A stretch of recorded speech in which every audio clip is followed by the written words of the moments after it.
80-71. No cover, as Adam mentioned, under 156.5.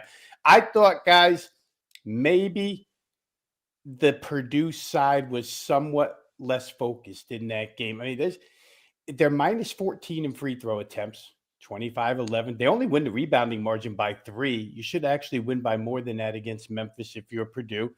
They're losing that game outright, 64-61 with 7 minutes left to go. I mean, the 80-71 looks like it was a coach job. It wasn't really a coach job. There's a lot of sweating at the end of that. But all that being said, they still scored 1.8 points per possession. That's a strong number.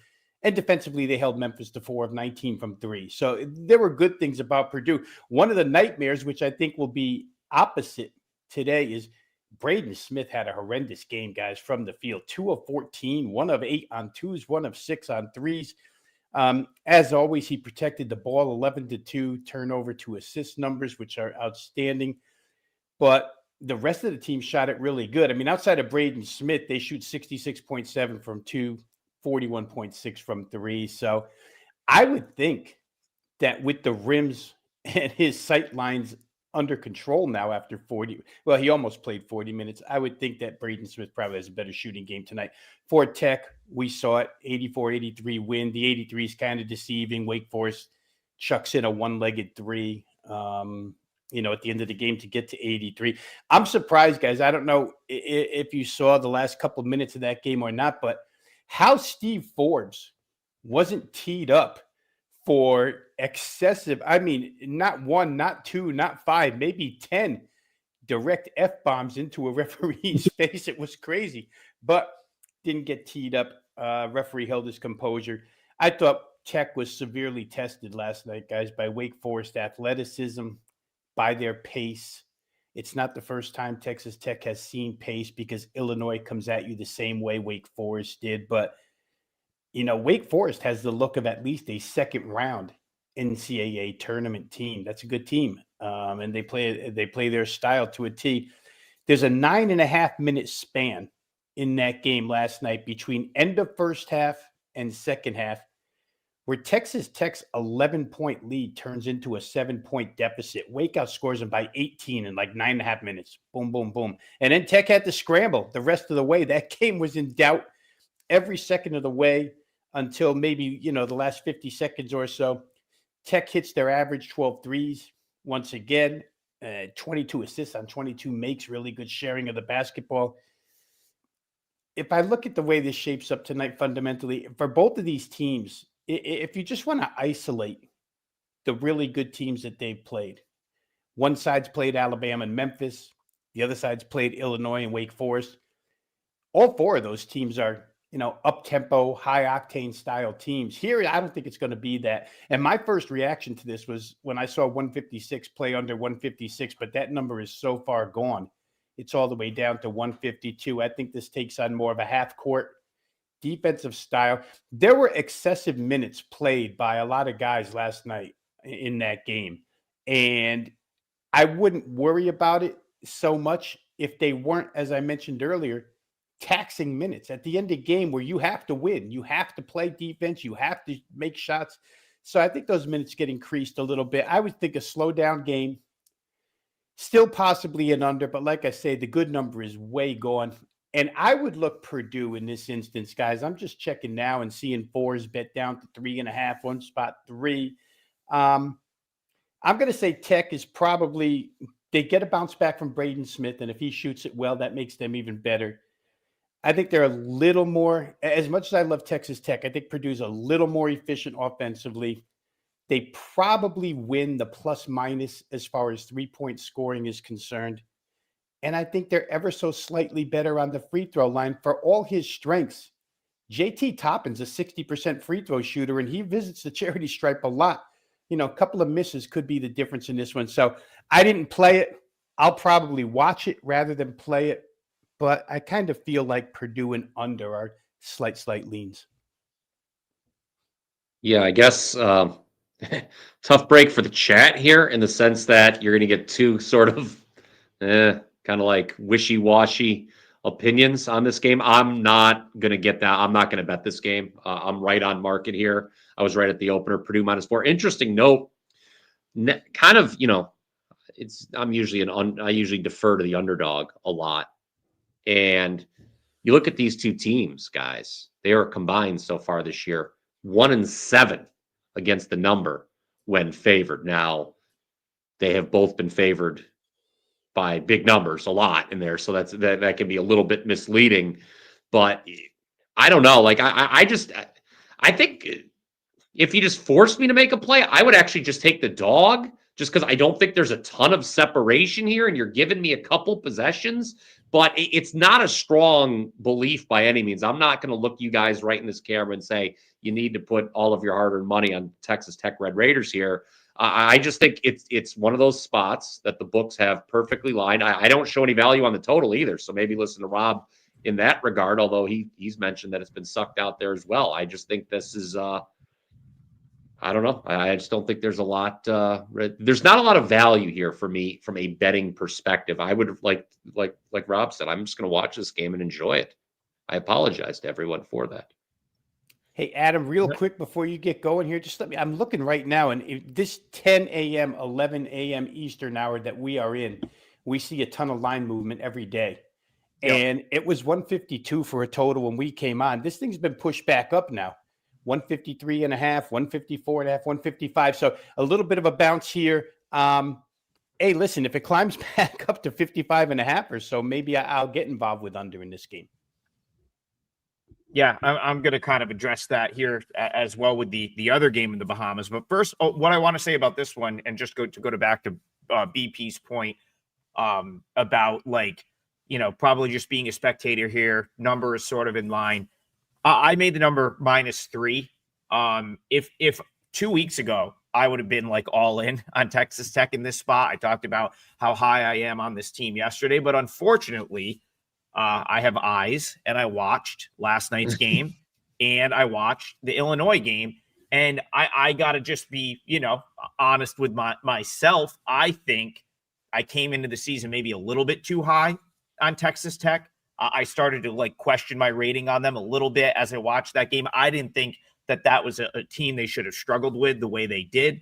And then you go back to the Illinois game where they were really second best in that game the entire time, kind of snuck back in and I think got within maybe some numbers, not all. I believe they lost the game by 4, but if you watched Illinois, Texas Tech, I mean, they were never the right side in that game. So one thing I will say, as I sort of make the parallel to the next game we're going to talk about, Purdue struggled with Go ahead.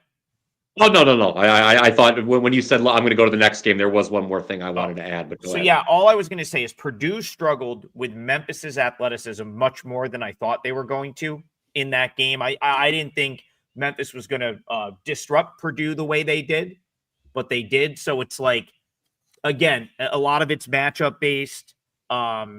I'm kind of in line with the number, and because I can't confidently back Texas Tech, I gotta get out of this one. No play for me.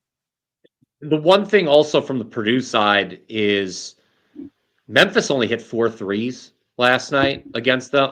You got to think that Texas Tech is going to be a little bit more prolific from distance than Memphis was. So that's kind of another reason why maybe it's a slight lean towards taking the points here. But again, it's not enough for me to actually make a bet. Sorry to throw a paragraph. Go ahead, Rob. One last thing here, guys, real quick here. And I know as we get more results, we can lean on this stuff a little bit more. But I think in the beginning, I thought, from my analysis, I started with maybe Purdue was somewhat less focused. I went back to that Oakland game where they only won by 10 and they were playing Alabama next. And I kind of used that Oakland result as a reason to play Alabama. But maybe Purdue wasn't focused for that Oakland game either. And here we go with an 80-71 game where they're 14.5-point favorites and they barely, they don't cover the number. They never really cover the number. And maybe it was just a bit of unfocusedness, because that's not even a word. I just made that up. Unfocusedness. Look that up in the dictionary. To come back and beat Alabama the way they did on the road in Alabama shows me that maybe this team has a switch they can turn on and off, as opposed to what you're saying, Adam. I agree with you that Texas Tech maybe a little bit of a downgrade, but maybe also real quick an upgrade for Wake Forest. I think Wake Forest showed me some things last night that I didn't think they had in them.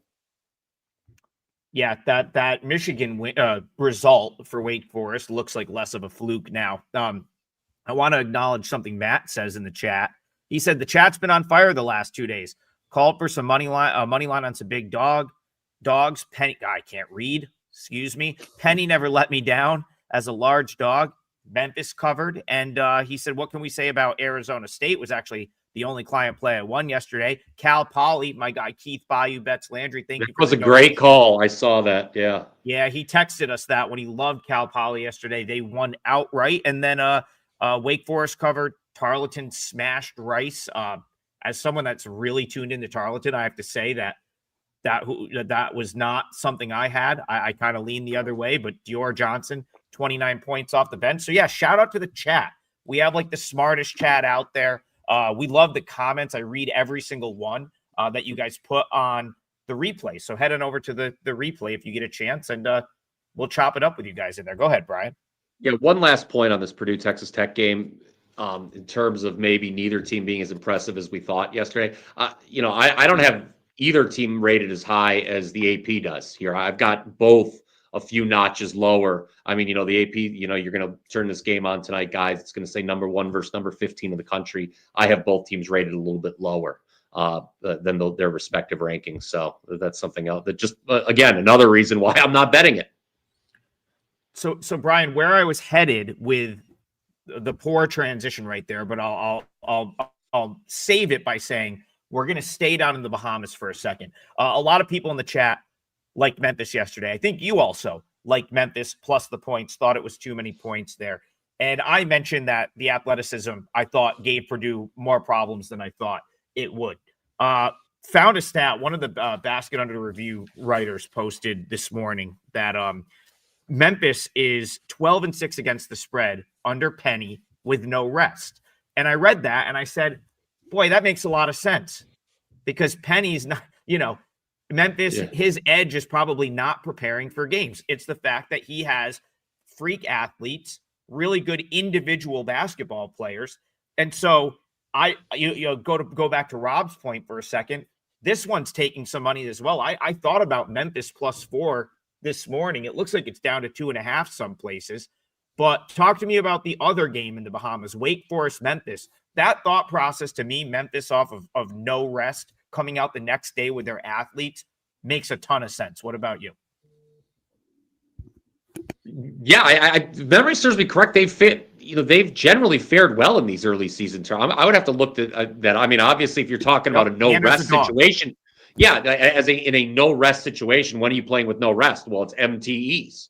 And if memory serves me correct, like when Penny first got here, I thought Memphis got off to a great start in some of these MTEs. I would have to look up. I mean, right off the cuff, I can't recall exactly all those situations off the top of my head, but obviously I believe the number's the number there, and you gotta wonder. I mean, this can go one of two ways, right? Is what does Wake have left? You kind of have crushing losses like they have to Texas Tech and Michigan. Does it galvanize you, or are you just, man, we came close and it's sort of just not a letdown. What's the term I'm looking for here, Rob? Just, I don't know, the tank is closer to E. You've come up short in a couple close games, and then you kind of just come out flat. I don't know. This is another one where I was kind of close to market, guys.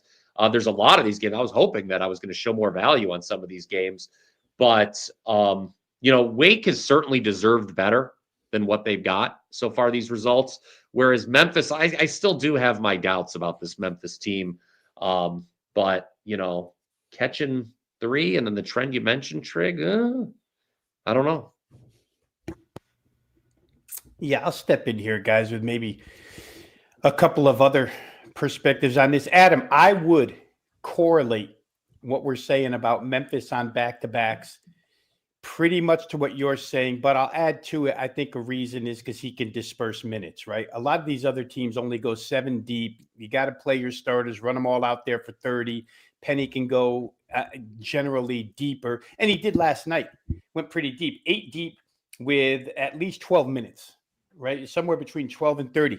But I'm going to counter that by saying Wake Forest, Steve Forbes did the same exact thing. 8 guys, 15 minutes or more.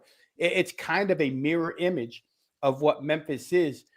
And to Brian's question of what's Wake got left, and again, it's all 2020 hindsight, right? We'll know when the game's over. But to me, I think Steve Forbes has that team pretty well glued together. I mean, I don't think that those 2 losses deter that team from going out there and playing balls out again tonight. I really do think that's the case. And I would say that Memphis last night gets blitzed at the end of the game, 19-7 by Purdue, so that Purdue can win by night. So for Memphis, it was staring them right in the face. They got absolutely blitzed at the end, get outscored by maybe 3 times as much as they scored.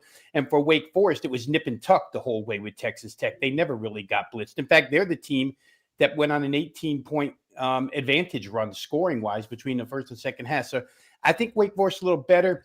Last thing I'll say is yesterday, funny how things change in 24 hours and some stuff that we can forget. But yesterday, I was quoting Penny Hardaway during Coach's Quote Hour. I don't know who my top 5 are. I don't know who my top 6 are. I don't know who my top 8 are. And last night, he's spreading minutes all over the place. So again, I'm going to go back to, and it's just a personal thought here, that maybe Purdue was somewhat unfocused as a 14.5-point favorite, and Memphis's result looks better than it really was. I think Wake Forest is the right side in that game from what I saw yesterday. If that, like you guys both said, it can't be considered an outlier now because they did the same against Michigan. And they did it in a spot where they weren't the crowd favorite. So I would look Wake Forest here -2.5. Just the flip of what we talked about in the last game with those 2 teams, Purdue and Texas Tech, not, having good results for bettors as a favorite. These 2 teams, Wake and Memphis so far, perfect 4 for 4 combined when they're in the underdog role. It's just a situation that I look at 2 desperate teams. You have a Wake Forest team that's 2-2 with 2 1-point losses. And then you have a Memphis, as much as we were down on them yesterday, it's now three losses in a row. I mean, they're not going to roll over either. So, I mean, I don't know. I really hate that. I mean, obviously, these were the 2 games to start with. They're the games with the most interest. I hate the fact that I just have really no strong take on either of them. But they're really hard games to bet. And I apologize. Hopefully we can. And Adam, get some real other quick, ones just here. speak to their I mean, Memphis has talent. Speak to their talent. I just don't think it's cohesive as of yet. Yeah, let's move it along. I feel with you there. They're great games to watch. Maybe not the best games to bet. Let's go to Jay Buff. I know he was out in Ithaca late last night at what looked to be the game of the day until Troy USC said, "Hold my beer." Late last night, went into like 3 overtimes. I feel like if for not having the best day myself yesterday, I feel like I kind of nailed that Colgate under handicap. It did get over in like 2 overtimes, but that would have been an under in regulation, and Colgate kept it within the number. So, Buff, we're going to go back to you, Vino. He's asking you specifically. Jay Buff likes the over in BYU, Wisconsin. This game is going to be in Salt Lake City. It's a day game, which is, I guess, sort of odd for the, standalone like day game at where the Jazz play out in Salt Lake City, and pretty big move on the number here on the side. But Buff wants to know about the totals. So let's, he says, think we see lots of points, 160.5. Your thoughts, Rob Vino? Yeah, I would totally agree. Old news, Greg Gard has turned Wisconsin into a scoring team now, right? It's not necessarily done by pace, but man, are they efficient. We talk about offensive efficiency a lot on this show, guys. It doesn't matter how fast you're going if the ball's going through the hoop. More often than not when you come down the floor. And that's the way it's going for Wisconsin. On the BYU side, they were as severely tested as you can be going to Storrs, Connecticut the other night.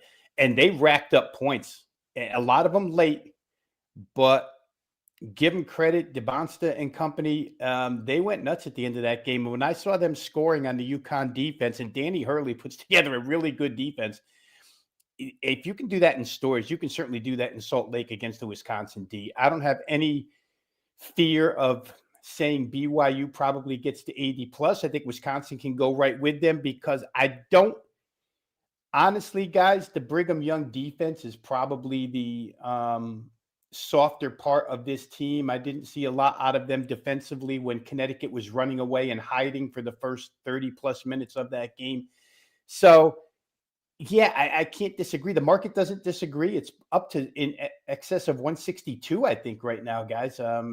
Current number check. But I still think it probably gets higher than that. Two high-scoring teams, two teams that were probably the offenses are the best units on the floor. In this day and age, 160, when you have these two types of teams, doesn't seem all that big. Texas Tech and Wake got there last night. So, yeah, I would not disagree with that play on over. Speaking of our very intelligent chat, Trig, Bayou brought up a very good point. This is a revenge game for Wisconsin. These teams met in the NCAA tournament last year. BYU, a 2-point win, knocking Wisconsin out. It was interesting. BYU, while it was a 2-point game, you think back and forth, could have gone either way. BYU actually never trailed in that game. Wisconsin had a shot at the end to win it, send it to overtime. Tanjay missed the shot on the final possession. I look at this Wisconsin side, guys, and I wonder if some of these numbers are fool's gold, so to speak. They've beaten a lot of not good teams, in particular. The turnover rate, they're forcing a good number of turnovers so far. But does that have to do with who they faced? I lean BYU. I think BYU is a much better team. I would lean. I see BYU's taking some money.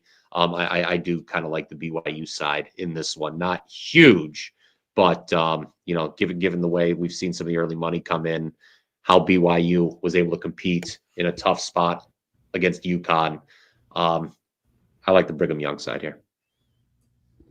Yeah, I agree with both of you. I don't have a ton to add. That BYU UConn game was in Boston. Not that it really matters. It's still like probably all UConn fans, and that was at the TD Garden. My number certainly suggested BYU on the open. Now it's moved a little bit, but I'm with Jay Buff here, and anyone that likes points in this game. When I made my notes for this, I just had over with big exclamation points. So, for what it's worth, when I was writing that up or jotting notes down, I like the over. Buff likes the over. He's been hot with his totals. So, I mean, he willed that Cornell Colgate game over in person last night. Maybe he has the alternate powers of you, Brian. Where he the in-person overs. Yes. BYU. Yeah. Go ahead. We do have to remember BYU has some potential absences. I mean, it didn't hurt them against UConn, yes. but the absences are worth mentioning here. Obviously, you have an injury and an arrest, which is never great. Yeah, that's actually was also something I noted. Kebakita, I believe, is the one that could be out, and then Kennard Davis is likely not playing. He was the one that got the DUI arrest. So that certainly, I don't know if it's appropriately reflected in the number now that it's moved, but I don't really want to bet against BYU here. So I mean, do we give BYU the full? You talk about how BYU it was in Boston when they play UConn. In Salt Lake here, I mean, do you still? It'll be all BYU fans. Obviously it's gonna be all BYU, but do you still give them? You power rate the game. Do you still give them a full 3 then for the home court advantage? Yes. I mean, it's not a major. Okay. At least, gotcha. I'll tell you what. I've been to BYU. I've been to Provo for games, and that fan base is as good as it gets. They support every BYU team. They just support the university. They will be out in droves for this game. It'll basically be Marriott Center North or whatever you want to call it. So yeah, it's full. Last thing, real quick, guys. Yeah, I'll bang in here real quick with a key to absence in this game. I think it just speaks even further to Jay Buff's total going over here. That kid blocks shots all over the floor. You lose rim protection with him at a pretty high rate. So, easier path to the rim for Wisconsin tonight or this afternoon. Yeah, that's a great point, Rob. That only should mean more points in this game. I like that call right there. All right, couple people in the chat want to talk about this one. I'll start with Brian Power. I have an opinion here too. Folks are talking about the Iona Gales, who I believe head down to the Virgin Islands, I think might be where they're playing this game. I know it's one of the neutral court destinations. I'll figure it out at some point. But they play the Akron Zips. These two teams are really good. And Brian, you've been high on the Gales. The books are tempting you with this number. I think the books know how good Akron is, though. How are you seeing this one? Akron, Iona. We disagree on this game. I think it's too many points. I power rated it lower. I looked the way it's moving. I liked when it was 10.5. I thought it was too many points. Now I'm looking. Yeah. Yes, this game is being played as part of the Paradise Jam in the Virgin Islands. I think this line is. I agree with the move on the total. I think points are certainly not going to be at a premium here. But the way Iona's been playing, I mean, I would gladly take double digits with the Gales in this situation. I think this is going to be a very, very competitive basketball game. I get that, I gave out Iona as part of the parlay earlier in the week. They absolutely smoked Princeton. I think when a team, and this is a tease a little bit. And I'm very interested to hear your response to my leg of the parlay because I know what it's going to be. Trig, this is sort of the inverse of my leg of the parlay. It's when you have a team playing this well, I'm just not going to ask questions. I'm going to wait till they don't cover. I think Iona getting this many points is the right side, and I can only take the points. I'll respond. Yeah. So here's what I'll say about this. My number's right on where it is right now. So I did make the number Akron -11.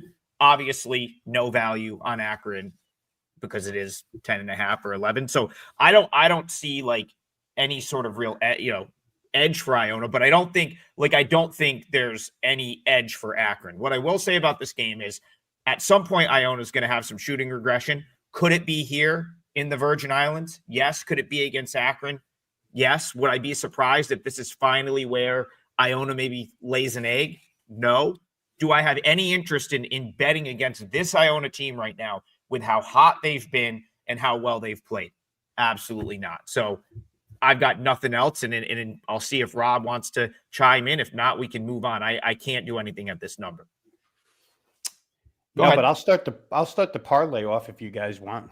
You know what? I want to mention. Let me mention one other thing real quick because we talk about how well Iona's been shooting the ball. Trig.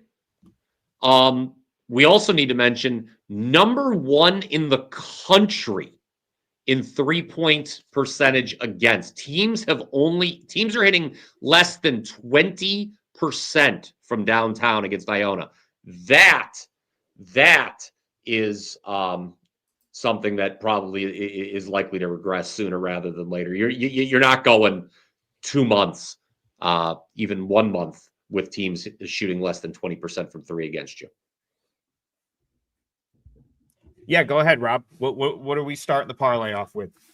Yeah, let's go to tournament action, guys. And I'm going to, if it ain't broke, don't fix it kind of thing, right? Team totals have been good to us in the parlay for the most part. So I'm going to go to this Charleston Classic and go pick on one of our favorites to pick on right now, which is Xavier, and take the Georgia side team total over 87.5. Love that. Couple of things here. Georgia's playing at an incredible pace under Mike White. Richard Pitino likes that pace. His team isn't really equipped to compete at that pace as of now, but they'll still fall into it. In my estimation, they fell into it, got a little full of themselves against Old Dominion the other night, 99-69, shot the ball a little better, but that's a 168 full game total. Against Iowa, a good shooting team, gave up 81. Against Santa Clara, 87. And neither of those teams, and real quick here, Ben McCollum is the coach of Iowa.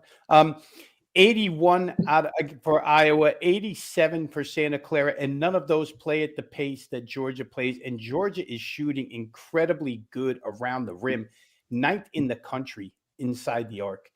This game's going to take on a real high possession type style, and Georgia's going to make shots against the Xavier defense, which honestly hasn't been real good this year. So to ask Georgia to get to 88 the way they've been playing this year, even on foreign rims, and foreign meaning different than what they're used to playing on. Not a lot of games played by them here in Charleston, but I think they'll make shots, guys, and I think they'll score points. They've gone over this number, the 87.5 that we're asked to get to tonight, every game but one.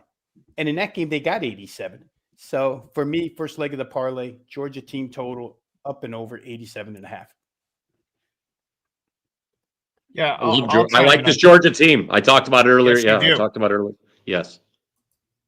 Yeah, I know Yes, they you let you do, down the other night, but like I was kind of like, the Georgia Tech ended up hanging around with them, but I very much agreed with your assessment on that game, and I think Georgia's really good. Now, I will say about this particular game, if I had any faith in this Xavier team being the team we saw in the second half against Iowa or the team we saw against Old Dominion, I would love to just take the points here. I think from like a buy, like if you really were a believer in Xavier at all, I think this would be a great spot to buy low, like at this number, which I think is like 9.5.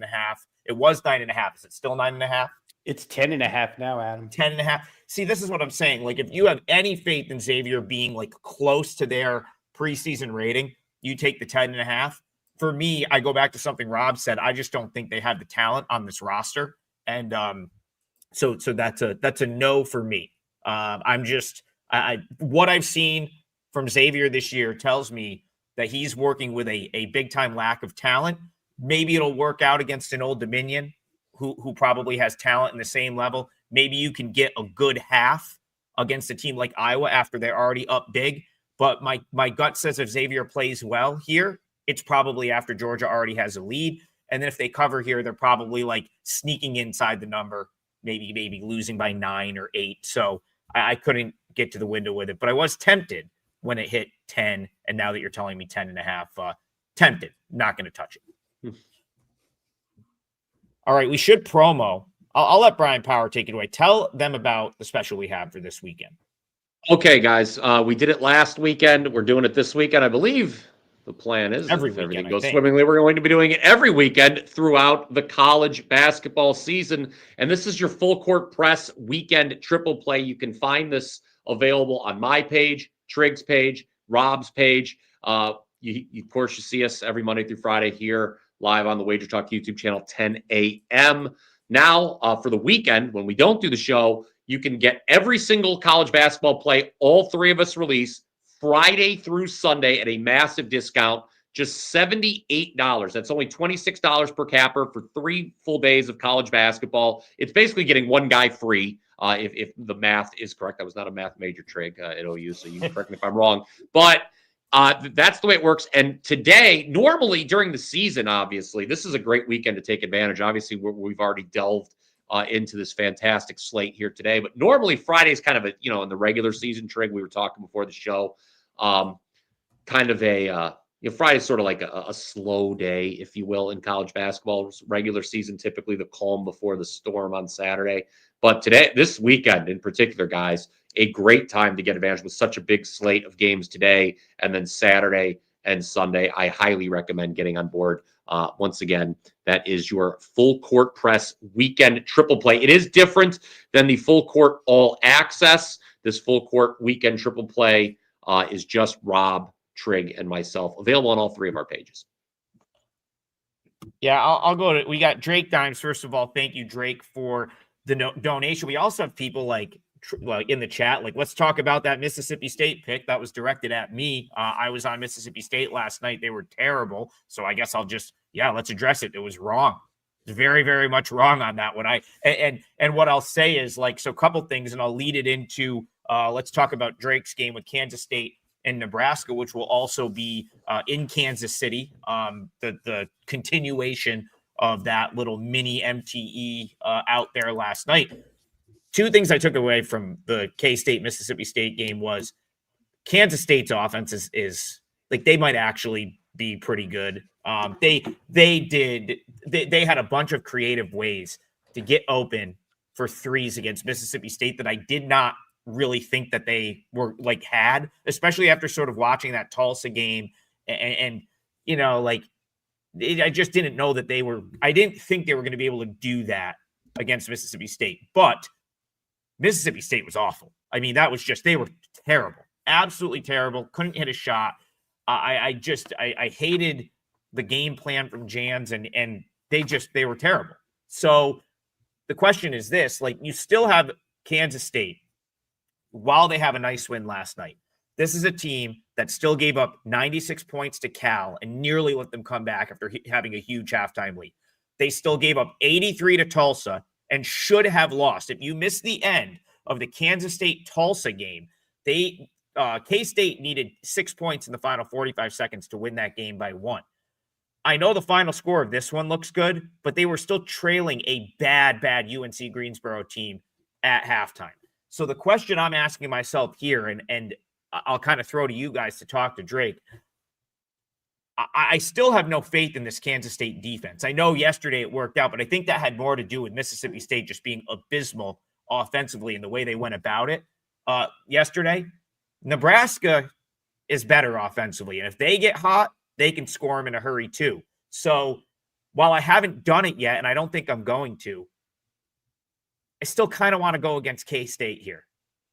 But I'm going to turn the floor over to you, and hopefully you can give Drake something better than I just gave him on this game. Nebraska, you look what they did the last time out. They had a very comfortable win against New Mexico. They were up big. I mean, you talk about, finals maybe being a little misleading. Trick. They were up 18 at the half in that game on a neutral. So, yeah, and then they went. New Mexico was able to get back in. And Nebraska didn't exactly shoot the lights out in that game either. So, sometimes you worry about potential shooting regression. I don't think that's going to be the case here. I'm pretty close. All these MTEs, I'm pretty close to market. I was a little disappointed in that. A lot of times, the lines makers, they're scrambling a little bit. There's the quick turnaround. Sometimes you can catch a bad number, particularly early in the season. I'm just not seeing a lot of those on the board. So a tip of the cap to the lines makers of the world here today. I think they did an excellent job on these MTEs. But yeah, I'm surprised. I know that you were pretty critical of this Kansas State team early on for good reason, Trig. And so I was kind of hoping to want to fade them off a win, but I don't know. I don't love it enough to tell the people again. I don't love it enough to make it a recommendation, I guess. We'll go to Rob. I still think I'm right just early. I still think I'm right about Kansas State not being very good. It'll come. Go ahead, Rob. Yeah, I said yesterday that with Kansas State, where totals are concerned, it's a one-way ticket, right? And they went over again yesterday. They can spurt you to death, Adam. They come down and start banging those threes, and next thing you know, you're losing by 21. It wasn't always a 21-point game, but they just get rolling offensively. Now the question is, can you roll over this total, which the market, by the way, is very, very bullish on under in this game. We see a 6.5-point move toward under in this contest, 75 down to, I think, 68.5 as I'm looking here, some 169s. Nebraska can shoot the lights out 3-pointers, and it's taking on more of a Fred Hoiberg, Iowa State style team. If we can just think back to the way Iowa State used to play under him, very strong shooting from outside the perimeter. They've got 3 guys that hoist them up at really high rates every game and can all shoot it. So I could see the game going under because I'm in total agreement with you, Adam. There's just no defensive prowess on the K-State side. It's all about we're going to score more than you can. And in this case, maybe they can, maybe they can't. It's a back-to-back situation. I'm just going over minutes played last night by these two teams. And the minutes were not, Haggerty has 35 minutes is the most of anybody played. Everybody else is like 30 and under on both teams. So the coach is obviously prepped for the back-to-back situation by, piecing their minutes together. And they had margins at the end of the game where they could do so, right? I mean, they're both winning pretty convincingly, so you can play guys a little less than you have to. I'm inclined to say over at this price. But again, there's going to be, I think you said it best yesterday, Adam. You said there's times when Kansas State is just going to make every shot. But with that being said, there's nights where they're not going to make every shot either. And when you have to get to 170, 85 a side, Still a little bit tough to do, but I would lean that way here with these two teams.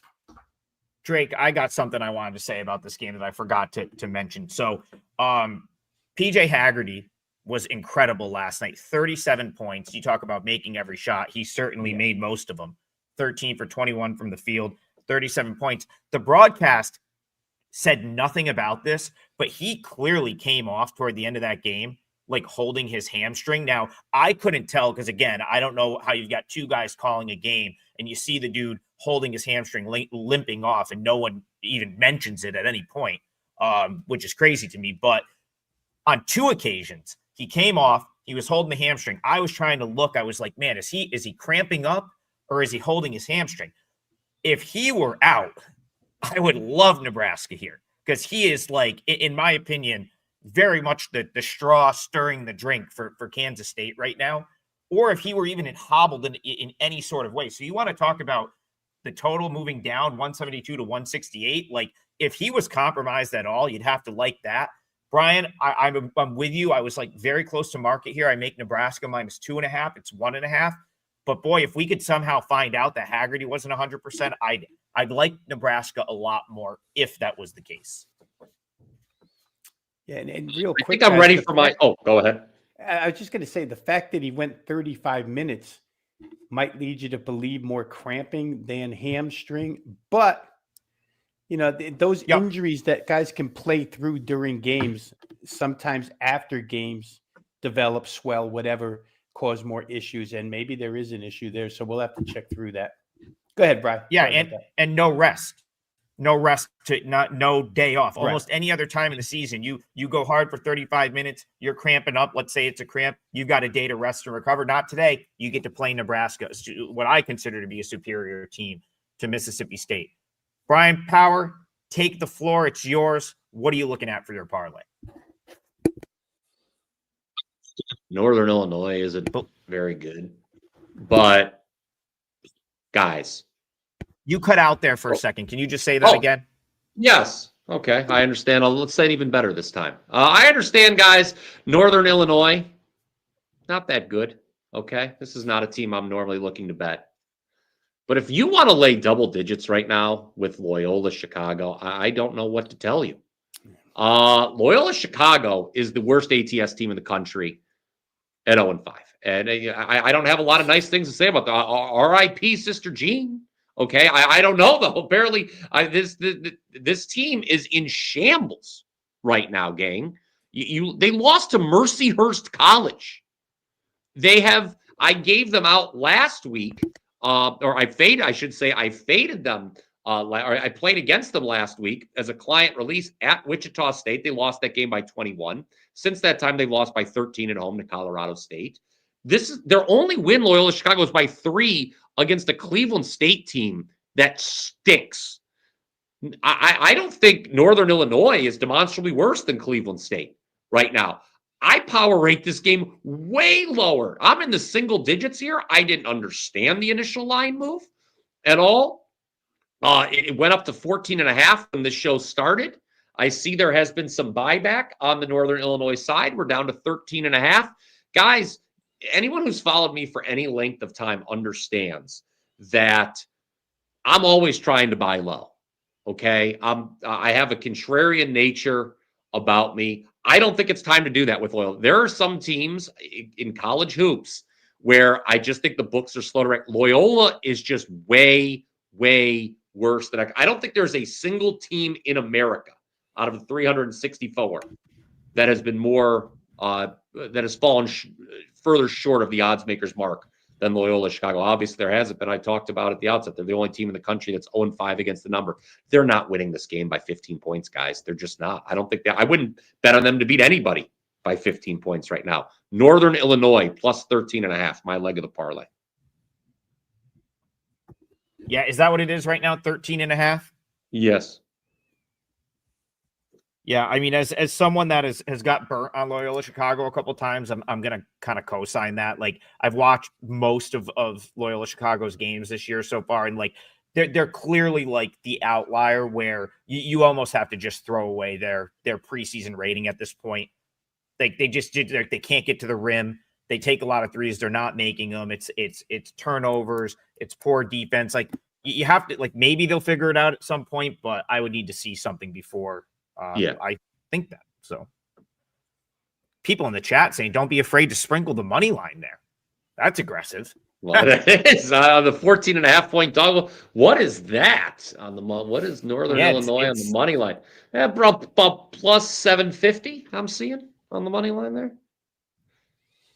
Yeah, it's crazy how quick things change too, guys, because Drew Valentine, all of a sudden, there's a lot of chatter out there about maybe he's going to lose this job.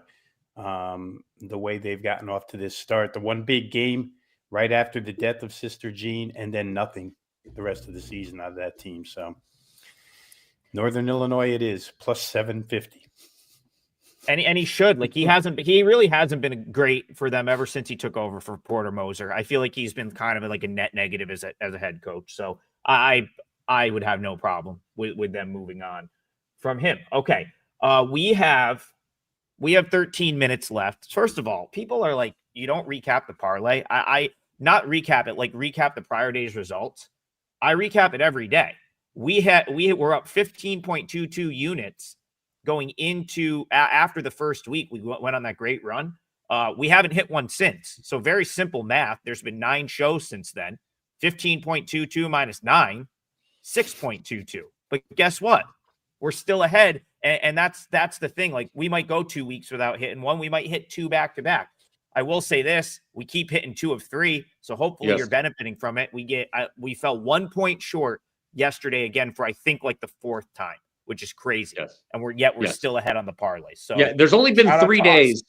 There's only been 3 days out of 14 where we haven't gone at least 2-1. Just if you bet them straight with the 3 legs of the parlay. Yes. And just to recap, you had UIC was the one that fell half point short. Then I had Tennessee State. That was, as expected, a hold your butt cheek situation at the end of the game where you're like, please, Tennessee, just give up on this game and go home. Don't shoot threes anymore, please. And then Rob had the Miami team total. Great call. That was a great call. Yeah, that was the best play of the bunch. I was kicking myself since I agreed with Rob's assessment so much that I didn't just lay it with Miami last night, which I think based on that made a lot of sense, and they ended up rolling toward the end of that game. I think they covered pretty easily when it was all said and done.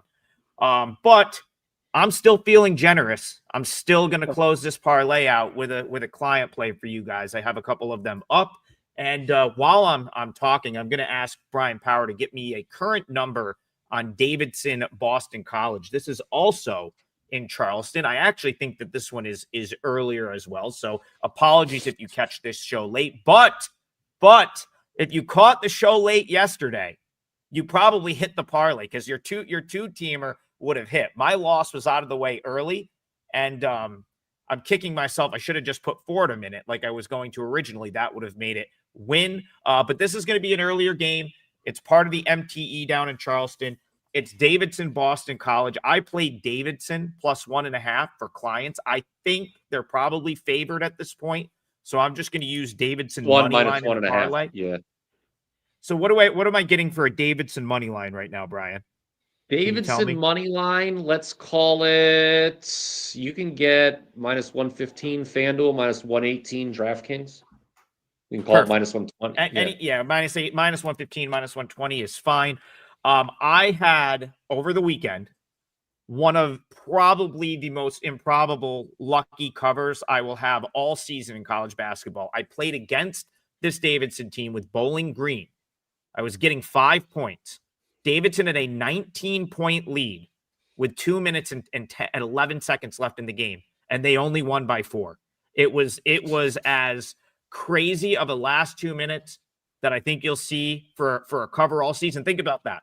Davidson was up 19 with 2 minutes left, and Bowling Green actually cut it to 1 at one point. They had a 19-1 run in about a minute 40. Davidson ends up winning the game by 4, not covering. I really think that was just they were up so much that they kind of went to sleep, and suddenly here's Bowling Green, this crazy athletic defensive team that's pressing, getting steals, hitting a couple threes. And before they knew it, they were like, oh shit, we got to actually go to the line and close this game out for the win. So deceiving result there for Davidson, in my opinion. I still thought they were really impressive in that game against a Bowling Green team that I'm high on. Brian Power and I got to see them play a couple weeks ago. I think that team, I know they lost to William and Mary the other night, but still very high on that Bowling Green team. So that, to me, is still a very impressive result that Davidson was able to just dominate them for 38 minutes of that game. Seth Logan was out for the Bowling Green game. I've handicapped this as if he's going to be out again today. If he plays, it's a bonus, in my opinion. One of their other bigs came back, played twice. I think it's Platio. I'm probably butchering the name, but he came off the bench, played 20 minutes, played well. So the way I look at it is, even if Logan remains out, we're fine. We're still going to have, because Logan only plays like 20 minutes anyway per game. So we're still going to have one of our bigs playing starters minutes in there. And I just, I've watched a lot of Boston College. I thought I was going to be higher this year on that team than I was last year. I thought they were a disaster last year, a total mess. I thought they had a little bit more juice this year, but the more I watched them, the more, and maybe they do, but I just don't have them near Davidson. And what this line is saying is they're equals. This game's in Charleston. Davidson should travel. I don't think many folks from Boston College are making the trip down to Charleston, South Carolina for this game. I think the tone of the BC fans are not happy with athletics right now if you don't follow along. But basketball's been atrocious. They're pissed about football. I doubt any of them are going to make the trip. So I actually gave Davidson a little bump here. I made them a favorite. They now are the favorite. I like the Wildcats to get it done. All right, let's get into the chat here. I just lost my spot. We still have 7 minutes left, so let's go to. Should we recap the parlay now that it's in, or are we going to wait for it to the end? I'll wait till the end. I'm going to try to get a couple more in. I'm going to grab one out randomly in the chat. First one I see. Okay, here we go. Someone, BD, says best bet Cincinnati plus 9.5. Someone needs to remind me who Cincinnati is playing. Because that one, I haven't dug into that game yet, but have either of you guys, do either of you guys have an opinion on Cincinnati? They're playing Louisville. Yeah, they're playing That's Louisville. right. Okay. Yes, that's right. Up from 7 to 9.5. This one looks like it's over in. Oh, this is going to be in Cincinnati, but not. Yeah, it's in Cincinnati. Yeah. I'll go quick, guys, on it because I do have a couple thoughts on it, and it may make the client card still, but I agree thoroughly with the total movement here. Louisville, obviously a high-octane team, but Cincinnati's impressed me with the way that they can score as well. Saw the 60 opener, thought that was a little bit low, but the market has pushed it to 63.5 now, which has me kind of hesitant to go ahead and still play it. Maybe I shouldn't be because these huge moves seem to just keep clicking early on this season. As far as side is concerned, I could almost agree with plus 9.5. Again, it's not on my card, and I wasn't looking at the side in general, but just my thought process on the total, where I thought that Cincinnati could contribute what's necessary to contribute here, leads me to believe they could play within plus 9.5 here. Can't let any huge scoring runs, by Louisville happen in this game, but Cincinnati's got a certain toughness to them constantly. So I could somewhat agree, but I'm looking more toward the total going over. Similar handicap to BYU Wisconsin for me in that the underdog. Let's take this start with a bit of a grain of salt. Cincinnati hasn't exactly played the most daunting schedule coming. This is going to be a giant step up in class for them. That's kind of where my concern would lie with taking the points here, and why ultimately I'm going to be on the sidelines. Yeah, I teased it at the open. I guess I'll comment on it. Siena plays UAlbany tonight. It's obviously schools are about 8 minutes apart. So big rivalry if you are in the capital region. No, I'm not betting Siena, but I do show a little bit of an edge, even still on the number. I made it 12.5. I think it opened 9.5. My gut says they run at Albany out of the building. I don't think the Albany Great Danes are very good this year. I will say this, though. So if you want to, just for some context, if you go to my Twitter, I posted my arena tour concourse walk from MVP Arena on Monday when we played Colgate.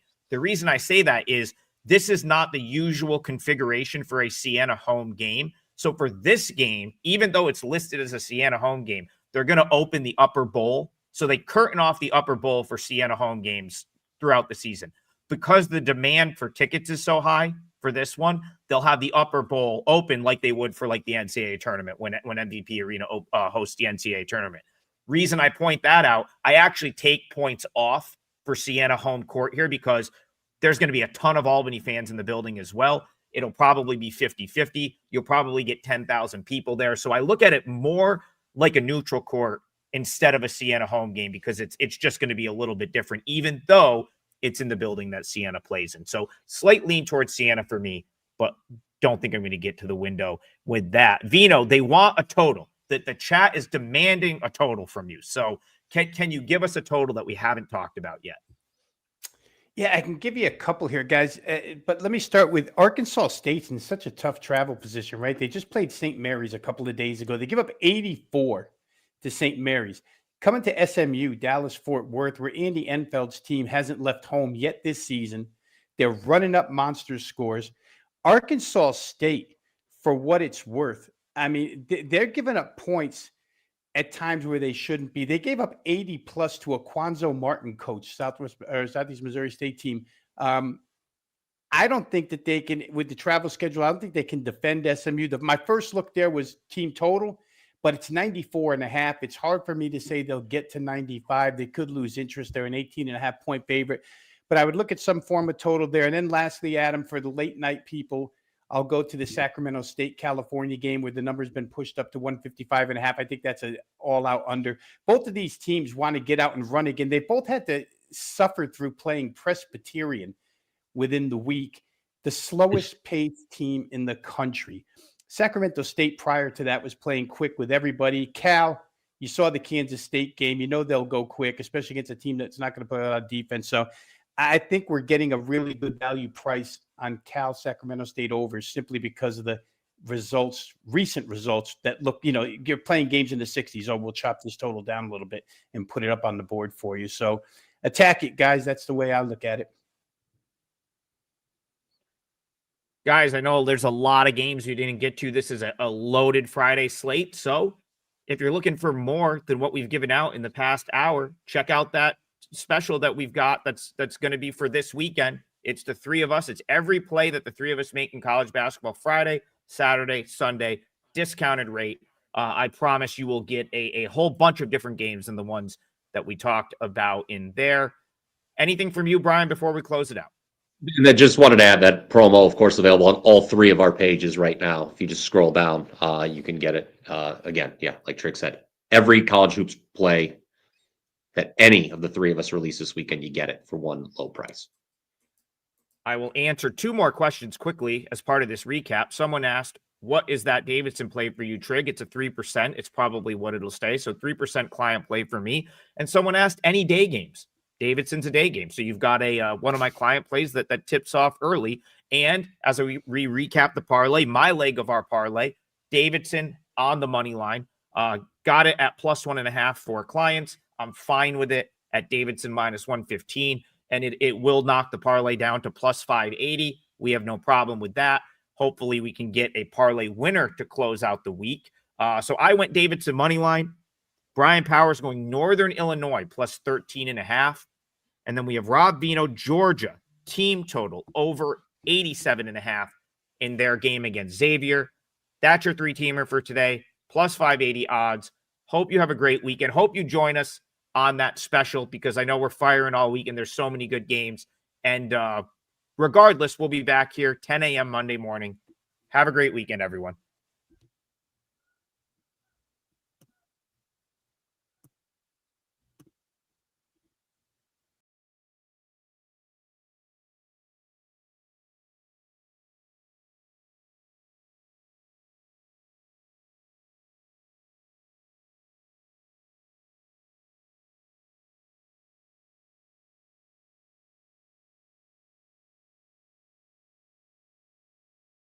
Happy Friday, guys. Welcome to have NHL picks, sides, totals, props, whatever it is for Friday night in the NHL.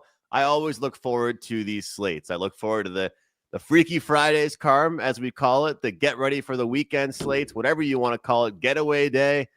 Friday always has some hidden gems, as you like to say, and a couple good games here today we're going to break down. So feeling pretty good. Carm, 2-1 overall night for me last night, and a big 5% winner. So I'm pretty pumped. How are you? I'm doing good. Went out for I told you the 4 old men yelling at the clouds. It was the funniest thing. They're Leaf fans, so they were tuned in more on the Leafs Columbus game while I was watching on the Bills game on the screen. Another typical result for the Bills on the road, Andrew, since 2023. The Bills are 11-12 on the road. Can't have a losing record and be considered a good team. But we're talking NHL hockey. The 5% play for me in NHL yesterday, before I took it down, because I saw that the line movement made it unplayable for me. But I did have the Dallas Vancouver over 5.5 as a 5% play. That line steamed to 6, and then on yesterday morning it went to 6.5, and I took it down right away. I didn't want anyone purchasing it when the line was at 6.5 to avoid that, and made sure our office took care of anyone who purchased it in between that time. With that said, Andrew, overall winning night in the NHL for me, so I'm really happy about that. I stayed off of betting the football game, but you did, and you hit a nice 5% winner. I'm excited, man. I'm excited. And, Carm, it's tough because, I always say that at WagerTalk, it's, we're here selling picks, and, there's a lot of us handicappers, and I don't think it needs to be a competition between any of us. But when it comes down to it, I know that people know me as the hockey guy. And in the summer, I'm the CFL guy. But it's a little bit tough because nobody knew that all year long in the MLB, I was number 4 at WagerTalk. And nobody realizes that I'm having a fantastic NFL year. I'm not one of the guys they know for as the NFL, but long-term plus 38 unit run in the NFL with player props. Simply just the player props. We have a 13-3 and 23-8 NFL run. Guys, that weekend warrior is available. Carmine is unbelievable with NFL as well. He went 5-0 with his circuit picks, so he's doing well with client picks as well. The weekend warrior is awesome. But we have that great special going right now, Carmine. I know we got to get to some picks. We have that great special going right now for the rest of the year. For 1 year of all of our picks. And I just think it works out so well because if people buy it from me or they buy it from you, they're getting all kinds of sports. They're getting, MLB, CFL, NHL, college basketball, and whatever it might be. Then you mix in soccer, right? Then you mix in UFC occasionally. You mix in college football. I mean, between me and you, they're getting all kinds of great stuff. So there's a great deal going right now for 1 year of plays for all sports. So I just wanted to mention that if you guys are interested. But of course, the weekend warrior is a great deal. And look, I had Woody Marks though yesterday, Carmen. I told you before the show he had 62 yards, and I was messaging Dan on Slack like so pumped after it hit because when you see your player laying down in the field and you feel like kind of an asshole, I'm going to be honest, you feel like kind of a dick if I'm allowed to say that because you're like, man, I just really hope he gets that yard. Like, I have no concern for his injury. I have no concern for his health. I'm just like, I need you to get 2 more yards. I need you to get 2 more yards. And I'm not even worried about him being okay. Oh, that's just a terrible thing to say. And then he ends up coming back. So you got to love to see that. You love to see that. It is, Andrew, that is it really is a great deal. And I had some people take advantage of it. I do so many different sports that you're pretty much getting plays from me every single day. And it's the information within the plays, I think, that is just as important, the thought process of what comes into a game. So you kind of get an idea of how I'm leaning and how I got there for each and every game, whether it's a 2% play, 3%, or all the way up to a 5. So it's like Nebraska knows, who's always in our chat. And he goes, I get it for the info. He goes, if I don't like a play, I don't take it. Right. So that's the thing about it. But I was at a friend's. I was out early this morning. I was at a friend's dropping off some paperwork to him, and he's a CEO at a huge car company, auto parts company, and they have plants all over the U.S. And he says to me, we're talking about the World Cup and the possibility that Italy doesn't qualify. He goes, it would be a shame. He goes, because our company just spent a lot of money. We have packages in Mexico and in Kansas City. Kansas City is where one of their plants is, near the Argosy Casino. For any of you guys in KC and know the Argosy, it's there. I'm like, dude, I'm coming, right? He goes, of course you're coming. You're a soccer fan. He goes, so I guess I'm going to Mexico and Kansas City to watch some World Cup games There you go. next summer. I'm pretty pumped about it. But anyways, we have Minnesota, Pittsburgh, Carolina, Winnipeg, Boston, the LA Kings to talk about. Same game parlay from you, a pod from me. Yesterday's pod, the Colorado Avalanche -1.5 plus 120 gets there at the pod. And of course, the 6 and 60 after 3 straight 4 and 2s. We had a 2 and 4. So let's see if we can turn it around. 6 and 0. I need a banger, Andrew. You know what they say? Those young kids, this 6-teamer is going to be a banger. Tune in at the end of the show for the 6 and 60. But with that said, man, Pittsburgh Penguins -126. First game since returning from Sweden. Mini +104. Total sits here at 6. Carm, the first thing that I notice when you look towards the numbers in this game and you look towards odds, attaboy, Dan. I like it. Attaboy. Happy Friday to Dan. Dan welcomes himself to the show with that. Love to see it. First thing I notice with this game is the flip in the numbers here. Minnesota here opened up -128. Current price at Pinnacle. Pittsburgh -120.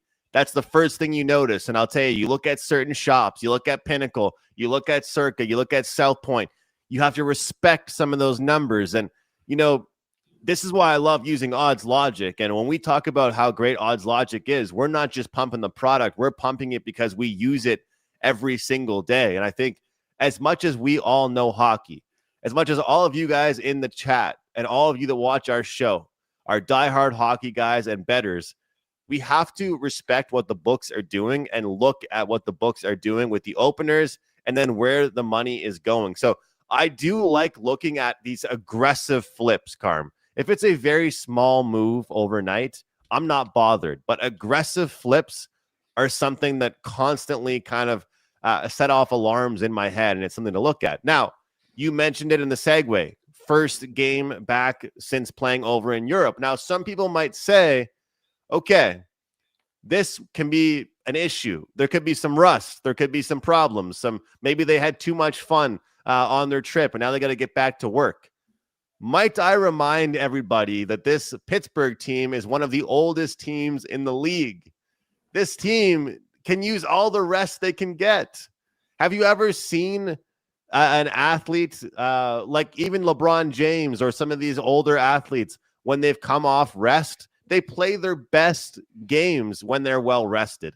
You know, I think that actually you look at some of these younger players, when they come off all kinds of rest, it's not normal for them. They're not used to all that rest. They're used to being in rhythm.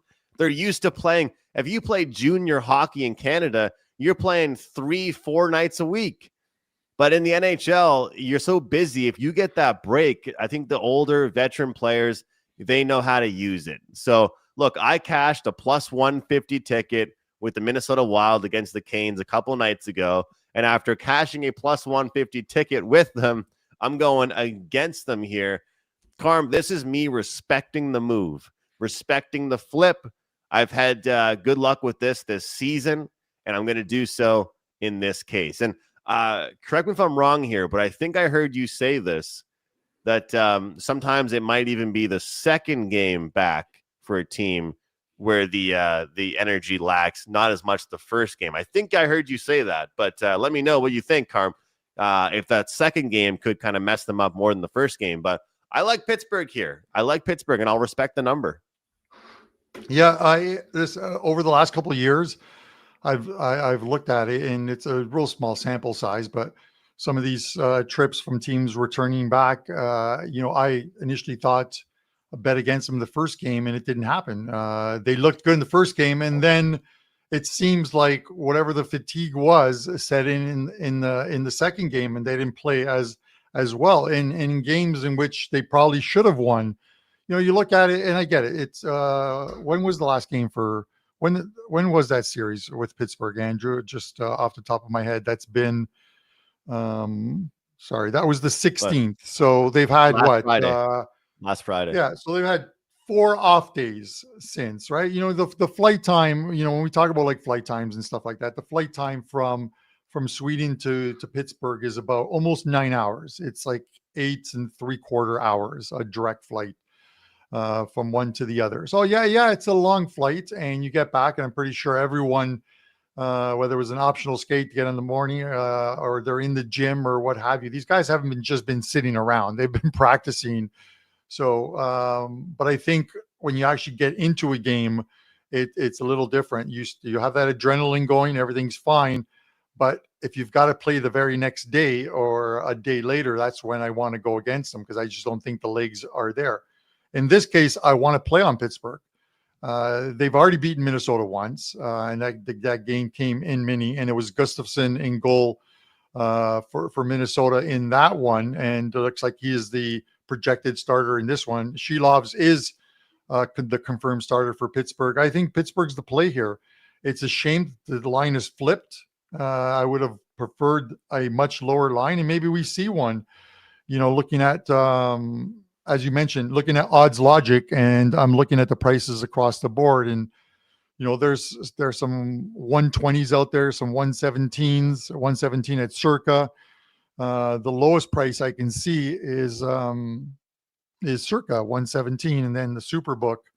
Other than that, Andrew, they're pretty much in that 120 to 125 range across the board. And at where is it? At Bet War, which is one of the books I always look at, they're at like minus 124. So the money's coming in at least there for them. For me, it's the Pittsburgh Penguins tonight in game 1, and if they do win, I will be looking to fade them in game 2 in their second game. I like that, Carm. Let's execute the plan, because you know what? Last week I gave out a plan, and I never ended up executing it. And the plan was play the Predators game 1 against Pittsburgh, and if they win that one, fade them game 2. You know what I did in that series, Carm? I didn't give out any picks in that series. I got cold feet. I was like, I don't want to bet a game over in Europe. I don't want to worry about a game over there. And the exact plan that I drew up on the whiteboard ended up coming in. So we got to trust our plan. And I'm right there with you. I think both of us can execute this. Take Pittsburgh tonight and fade them the next night. And you've looked at some good forecasts in the future for some of these teams. And I don't know if Pittsburgh's in for a good run over the next little while. We'll put it that way. So hopefully they get the job done tonight, but then we see them slow down a little bit here. Carm, you're getting some love. I'm getting some love. The live chat's feeling really nice today here on a Friday. So thanks to all of you guys in here. We got a jam-packed show, over 300 people watching live. And once again, guys, if you enjoy the show, let's try and get up to 150 likes. If you're watching on YouTube right now, you can do us a favor, hit the like button. If you're watching afterwards, hit the like button. I said that we don't try and compete as handicappers with our results, but I'm not going to hide that I try and compete with our show. All right. I think Puck Time's got to be up there. So if we're getting the views, we're getting the love, you guys got to help us out with the likes. And, you see all these YouTubers that are asking for likes and they're mentioning it a million times a video. Carm and I don't like being those people. Like, we aren't those people. But if you guys can help us out, we're going to set a goal every day. Today, we're trying to get 150 likes, because what the likes do, guys, the likes help you get recommended to other people and help you grow in the YouTube algorithm. So that'll help us out quite a bit. So if you want to know about the YouTube algorithm, though, as Dan and I always say, just talk to Prez. He's the YouTube expert, and he says that you guys should like the video. So hit the like button, and that will help us out at WagerTalk TV a ton. Carm, I'm sure you agree with me. Absolutely. This is a, when the Prez was on, he called it the best betting show. That's the name of their show. I think Dan probably helped him out with that. Dan's very good at naming shows. The guy, Dan's a banger himself. I'm going to keep using that phrase today. It's like the word of the day is banger. Well, all one word. Okay, all one word. But with I want to know, said, Carm, was it under or over 5.5 seconds it took him to make that name for that show? The creative team, I think the creative team worked their ass off on that name for that show. yeah, I'm not even sure. It used to be called like Puck Time with the Prez, and then we just got rid of with the Prez, and it just sounds so much better now. Puck Time. You know what I mean? It's the way it is. Sometimes a name becomes iconic, and that's why we have iconic producer Dan Alexander. Yeah, and don't worry, Dan, I'm not sucking up to you. I don't need anything from you today, man. But with Andrew, with that said, yeah, we saw the news on Connor Hellebuck. It's Eric Comrie that's starting in goal tonight, and I think Freddie Anderson going for Carolina in this game. Carolina is minus 132, a plus 109 on the Winnipeg Jets, a dog at home with a total of 6. And this is a game. Oh God. Was voted off the island. Yeah, he wasn't just voted off the island. He was like Wilson. We let him float out into the ocean. Wilson. Anyways, with that said, Andrew, 6 in this. You look at some of the games between these teams. It seems like they rotate, zigs and zags between high scoring, low scoring, high scoring, low scoring. But my initial thought here was if this was a 5.5, I would take the over on it. It's sitting at 6. I could very well play this in game, hope for no very early goals, and get a 5.5 in this one. The Jets are a good team at home, but this is such a great matchup. Like, where do you go here with this one? Like, do you even take the draw and figure that if this game goes to overtime, you're cashing your bet? So I want to lay 132 with Carolina. No, just because they're, and it's not a handicapping method at all. But you look at the last few games and it's like win, loss, win, loss, win, loss. I like to get on a team when they've won 2 or 3 in a row and they have a favorable schedule ahead. That's where you jump on the train, or conversely, where you fade a team because they've got a tough schedule ahead.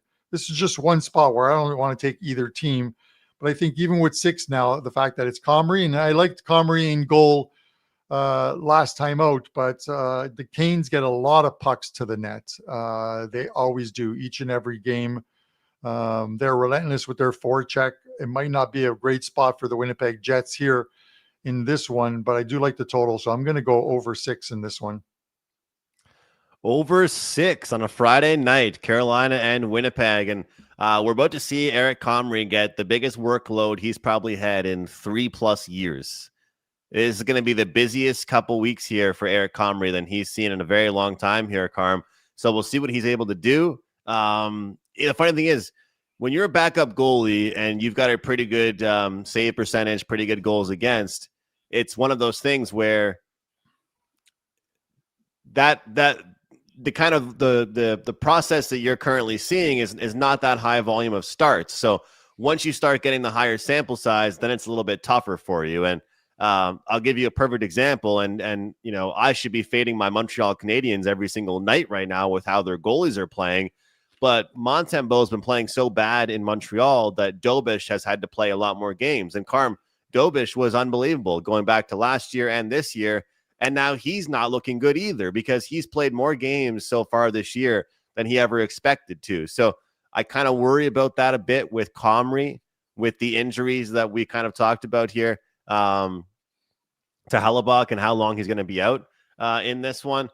With that all said, we've got a comment in the live chat talking about how good the Hurricanes are off a loss. And that's kind of where I'm looking here. This is a team that's been great off a loss all season long. I'm going to go Carolina Hurricanes first period, Carm. We'll go first period money line. We'll go first period minus a half goal. But I think this is a good spot for Carolina to at least come out with a bang. I know that Winnipeg is a good home team. I know they're going to rally around the goalie situation. But this is a Carolina team that responds very well after difficult games. And I know they ended up winning or losing in a overtime. against Minnesota, so they still got the point. But ultimately, they did not play their best game there. They went down 2-0 in the game. They kind of got outskated throughout the night, and I think Minnesota was probably the better team. Maybe I'm biased because I had them as a pick, but Carolina's going to be looking fast tonight. They're going to give their best effort. So this is the Don Buster approach. Bounce back game, first period. Maybe I have somewhere to be tonight, Carm. I don't want to watch anything more than 20 minutes of this hockey game. So Carolina first period for me, I like it. Yeah, speaking of your Montreal Canadiens, their goaltending duel should be sponsored by some Kleenex company because they can't keep anything out of that net. It's just, I'm seeing some of the scores that they're putting up on the screen while I'm watching the games, and they're scrolling on the bottom. I'm like, all right, Montreal's got back into this game 5-4, and then I see 6-4, and then I see 7-4, and then I see 8-4. I'm like, do you guys even have a goalie in net? It's just Montembeault hasn't been good. You have your other guy I call Dubes, but I know you call him Dobish, but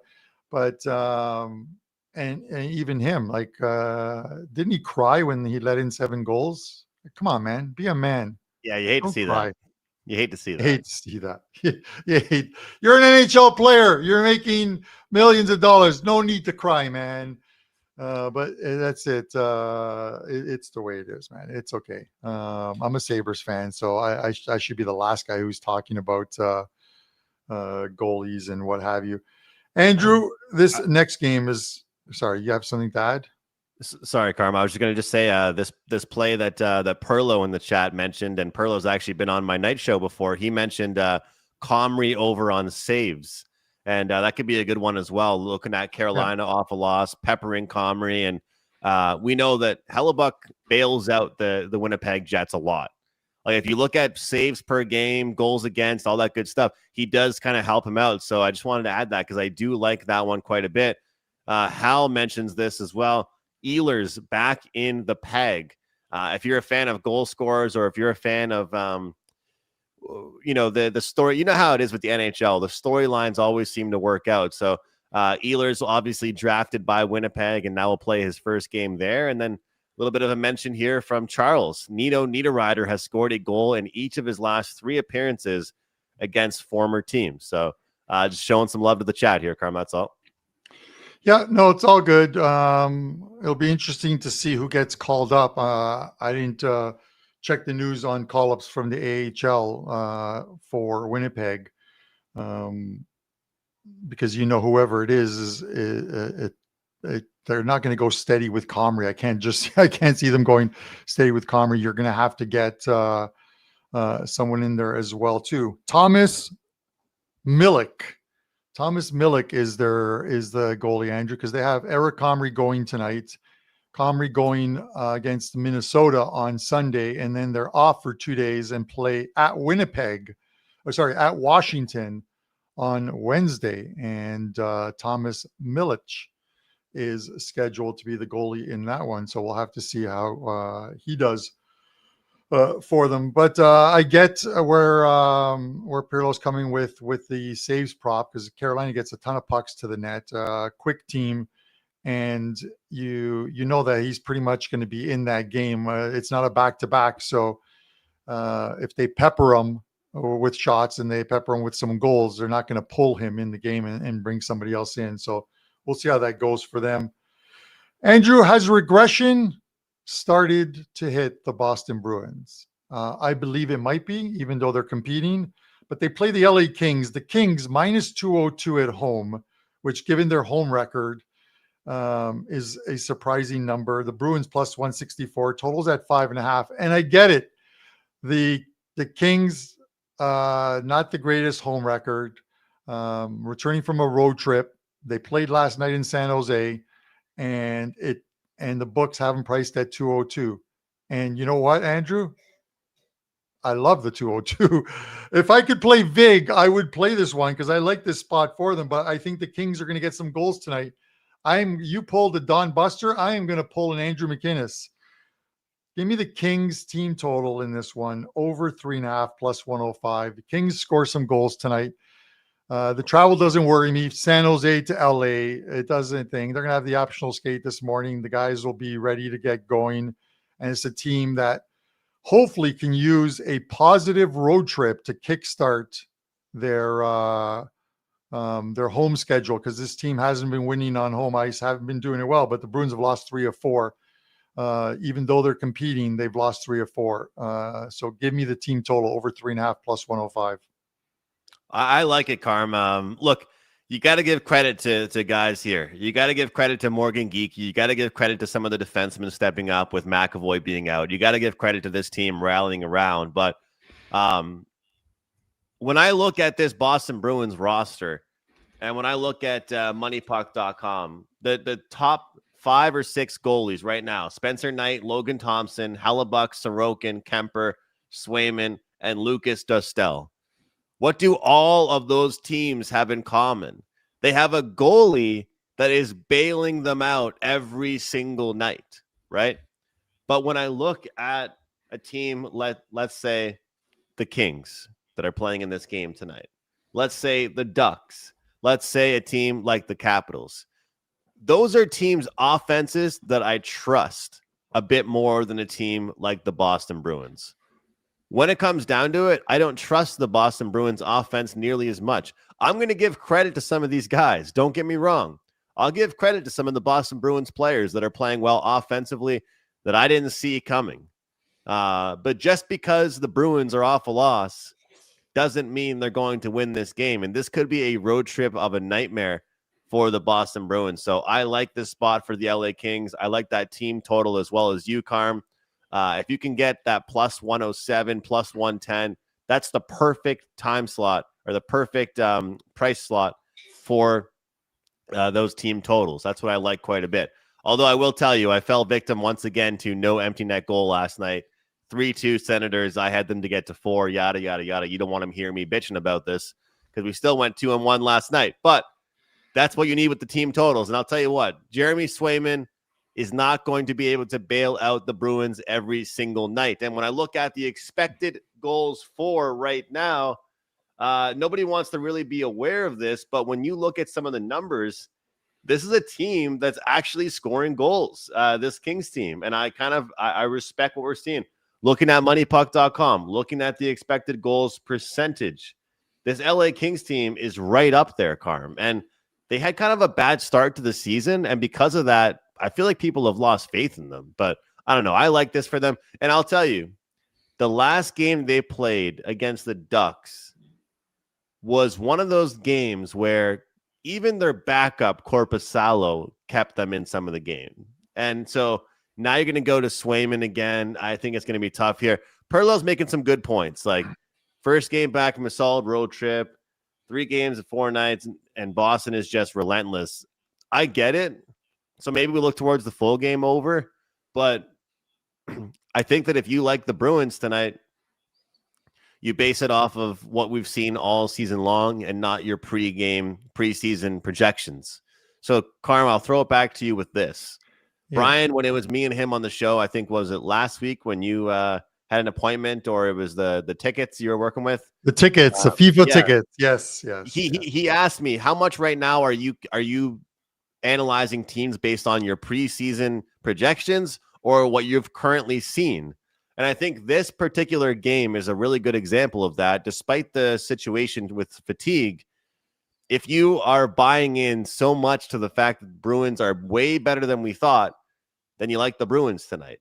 If you look at it and think that Bruins have overachieved and the LA Kings are still a much better hockey team, then you take the Kings tonight. That's kind of where I look. How much do we believe in what the Bruins are doing? And like Andrew, you look at it, and there's a couple points. I'm going to be like all over the place with the thoughts on this one as far as like the Kings go. If you're going to play the Bruins, you should have been doing it during that nice little streak they had going, and not like now where they've lost like 3 of their last 4 games, because it could be a signal that some regression is kicking in with them. You look at the Kings. The Kings are, yes, they're on the second of a back-to-back after the road trip. But again, it was in San Jose. And they did what I thought was the smart thing to do. They arrested Darcy Comfer. He's in goal tonight. He's their number 1 goalie. He's in goal tonight. They played Forsberg last night. And, he held his own in that game. They lose to the Sharks in a shootout. So they still pick up a point, and they're probably happy with that. It's at home where they need to start turning things around, because you look at this team. This team scored 59 goals on the season. I think they've allowed 61. At home, they are 1-6 on home ice, and they've only scored in 7 games 15 goals in 7 games at home. And I am taking the team total at 3.5 plus 105, because I believe, because I've seen it before, teams hit the road after playing miserable at home, put together a great road trip. It could end with a loss, but they come home and it's like a weight is lifted off the team. They start to play better, and you get that first win on home ice, and sometimes, or that second win in their case, and it just snowballs to another win. So I'm going to be watching the game tonight, more so from the angle of, I want to see how they play tonight. If they play a very good game, I'm going to come right back with them and play whoever they're playing. I'm going to play them again at home, because I know eventually, and this is something similar to what we saw last year with this team. This team struggled at the beginning of the year, could not win games at home, and then became one of the toughest teams to beat on home ice. And they were great defensively. Nothing has changed between last year and this year to change any of that. They just need to find their rhythm again. So there's a lot of teams in the NHL that need to find their rhythm 20 games in.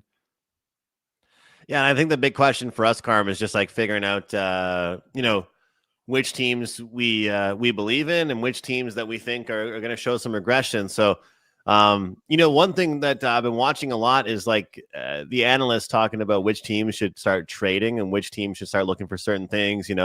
Obviously the Canadians have lost like 5 straight games and they're injured. So as a Habs fan, I'm looking at that. But Carm, nobody wants to trade right now because no team is really doing that bad.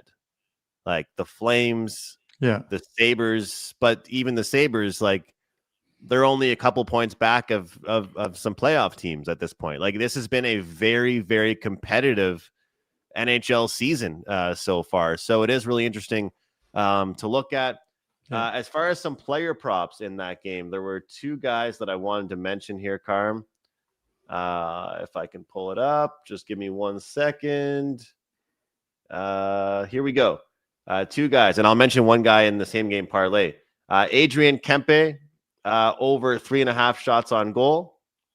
And then also there's going to be a little sprinkle of a goal scoring one here.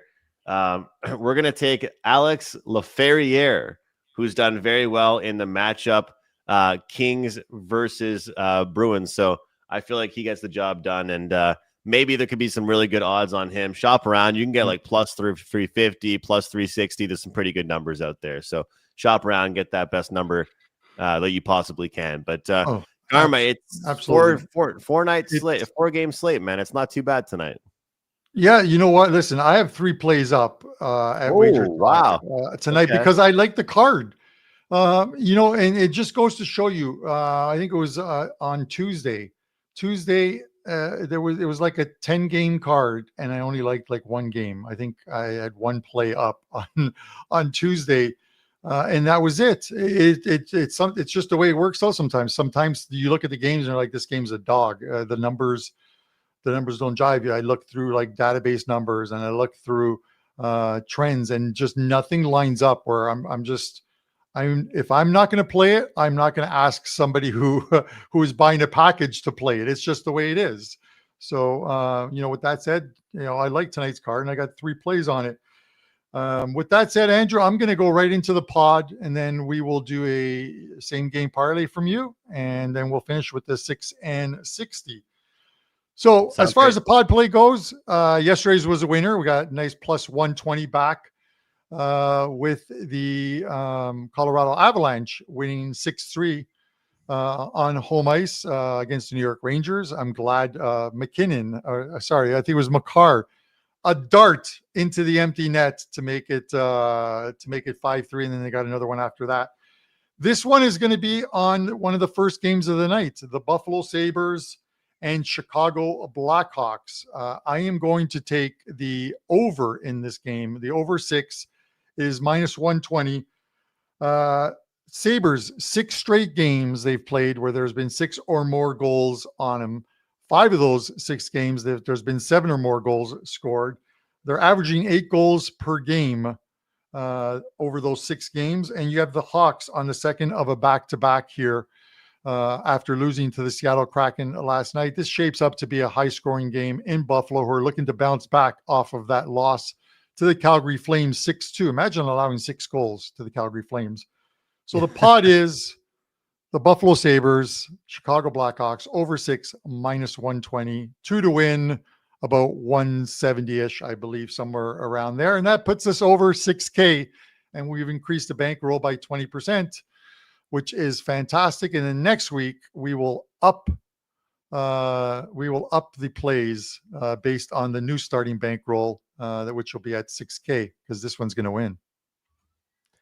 Carm, you are proving how it works when you build the bankroll. That's what you're proving. You just one step at a time, one play at a time, and that's what you're doing. You're building the bankroll. So, guys, if you're following along with what Carm's doing here, there's been some puck lines, there's been some first period plays, some totals plays, a little bit of everything. And Carm, I believe you had a prop or two in there as well. You're really proving what it comes down to when building the bankroll. And I know I've been changing the name too much. I know it's the pod, the play of the day, but it is the bankroll builder as well. You're building a bankroll starting at $5,000, and let's get it to $6,000, man, and keep on moving. It's only November. Let's see what you can do with this. I'm looking forward to it. If I can get it to like 10K, I am booking a flight to Turkey, because that's where they do like all the really good hair implants and stuff. And I'm going to come back looking like Dan Alexander.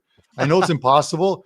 But when you have those locks flowing down the side of your head, you know what I mean? Or I don't even know if he does the Gareth Bale man bun on top of his head sometimes when he's out jogging the beach with his dog and his brand new wife, beautiful wife, but brand new, beautiful. Whatever. I'm tongue tied here. And Dan's probably not even watching the show. He's just hitting buttons there and has us muted while he listens to like Dan is like Homer Simpson working at the factory. Power plant. The power plant. Oh God, Dan's a safety inspector. Andrew, give us a same game parlay while I rest up for the 6 and 60. Carm, I've just got 4 picks. This turns out to be plus 788 here. 2 guys to get a point from the Pittsburgh Penguins. With that overnight flip, it was -120 ballpark for the Wild. Opening number turns into a -120 price for the Penguins. I'm interested in 2 players on the Penguins. Anthony Mantha has a very, very solid head-to-head history against the Wild. I like looking at that stuff. Evgeny Malkin, he's been a player on fire, but especially his assists. He's gotten a lot better with his playmaking this season. We've been seeing him passing the puck very well, so we'll take him to get a point. Those 2 guys together is plus 146. Boston Bruins, LA Kings, we're going to take Trevor Moore over 1.5 shots on goal, and Philippe Deneau has a very good history against the Boston Bruins. We'll take him to get at least 1 point. Shop around, guys. These 4 picks should equal somewhere around the plus 800 ballpark, 788, 790, wherever you're looking. Try and get the best number you can. We got to hit one here. I think, Carm, we're going to go out on a bang here with this one. Anthony Mantha, Evgeny Malkin, Trevor Moore, and Philippe Deneau. And don't be scared, guys, to single bet these. In fact, I'll tell you right now, Trevor Moore over 2.5 shots on goal at good plus money will be a client play for me. So there you go with that one. I think this is a really good matchup for Trevor Moore. So that's all I got, Carm. Plus 788 trying to end the week. I like it. I like it, Andrew. You got Evgeny Malkin in there. Someone's going to badly overpay for this guy when the Pittsburgh Penguins start selling. He's like at the tail end of his career. You know what I mean? So, and someone's going to give up prospects or something to get them into the lineup to make a push for the Stanley Cup. They're going to overpay for him. Overpaying for Sidney Crosby is a different story because you're bringing in, again, a guy who's a generational talent, a guy who's good in the dressing room, and a guy who's won Stanley Cups. And I know Malkin's done it, but Sid's presence on the ice is bigger than Malkin's. So just real quick, Carm, how did yesterday's parlay go? Jeffrey asking, what is your record for the parlays? I believe we've hit like 3 or 4 of them since we started doing them. Yeah. Maybe 3. So yeah, And guys, some nice 10 to 14 to ones. we got to hit one today. I'm going to Yeah. tell you guys, we have not hit one all week long. And a lot of times been 3 for 4, whatever it is. So, but yeah, we've hit a 10 to 1. We've hit an 11 to 1. And I think we hit like a plus 750 so far. So we've been doing these for what, like 2 weeks, Carm, maybe 2.5 weeks. Yeah, they are risky, and it's a parlay for fun for us to track together. And, sometimes it's going to be point parlays, sometimes it'll be shots and stuff like that. But the thing is, there's going to be some weeks where we might end up hitting 2 or 3. But right now, we're trying to at least hit 1 to close out the week, Carm. So, because here's the deal. Like, I could give you guys, the 2 best players on every team. I could be giving you guys, every night we'll take, hey, Nylander and Tavares to get a point. Take Suzuki and Caulfield to get a point. You guys don't necessarily need me to tell you the 2 best players on every team, parlay them together to get a point. I don't really feel like anybody needs me to tell them that. That's not really the hardest thing to do. You could take 2 best players plus 100. There you go. We're trying to kind of make it happen here with a guy like Anthony Mantha, with a guy like Trevor Moore, with a guy like Philippe Deneau. So we're mixing it up, Carm. I want people to be betting on guys that they don't usually bet on. It'd be very easy for me to just give out Kucherov every single night. Yeah. No, listen, the parlays are tough, guys. I say they're meant to be fun. There's ways of approaching these things.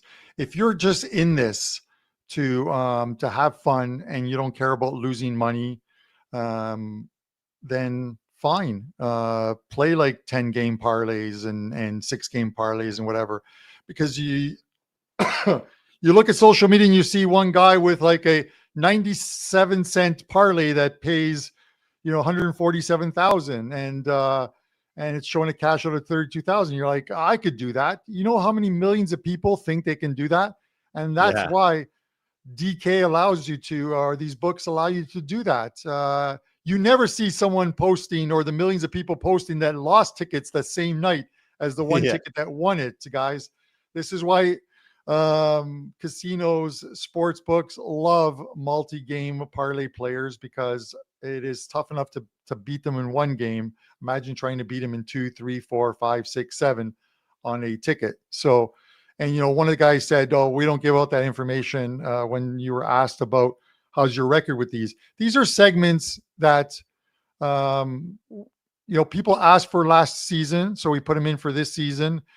You can follow along. We're not telling you to play them, but we're telling you, Andrew's giving you the ones he likes. You can take each one individually and play them individually if you want to too. It's like the 6 and 60. It's 6 games. I'm not telling you to go parlay all 6 games. Some people do that and it goes 5 and 1 and they're upset. Well, I gave you 5 out of 6 games that won. Play them singles. Anyways, with that said, old man yelling at the clouds is ready for 6 and 60, Andrew. And Dan? Go get him, Carm. Go get him. Dan, do we have a clock ready? There's no graphic. You got the stopwatch. It's got the stopwatch. Okay. Anyways. I'm timing you, Carm. We go. All right. You say go, Carm, you can always just assume I have a clock running. You can just trust that I know that you want a clock, and you just say, and here comes the 6 and 60. Boom. Clock goes on. That's Dan. Is that you up there, Dan? Yes. Okay. Yes, it is Dan is God. Dan is God. All right. Here's your 6 and 60. Florida and Edmonton. I'm going to take the Florida money line. If you watch my look ahead, Florida was the team. This is the second game of the 5-game look ahead. They're already 1-0. Oilers 3-7. Their last 10 visits to Florida. Florida money line. Montreal and Toronto, first period over 1.5. Heated rivalry and both teams struggling right now defensively. I see penalties and scoring in this first period. Pittsburgh and Seattle. I'm taking Seattle on the money line. Second of a back-to-back after that Sweden trip for Pittsburgh. It's a fade spot for me. Nashville and Colorado, Avs money line. Avs are 9-0-1 their last 10. I'm not getting in front of that train. Give me the Avalanche money line. Utah and the Rangers. Rangers money line. The Mammoth, their scoring is dried up of late. The Rangers, they played Colorado tough before they lost that one. I'm going to take them to bounce back and win here. And finally, Calgary and Dallas, Stars money line. Stars are getting healthy, and they started off this road trip with a very good performance in Vancouver last night. Give me the Stars money line. That is your 6 and 60. Need the results, Dan. Need the results. 102.69. What? 102.69. The kids today say 6-7. We used to say 69, right, Dan? He seems to obviously be poking away at us. Hal quits 2-6 last weekend. Yes, 2-6. But Hal, you failed to mention the first 3 weeks were 4-2, 4-2, and 4-2. Don't sound like the guy who mentions the winners and doesn't mention the losers. You're doing it the other way around. You mention the losing ones and don't mention the winning ones. Like, who pissed in your cornflakes this morning, dude? Come on, He's man. an OG hater, Carm. He's never going to say when you do anything well. He only can say when you do things wrong. He's an OG hater. But hey, why don't you drop the hate in the comments after the video goes live? Tell him how much you hate him in the comments below the video. Keep the comments coming, Hal. If you want to keep them coming, comment after the video, buddy. Help the algorithm if you're going to be a dick. Come on. It's great for the algorithm. I absolutely love it. Listen, it's all good fun. We love the guys in the chat because they share so much information back and forth on stuff they like. Pirlo, Fortunat, Jeffrey. There's a ton of guys who post stuff in there, and it's and I love the fact that you guys are sharing information with each other, what injuries, what have you. That is what these shows are meant. It's not just what we're saying, but sometimes what the guys in the chat are saying. And we'll highlight some of those and put them up on the screen because it's good info that everyone should know. You want to beat this game, you do it as a collective, not individually. So that's the best way to do it. Hey, Andrew, I'm taking Trevor Moore over 1.5 shots and combining it with the game till over 5.5 for some plus money. I like that. Thanks for the tips. Perfect. Shout out to Perlo. Shout out to all of you guys, everybody in here. Yeah. We appreciate every single one of you. And you know what? We have so much fun on these Friday shows because if it's a little more laid back, we can have some laughs. We go over some games, get to talk with you guys. But we know how it is, guys. It's a smaller slate on Friday, but it's a massive slate on Saturday. And I'm just going to add this, guys. You guys know that I have my new show that I'm doing. We're recording it and we're posting it at night or late into the morning. And tonight, I've got Brian Leonard joining me. And Brian's been red hot across all sports. Brian is going to go over every single game on the board with me for Saturday. We're putting him to the test. So he's joining me here. We're going to have some great promo codes on that show. So, guys, take a look out for that on the WagerTalk YouTube channel. Mr. BL himself will be on the show with me going over things. And I'm going to have a promo code on that show for the rest of the year for my NFL props. So don't miss that. That'll be recorded and up probably late tonight. So make sure you guys check that out. But, Carm, that's it for me, brother. Yeah. One play in hockey, one college basketball play, and that's all I have for today. Close it out for us. I have, as I mentioned, 3 plays up in NHL for tonight. I will have soccer, which I'm loading up. Domestic League soccer returns after the international break. Some very good games this weekend across Saturday and Sunday. A couple of college plays to see if we can keep a good run in college football going. And then, of course, NFL 3 plays already loaded. And those are likely the only 3 plays I am going to load in NFL. So if you want to get you can get the Weekend Warrior and get all the college football, all the NFL, or you can get a 3-day all access, or even that 7 days, $99, and you get 10 days instead. That package is still available. You're going to get all plays, including a 5% play. And as I mentioned, Saturday night NHL, I'm just waiting for the line to pop up. And if it fits my model, it's going to be a 5% NHL play going tomorrow night. This month, with 5% releases, 5-0. So let's see if we can make it a perfect 6-0. That's it for me, guys. For myself, Andrew McInnes, all our guests this week, the Prez, Brian Leonard, Don Buster, and of course, our fabulous producer, Dan Alexander. This is Puck Time. We will see you on Monday. I wish you guys all the best of luck this weekend.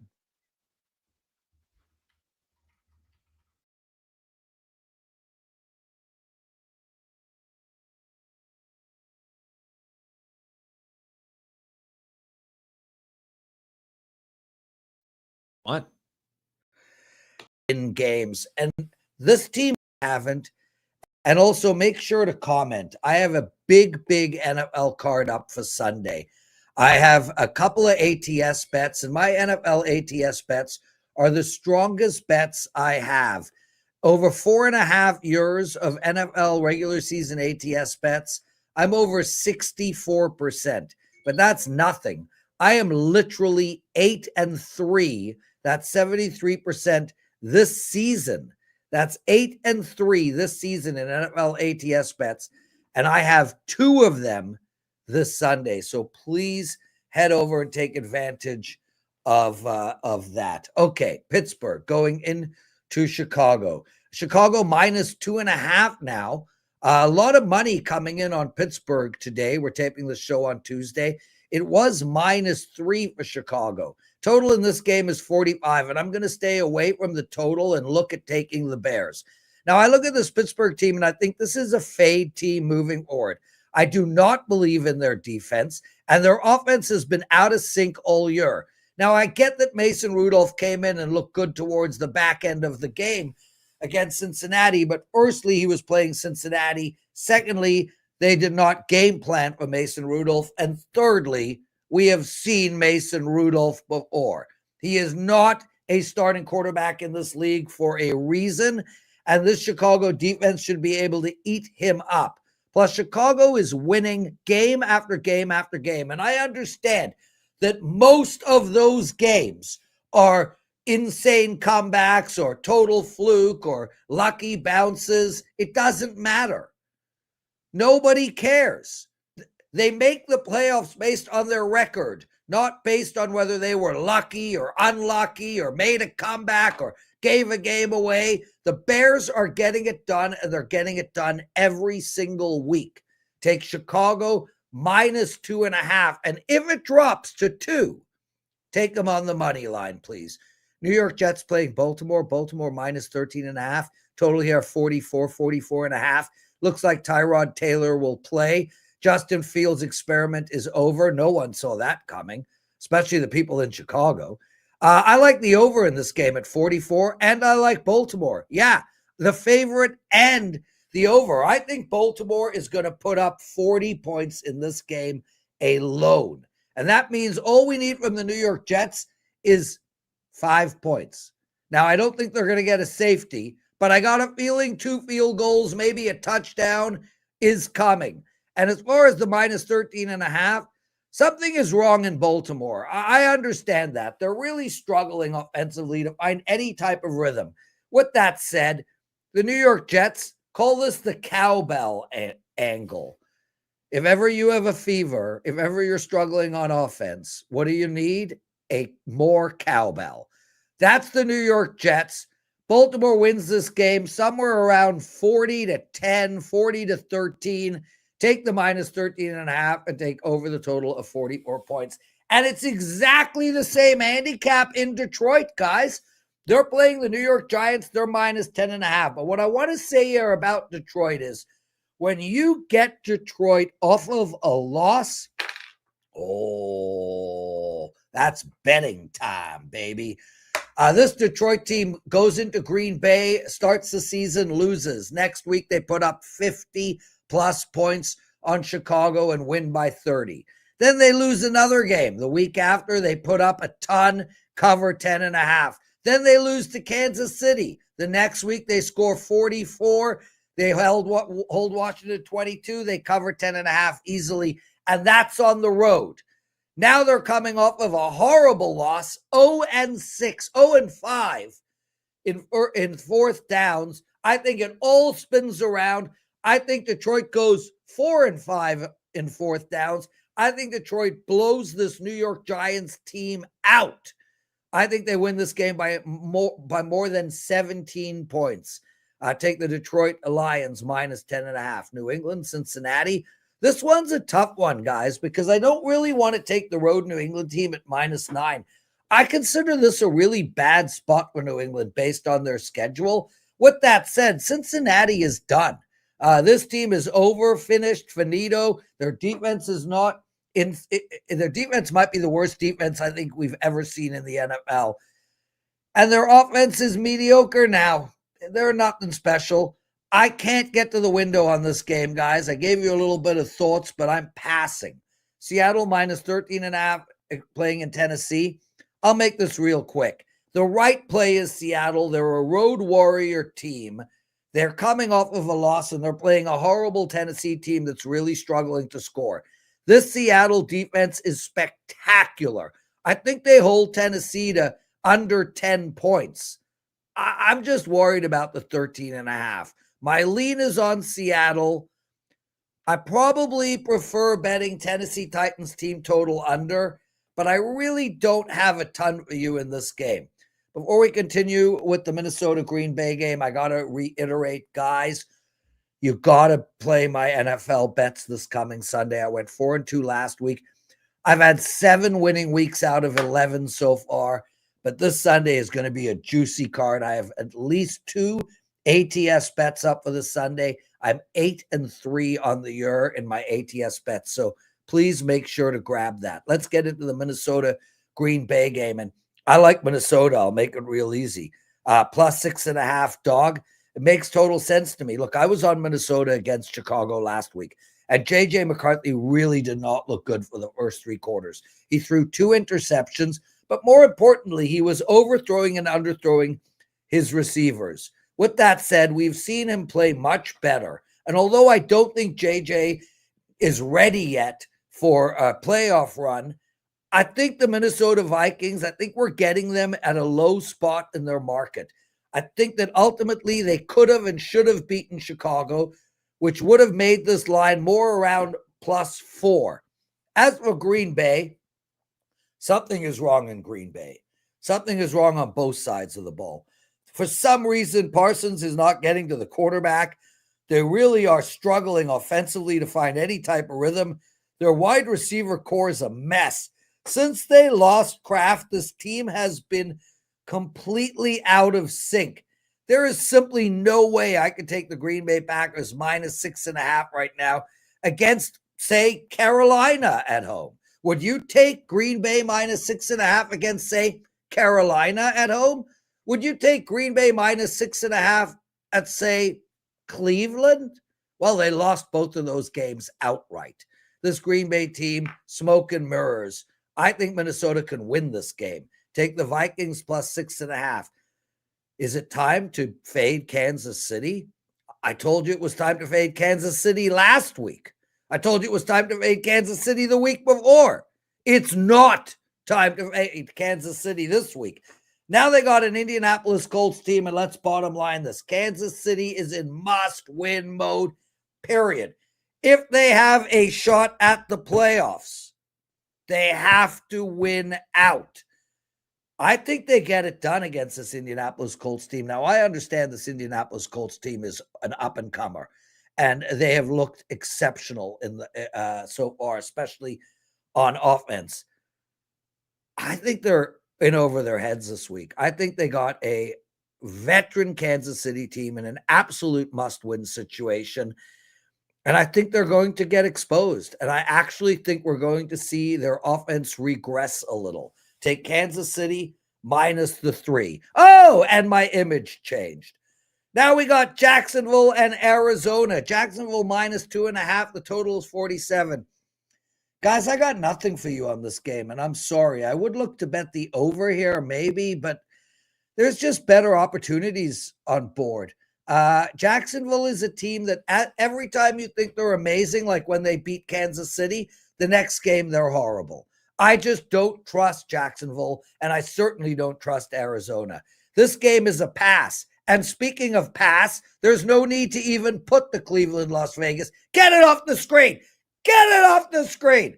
We're not even discussing that game. And Atlanta, New Orleans, get it off the screen too. Don't even put it there. Okay, let's talk Philadelphia and Dallas. I like the Cowboys here. Here's my worry. Every time I like the Cowboys, every time I think it's time,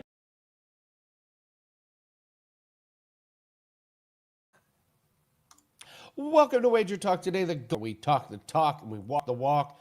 Football Friday. Let's go, people. Got everything needed for a massive weekend of football. Yanni's going to get us started with the Steam Report. Teddy Covers is going to talk USC, Oregon, Colts, Chiefs, and we're going to do Sell Me. And we got a surprise coming up for all you fine folks when we do Sell Me this week. Marco's going to join us, talk Eagles, Cowboys, Pitt, Georgia Tech. He's going to give us our sauce of the week. Then Dan is going to jump in, and we are going to do our Super Contest Pick 5 segment at the end. Buckle up, guys. Huge, huge weekend of sports. We got free plays in all around the world. Let's get going. Hit the like button. Please boost this algorithm. We had a great show. Yanni, let's bring in Yanni. Yanni, we talked yesterday, like, how big is the difference between C.J. Stroud and Davis Mills? Turns out not much at all. Yeah, exactly. That's how I felt, and that's why I was on a 4% on Houston. I just thought that the drop off just wasn't warranted. Let's go. Great call. I was just telling Dan, I'm mad I didn't use him in the Super Contest. I just felt that was a really obvious spot. Dan just said what they're 11 Bills are 11-12 on the road in the last 23 games. So great call for you. All right, let's talk Steam Report here. Huge Friday, big Saturday, big Sunday. What are you seeing right now? Let's start with what sport you want to start with? College football? College football. Let's do it. Why not? Let's jump into some college football. Now, we have 2 games tonight, 2 primetime games. I have a package up, 2 4% in there already. Again, you know how we're doing in college football. Early game, Florida State, NC State. Surprisingly, even though you're seeing the Florida State at -6, even some juice there, public money's coming in opposite. They're taking the points with NC State, at least early on. Again, this one opened 5, went to 5.5, went to 6, went as high as 6.5. This morning, that's when you saw some take back at 6.5. So they didn't wait to get 7 on NC State. So it seems like 6, and that's why some of the sharper shops are putting juice. So obviously some sharp money early on Florida State. Hawaii, UNLV, this line is sitting right where it opened. Some shops opened 3.5, but that got taken out immediately. And we've been looking at 3 across the board, some 2.5s also, as another primetime game where the dog's getting a little more love than the favorite. So not too much risk. And this is a good spot to be a bookmaker because they're getting good 2-way action and the line's not moving significantly. So they're not going to get middled and they could pretty much just sweep up that vig. Unless the betting syndicates come in and take a huge position, you probably won't see too big of a line movement on either of these 2 games tonight. That's not the case tomorrow. Real quickly, let's go over some of the more one-sided steam moves in college football where I haven't seen resistance, haven't seen take back. Instead, we're seeing follow through and piggybackers as well. Real quickly, 119 Rutgers over that number 1 team, Ohio State. They took them at 33. They took them at 32 as well. Old Dominion, that just keeps getting bet. 10, 10.5, 11 against Georgia Southern. Another real popular bet, Michigan. Steam, multiple groups, laid the 12, laid the 13, came back, laid 13.5 against Maryland.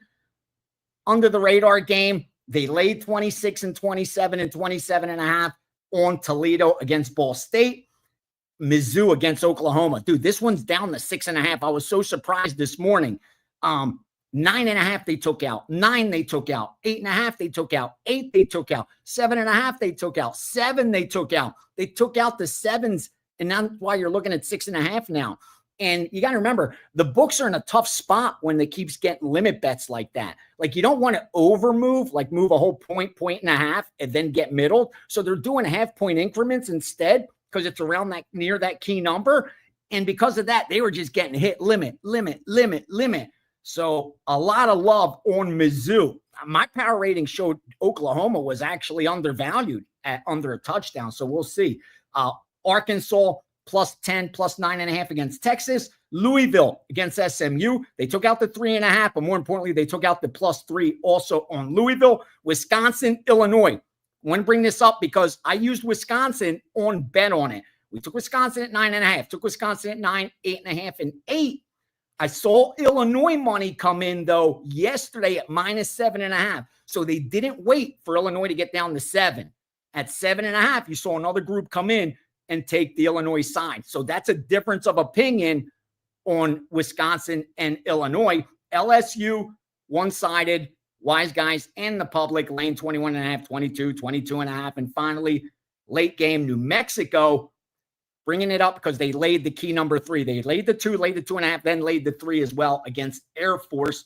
That's some of the college football steam for you. And also Oregon at 9.5, bringing that up because that's also one-sided from the public. They're also betting Oregon. So there's some of that college football info for you. Don't forget, last call tomorrow on Saturday, and I will be releasing the first 5% in college football in a long time. This is only the 5th 5% this entire season, and I've been sitting at number 1 since about week 1.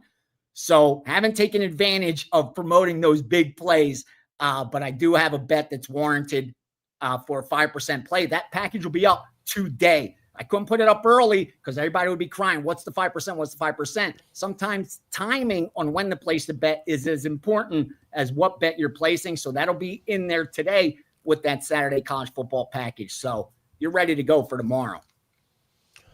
That Missouri action is really curious. That's a lot. I mean, those are a lot of numbers that got gobbled up. Do you have any idea what they're seeing? No, that's what I was looking at. Are there a bunch of key injuries? I'm not seeing that. Like, I'm not seeing where it like there's not that cluster injuries where you're like, okay, they got 2 key wide receivers and a running back out. They have no skill position players. Who are they going to throw the ball to? Who are they going to run? It's not like that.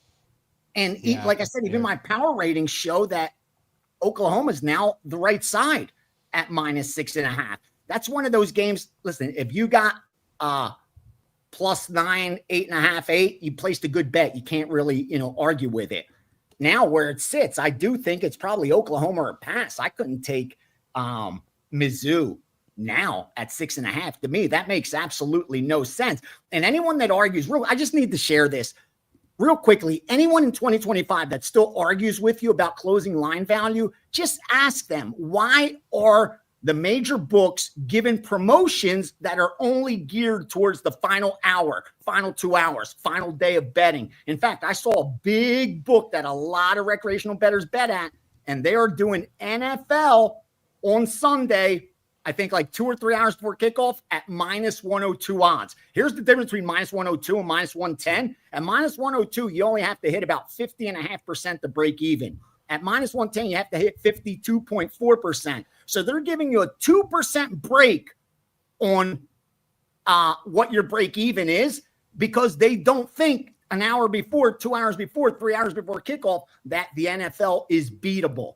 If anybody argues with you in 2025, CLV doesn't matter, tell that to these billion-dollar corporations that are taking advantage of CLV and their bettors. Looking at my DraftKings right now. Let's see what they're offering. Mystery Friday offer. So you don't even know what you're getting. You're just going to get something good. As long as you're losing to us, we're going to give you something. Mystery. It's on the front page. NBA Mystery Friday offer. Wow. Oh, all right, let's move on. I'll pass. Thank you, DraftKings. Let's take a look at NFL. Looks like biggest move is probably Detroit here. Open at 9.5. You're seeing 13s pop up. What else are you seeing in NFL? Yeah, some solid games in the NFL as well.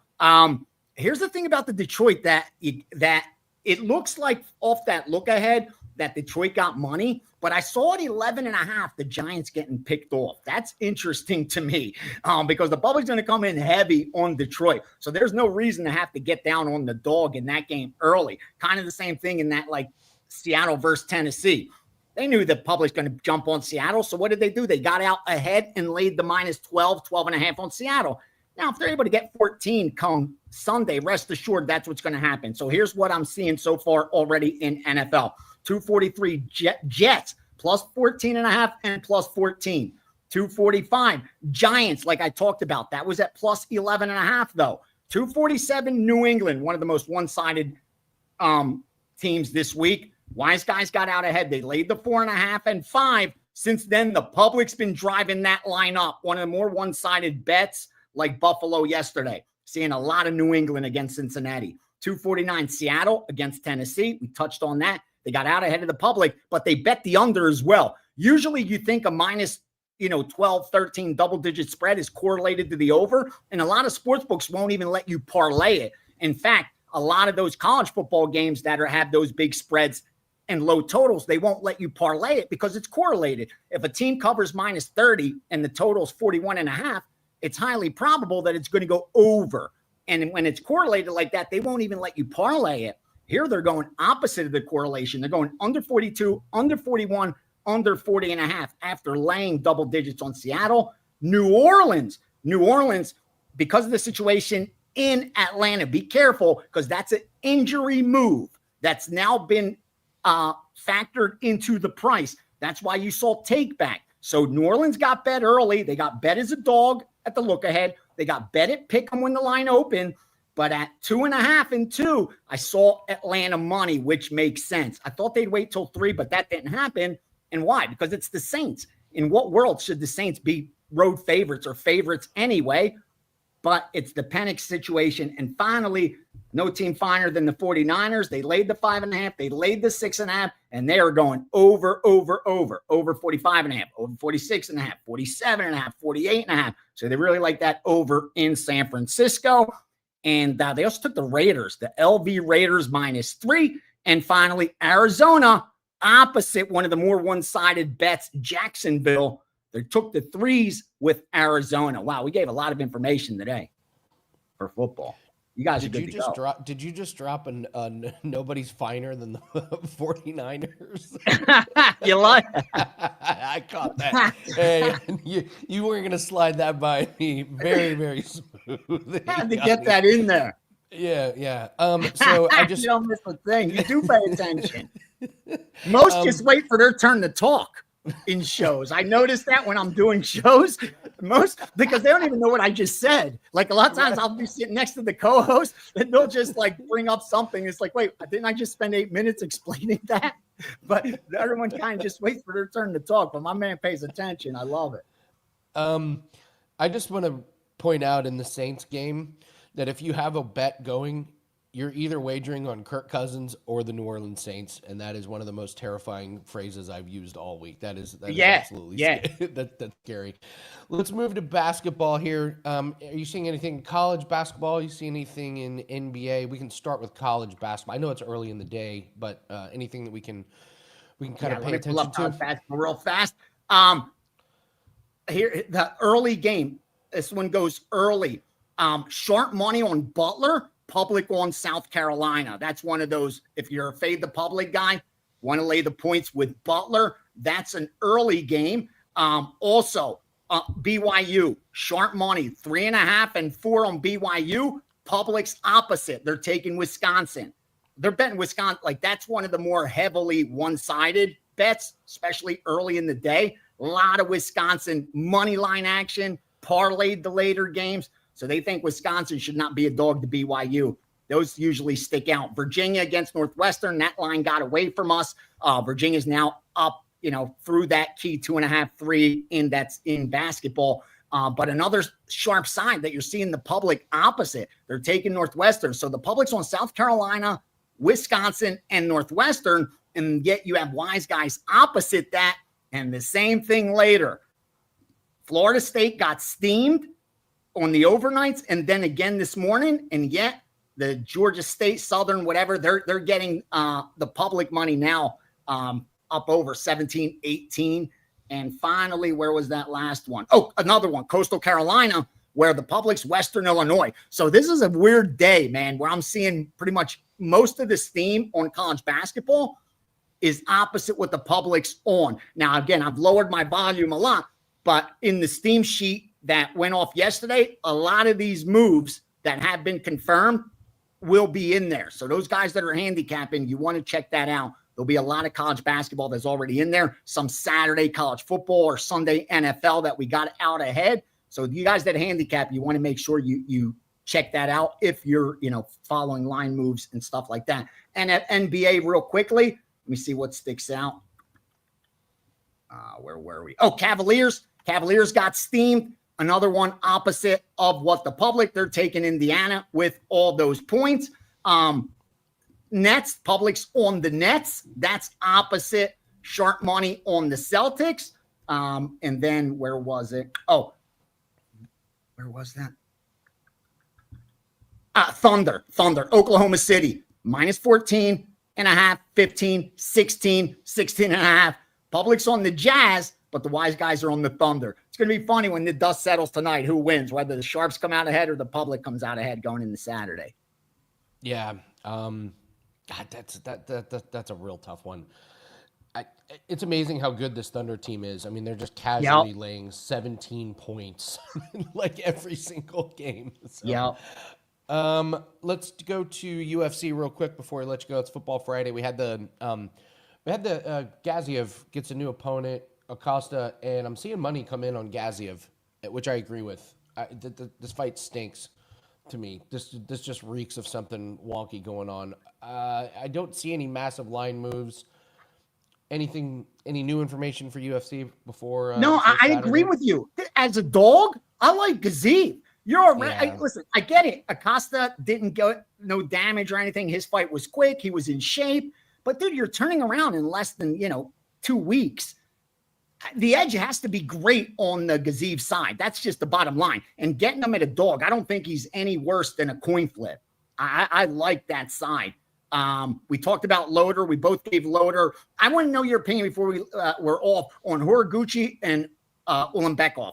I thought that I lean the favorite, but I'm seeing a lot of sharps on the Horiguchi side saying he should have never left the UFC. His only loss in the UFC was against Mighty Mouse during Mighty Mouse's run, and Ryzen and where he was fighting are elite and stuff like that. So he's a live dog. What do you think? Yeah, he is a live dog. Tajir is just a master at winning rounds. They're not spectacular, but he just controls. A minute left, he gets a takedown, wins the round. So his rounds are close, and you're in that area of the world where they like grappling and wrestling. I think Horiguchi's in a tough spot. He's going to be all gas, no brakes. He's going to push the issue. It's dog or pass on that one, but the over 2. I mean, Gianni, they're telling you what's going to happen. Over 2.5 is minus 300. It's a Tajir fight, so it's probably going the distance. I would say dog or pass, but I think there's better betting opportunities. But I'm not getting in front of Tajir. He just knows how to eke out those rounds. That's what I thought too. That's what I thought. Yeah, that's what I like too. Yeah. All right, Yanni. Great Football Friday. What do you have up for everybody? It's a huge weekend. What do you have up for everybody? I have the college football pass tonight already. 2-4% on those primetime games. I have my college basketball package up again. I combined college basketball and NBA because I'm only putting the 4% in there, the strongest. Won yesterday's package, won the package the day before. I really like it took 7 years to figure it out. Me and Johnny were laughing yesterday, but I think we got the solution to get all this stuff out there and not destroy, the premium stuff with too much volume. Saturday's college football will be up within the next 60 to 90 minutes. NFL Sunday's already up and available. UFC's already up with 4 plays. Huge weekend ahead. Let's do some damage. Best of luck to all you guys. And again, thanks for your support. Thanks, Yanni. Appreciate it. Great week of segments. Good luck. Let's have a big weekend. So, all right, we are going to bring in Teddy Covers. A couple things in the chat. But first, guys, nice winner for us last night in the NFL. Sweep the board in NBA. We lost our NHL, but we'll take a 3-1 night every single day of the week. And we're back at it today. NBA best bets are up. We got a couple of props that are up, and I'm going to do some research once we get some more information on some of the injuries. But NBA prop pack is up. Our Sunday NFL props pack is up. There's one play in there now, and plays are going to come out today, tomorrow, Sunday, all the way up until kickoff on Sunday. So you want to grab that. And then we have our boxing best bet. We talked about boxing last week, and we're doing half price again. So we know it's a huge week of sports. So Johnny and them are letting us do half price on boxing. That play goes off tomorrow. But really, NBA and NFL props, that's where it's at. That's where we build bankrolls. We're at 58% in the NBA, and we continue hitting 58% of our bets for the rest of the season. We're going to be in beautiful shape. So go grab that, wt.buzz/AL, and you can still get 7 days of our NBA and NHL props, both of them included. So 7 days. Again, get one pack, that's fine. Really encourage everyone to get a package, 7 days of those plays, so you can see what we can do for your bankroll in the props market. All right, somebody says in the chat, Andy, you have low eyes, and I didn't know what low eyes is. Apparently, low eyes is like if you're high. I am not, guys. Andy with the low eyes. So it has been raining and cold nonstop here. My allergies are up, and I freaking hate it when my eyes swell up. I literally have an ice pack here trying to ice my eyes down so I don't look high. And if I was high, that would be one thing, and I get really, really mad that I'm not high and I get accused of it. But no, I am not high. If I did smoke anything this morning, I would be in bed asleep, and nobody would be hosting this show. So, but yes, thank you. I didn't know what low eyes was. Let's bring in Teddy. Hopefully his eyes aren't low. Teddy, you eyes low this morning? Drinking and smoking pot all morning? Are you feeling good? It's a little bit early in the day. You know, what's it, 9 a.m. here on the left coast? And sure, you know, it's not like I've never waked and baked in my life. I have, but on a football Friday, I've never waked and baked on a football Friday, and I'm not going to start today. So appreciate the comments. And of course, I was reading they were saying that I get mad at anything, that I'm always mad. No, that was just with Prez. You know, Prez makes me crazy more than anybody. You know, normally I'm maybe I'm a grumpy old man, but I'm not crazy grumpy. But Prez makes me crazy grumpy. It's just he's just one of those guys, you know. He just when I see him, I'm already on edge, you know. I waked and baked once, and I will never forget it. They were like, "You want to wake and bake?" I was like, "Yeah, I've never done that before." I was asleep within 5 minutes. That's just it. It's a short day. Yeah. Wake and bake makes me. Yeah, you wake up, you hang out, and then I'm passed out. You know, yeah, sure. It's not anything we do during season. You know, in the middle of summer, maybe get away. You know, yeah. No, not on football Fridays. No way. I want to get to college football and NFL, but last week we talked about the Thunder. I'm having so much fun watching the Thunder and the Denver Nuggets this season. I just think they're so fun. I think they're so entertaining, and now you have the Houston Rockets. Wondering if, what do you think of these three teams? I don't remember a three-team race in the Western Conference like this. I think they're all three amazing, and I love watching them. And right now they're 1, 2, 3 in my power ratings, full league.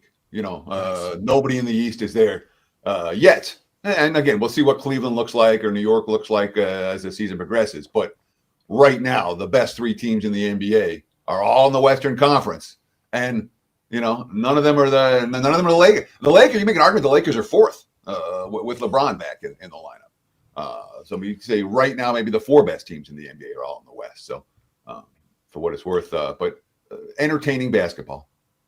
Yeah, they're great. NBA is having a resurgence. I love the coverage that NBC and Amazon is doing. You watch the games, and all they do is talk X's and O's. There's no hot takes. I think they're doing a fantastic job. Teddy's always in his prime. Teddy's always in his prime. I always tell people, Teddy, I wouldn't be in this business if it wasn't for you. I listened to you on a podcast, and I was like, all right, I like that guy. I want to follow that path. So always appreciate you. Let's you go can to curse college. me. You'll be cursing me in about 10 years or so, but for now it's fine. I didn't say I was staying in the industry, but I think you got me in the industry. Let's talk college football here. Let's go to USC, Oregon. Really entertaining game. This one should be fun. How do you break this one down? Sure. So we're talking 12:30 Pacific time, 3:30 Eastern time on CBS this Saturday. Oregon, USC, top 25 showdown. Oregon 9-1, USC 8-2. They're both 6-1 in the Big Ten. Dante Moore, I should say, still getting love in the Heisman race. He's averaged 8.6 yards per pass, but 21-5 touchdown to interception ratio. But something really stands out. At least it did to me when I started looking at the Oregon Ducks full season schedule. And at this time of year, that's what we're doing. It's not about what you did last week. It's what have you done this year? Let's just go through the Ducks schedule real quick in the Big Ten. Well, any major conference team. They played Oklahoma State, weakest team in the Big 12. Northwestern, Oregon State. Yeah, they're having a banner season. Rutgers, Wisconsin, Minnesota, Penn State in overtime. The competitive games, well, Iowa 18-16, and they lost at home to Indiana. But when you go through that list of opponents, Minnesota, Wisconsin, Rutgers, Penn State, Oregon State, Northwestern, Oklahoma State. That's a weak slate, man. For being in mid-November, that's a really weak slate. And the two games where they had to step up in class even a little bit, Indiana, lose outright. Iowa scored 18 points and were lucky to win that game. So my gut reaction is not to lay double digits with the Oregon Ducks. So can we take USC in this ball game? Heck yeah, we can. The thing that USC, I mean, Jaden Mayava's had a really good year at the QB position. But as much as Mayava, it's the skill position talent around him. You've got Lemon, who's been a monster this season. Mekhi Lemon has been as good as any receiver in the conference. And then you have Jacoby Lane, and then you have the tight ends, Lay McCree and Wolfgar Lyons. This is an offense that I believe can trade points with Oregon. And defensively, I mean, look, USC's biggest issue in big games for the last decade plus has been on the defense side of the football. And that's the question here is, can that defense contain the Ducks enough to keep this game close? But given Oregon's track record or lack thereof, I can only take USC plus the points in here. I'm not a Ducks believer when it comes to laying double digits with this squad against quality foes. Yeah, I like where you're going with that. It's really interesting to bring up that schedule. RJ in the chat, he says, yeah, it's Big Ten BS schedules. I'm just looking at RJ. I'm just looking at LSU schedule. You know, that tough Southeastern Louisiana game that you guys had, that tough Louisiana Tech game that LSU had. But yes, I understand what you're saying about the scheduling. So, Teddy, let's go to NFL. Colts Chiefs. Let's go. The ramifications of this game, it looked like a pretty good game before the season started, but walk us through this game. What happens if either team wins or loses? This is the big one for me, like in the playoff race here in the AFC. What do you make of this game? So looking at my Odds Logic live odds screen right now, we have a split line. There's Kansas City minus, and 3.5 is really the prevailing number right now, but there's 3 with juice for the Chiefs. So if you like Indy, you want to take plus 3.5. If you like Kansas City, you want to lay -3. And of course, that's one of the big advantages of the Odds Logic live odds screen is you can see exactly what each individual book has at their shop at that moment. And say, all right, I'm going to bet this here, there, and bet that, bet that over here. So anyhow, Odds Logic screen showing us that there is a split line here. Total mostly 50s, a little bit of juice to the under, 49.5 out there as well for Colts and Chiefs. And from a spot standpoint, Indy's 8-2. They're off a win versus the Jags in overtime in Berlin and a bye week. In theory, that's supposed to be a good spot. I'm not convinced that's the case.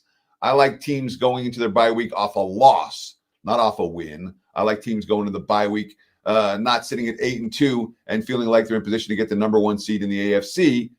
Indy's not the best team in the AFC. And we talk about impact injuries. In my mind, DeForest Buckner is as impact and injury as you're going to find in the league. That's not reflected in the point spread. Buckner has been a monster for Indy on defense. Their strength this season has all been about their dominance in the trenches on both sides of the football. Buckner got hurt. Colts defense has not been the same since. And that, to me, that is something of a problem. Now, they should be getting Shavarius Ward back at cornerback this week, but they look like they're getting Kenny Moore back this week, and that's a problem when you're talking about Kansas City with some urgency. I mean, there's nothing fraudulent about the Chiefs being 5-5. Denver outgained them by more than a half yard per play last week. The Broncos had 147 penalty yards. The Broncos went 1 of 5 in the red zone, and KC still couldn't beat them.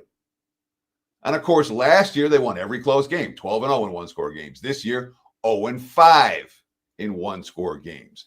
And when you don't have that confidence of, yeah, we've been doing this over and over again, it's not necessarily easy to pick up that confidence here in mid-November, even with Patrick Mahomes behind center. That being said, Every quote out of Kansas City that I've seen this week is urgency now, urgency now. Those are the type of quotes I would rather pay attention to than ignore. Am I thrilled about laying 3.5 with KC? No.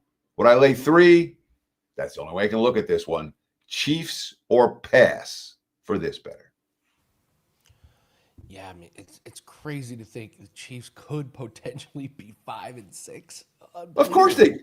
I mean, unbelievable. Even, so Kansas City won 9 straight division titles. All right. And when you do that, there's always a hiccup season. The Patriots had hiccup seasons throughout the Tom Brady era. It wasn't like they were in the Super Bowl every single year, in the conference championship game every single year. And this could well be that for KC. This is not a client play for me. It's not going to be a client play for me because that's how little I trust the Chiefs right now. But if I had to play it, I could only look at the Kansas City side. But they lose here. They're 5-6, and maybe we start to say, let's start fading. Yeah. There's urgency. The question is, are they good enough? The Browns are just a hiccup. They don't have hiccup seasons. They're just a hiccup franchise. So, all right. It's time for Sell Me, and we got something special to announce to everybody. All right. So, Teddy, here's the special announcement. Announced to me. It is news. So I called Johnny to ask him if this was okay. Johnny made the mistake of not calling me back, so we're just going to do it. So we're going to do Sell Me. And in the comment section after the show, type the name Andy or Teddy, which side you think is right, and put your WagerTalk username. And whoever wins, we're going to go in and we're going to pick a winner and they get a free 3-day pass. How's that? Sweet. So we're going to make this Love it. interesting. We're going to make this interesting for the people. So let's bring in Dan. We're going to do Sell Me. So Dan, first off, explain the segment and also let's explain this very easy for people to understand. Yes, how they we'll break it down, and Andy, you'll show those usernames and how they should do it. One thing I want to say before we transition fully into Sell Me is, as an Eagles fan, I saw many of Andy Reid teams at around 500 or below 500. If Andy Reid still has some juice, that's when he's at his best. 500 or lower Andy Reid teams, 74-49 straight up. 80-47-1 against the spread. So nearly double the amount of wins and covers when his teams are at 500 or below. How do you get such a sample size? You're the head coach of the Philadelphia Eagles. That's how. All right, guys, Sell Me time. And what we do, if you never watched this segment before, I choose a side or two sides, and these guys have to sell us on the spread of which team will cover the game. So these guys are not sure which games. I give them a little list of what it might be so that they can prepare, and they don't know which side they're going to break down. So the new little wrinkle that we're going to do is after the show goes live, not in the chat right now, after the show goes live, comment below whether you think Andy is correct or Teddy is correct. And also share your WagerTalk username. So you write it just like this. I think Teddy's right. Then you write Titan CT or whatever your WagerTalk username is. Or Thanks, you like the San Antonio Panthers. And Andy, you comment below with your username. So now you know the rules. And what do you get? If your guy wins, who you back wins, we're randomly going to select one of the people who chose them for a free 3-day pass. That easy. All you do is comment below, WagerTalk username, who you think is going to cover. And here we go. Gentlemen, I think this one's actually a little intriguing. Who would have thought that late November, we're talking about the Steelers and the Bears as an intriguing, division leading type matchup here. And we got, we'll grade this one at 2.5. It's pretty much, it's painted 2.5. Total is 45.5. And I was looking at the injury report. Aaron Rodgers was limited yesterday. Does he play? I haven't seen him officially be ruled out. So Teddy, you're the one that gets the question mark at quarterback. I always do it to Andy. So you get the quarterback question mark of the Pittsburgh Steelers as the road dog.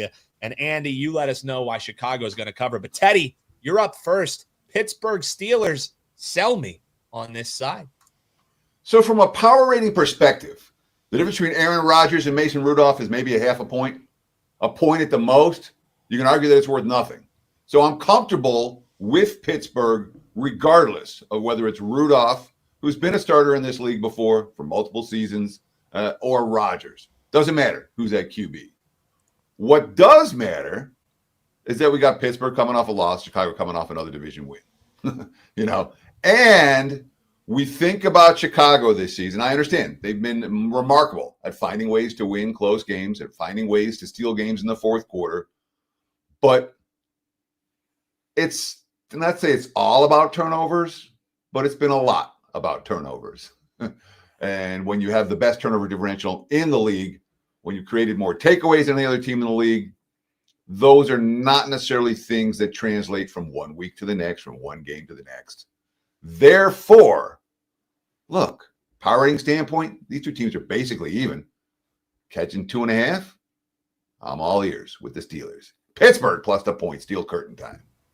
Andy? And if it is Mason Rudolph, as Marco has pointed out many a times on Bet On It here on the channel, around the holidays with a name like Rudolph, that could be part of the handicap. That's all I'm saying, Andy. So you're fighting against that Rudolph with his nose so red. You're taking Caleb Williams, 2.5 point favorites. What do we think? It's not even December. It's not even Thanksgiving. But you're prepping already. You're prepping already. You think Rudolph sleeps? Rudolph never sleeps.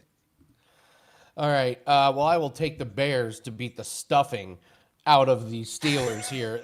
Well done. This week. Listen, this Bears team started off 0-2, and they put it together. New coach is starting to figure it out. Caleb Williams playing much better. Their only loss since that 0-2 start is at the Ravens. They've benefited from an easy schedule. Is this really a tough game? You're facing an either injured old Aaron Rodgers or Mason Rudolph. I just like what this Bears team is doing. I like their coach. Have you seen the coach in his post-game talks where he's like, I don't care how we win. It's all about winning. This is what we do. We're not apologizing for winning. Yeah, the Steelers team is completely fraudulent. DK Metcalf is upset. He's old. Jalen Warren is banged up. Steel curtain, I'm just not buying into the defense. And this is a home game for the Bears. Their last few home games, nice win against the Giants, nice win against the Saints, nice win against the Cowboys. I'm in on this Bears team. This is a Bears team that is 7-3, and I put this Bears team in the same category as the Patriots, where sometimes you just have those really lucky years where the schedule falls your way, you win some of the close games. Teddy brought up a good point about the Chiefs. Hey, this is like a hiccup season. This is the opposite of the hiccup season for the Patriots and the Bears. I'm not gonna get out of the way of this Bears team. They win, they cover. I'm completely out on the Steelers right now. All right, so you heard the pleas, everyone, for the side. So do you think Teddy and the Pittsburgh Steelers cover, or do you think Andy and the Chicago Bears cover? Comment below after the video goes live, Andy and your WagerTalk username, or do you think Teddy is going to be covering? Comment below Teddy with your WagerTalk username, and you're automatically entered in.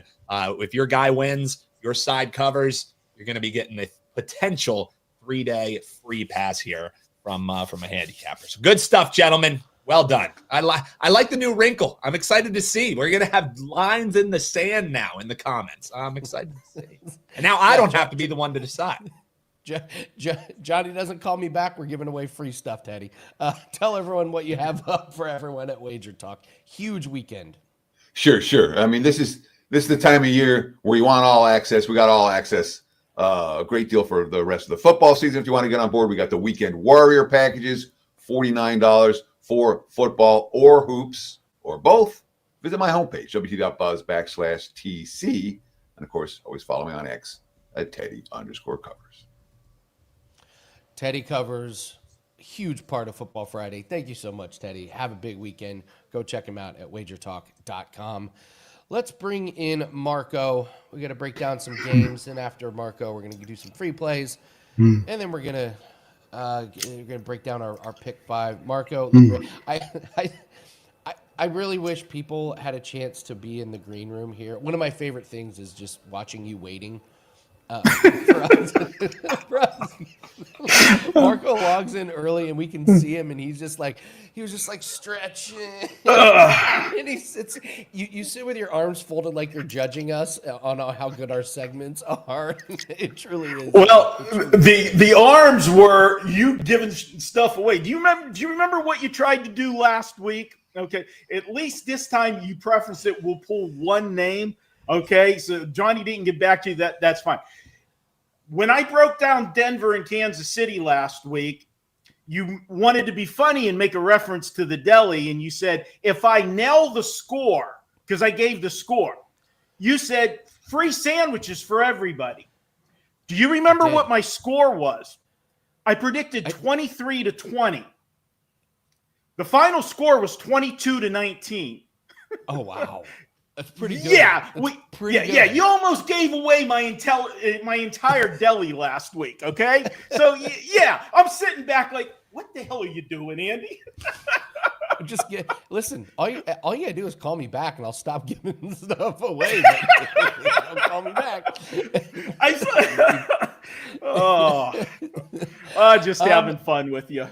No, this is great. This is great. All right, let's jump in. Eagles, Cowboys. Dan's Eagles. I don't know if you've watched the show, Marco. We've nicknamed the Eagles. They're now called the Philadelphia Tango and Cashes, named after a movie that's terrible but really fun to watch. And that's kind of what the Eagles are. They're just not very good, except they just keep winning. 3.5 line is curious to me. Over under 47.5. Cannot wait for your breakdown. What do you think of this one? Well, first of all, Philadelphia is the 2025 version of the 2024 version of the Kansas City Chiefs. This is a team, that 7 of their 8 wins have been by 7 points or less. Didn't we talk about that all last year with Kansas City, how they just kept squeaking by? They got all the way to the Super Bowl. So that would make Dan happy. But if it follows suit, the ending in the Super Bowl wouldn't be so happy for Dan because Kansas City ended up getting blown out. I look at this one, and Philadelphia, last 2 games, they've scored 10 and 16 points. That's got to be a little bit of a concern if you're a Philadelphia Eagle fan. But in fairness, they did have to go 2 weeks ago to Green Bay, play at Lambeau Field, not a tough place or not an easy place to play. And then last Sunday night, I should say, playing against Detroit, holding the Lions to the small total that they did, 9 points. But let's put everything in, it's a proper set.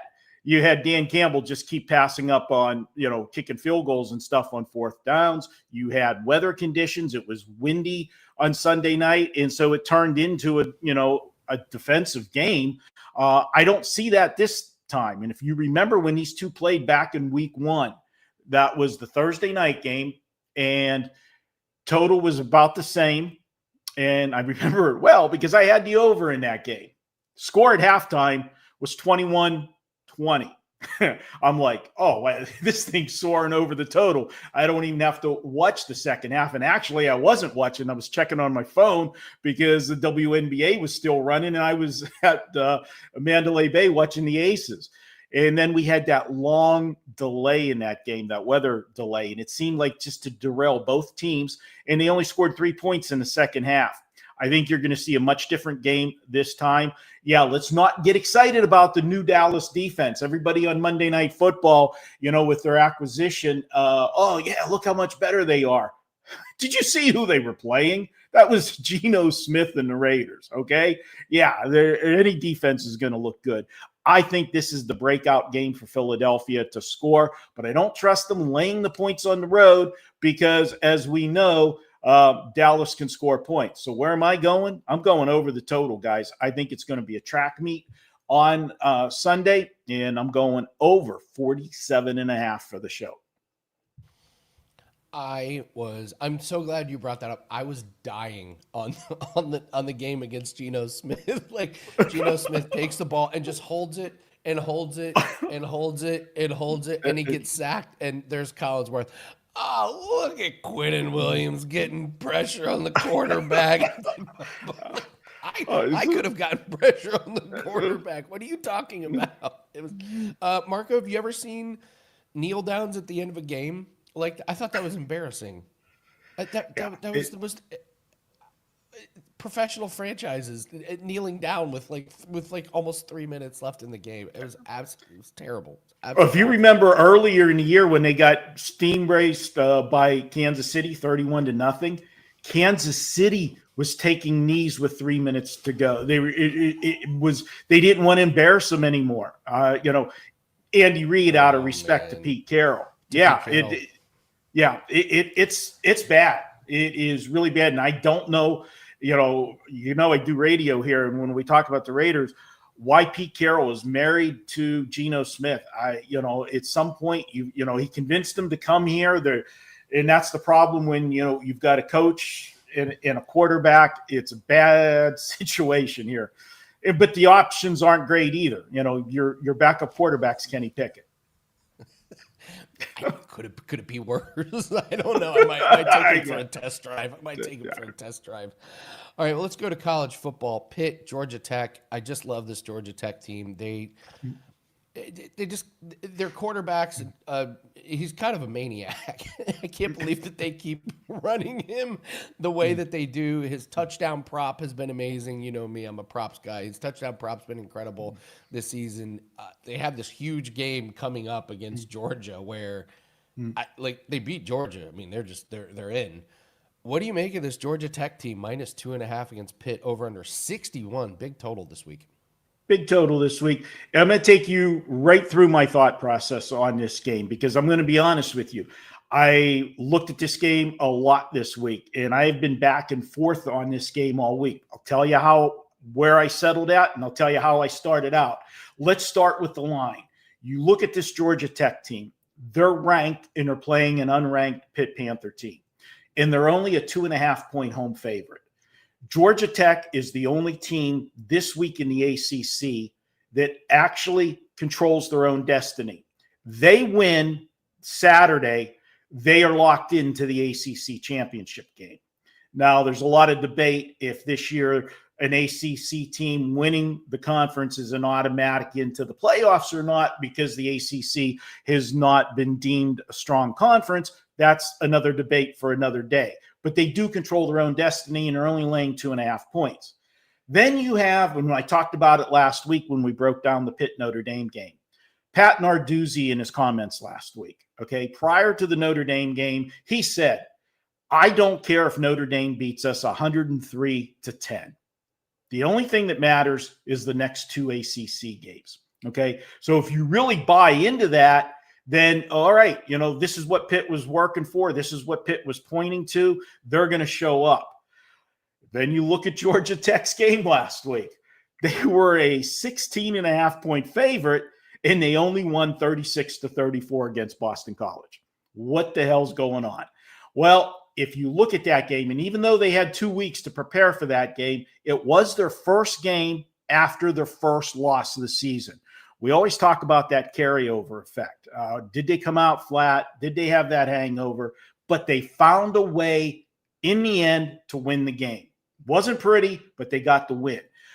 I do like taking good teams that have a major scare, because that next week you've got a totally focused team. They're going to hit the practices. They're going to be in the film room. You're going to get 100% effort for sure. So that starts swaying me to the Georgia Tech side. Then I looked at the X's and O's guys, and I don't know how Pitt stops this running game of Georgia Tech. They've got a running game that just scary. And what's even more scary is then you look at the passing game.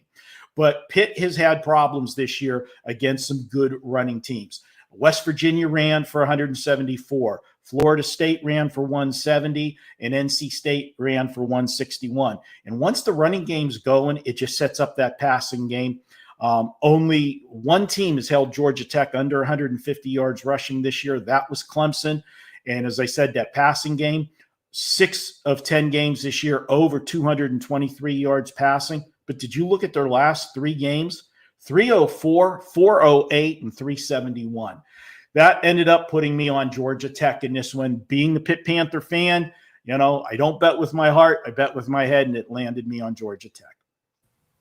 Love it. Love it. Yeah. Haynes King, last game was the only game this year he hasn't rushed for a touchdown, but he still rushed 15 times. Guy's 148 carries.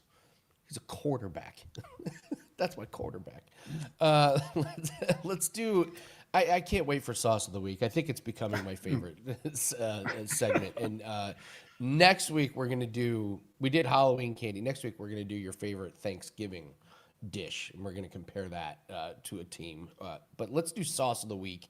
Before we do Sauce of the Week, tell everyone what we have. We got Weekend Warrior that's still going on. We got a big weekend. Tell everyone what you have up.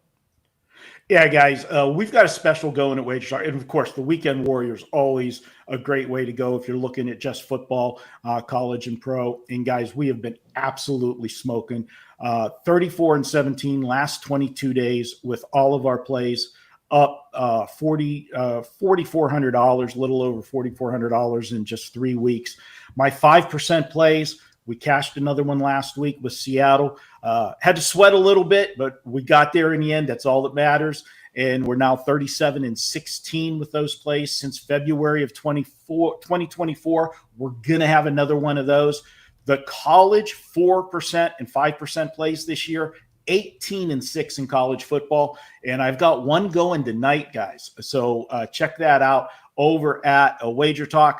But if you want a long-term deal with football, you want to go through the Super Bowl, get all of the college plays, all of the NFL plays, all those 5% plays. Any capper at WagerTalk right now this week, you can get it for $379.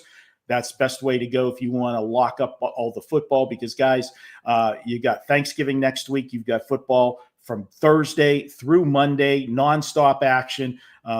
Black Friday, you got all of those great rivalry games. And then, of course, once bowl season starts, man, it's like football every day. So jump on board a long term, save yourself some money, and continue the winning. All right, Marco, sauce me. Let's do the sauce let's do the favorite wing sauce of the week.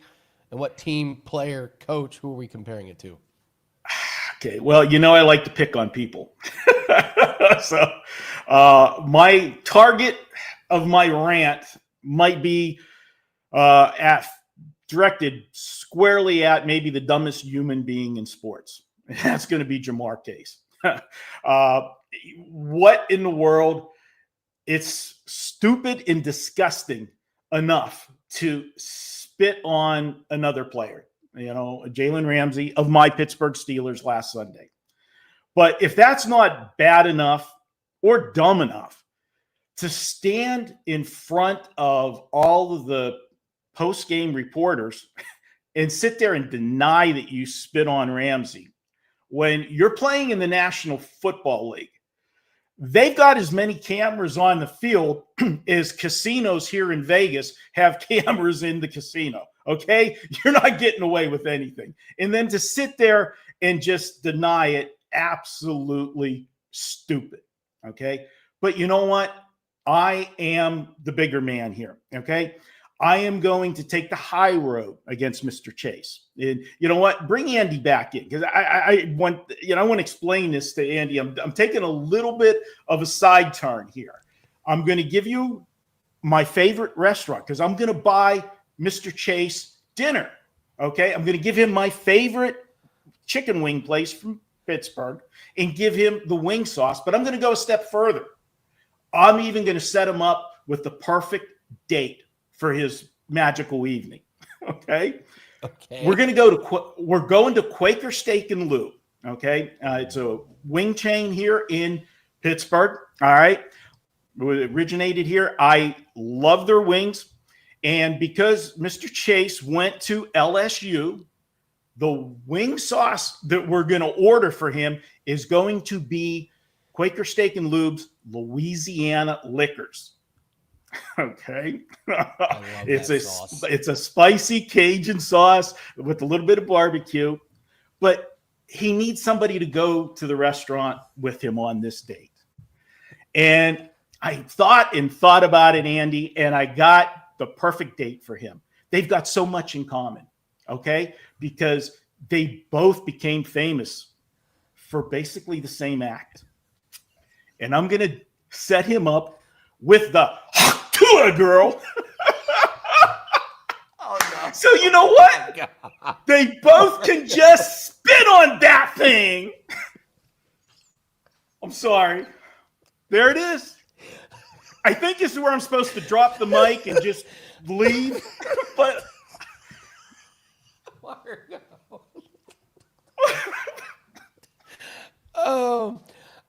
should we have our meeting with human resources at 2:00 or 3:00 today? Marco, bring it up.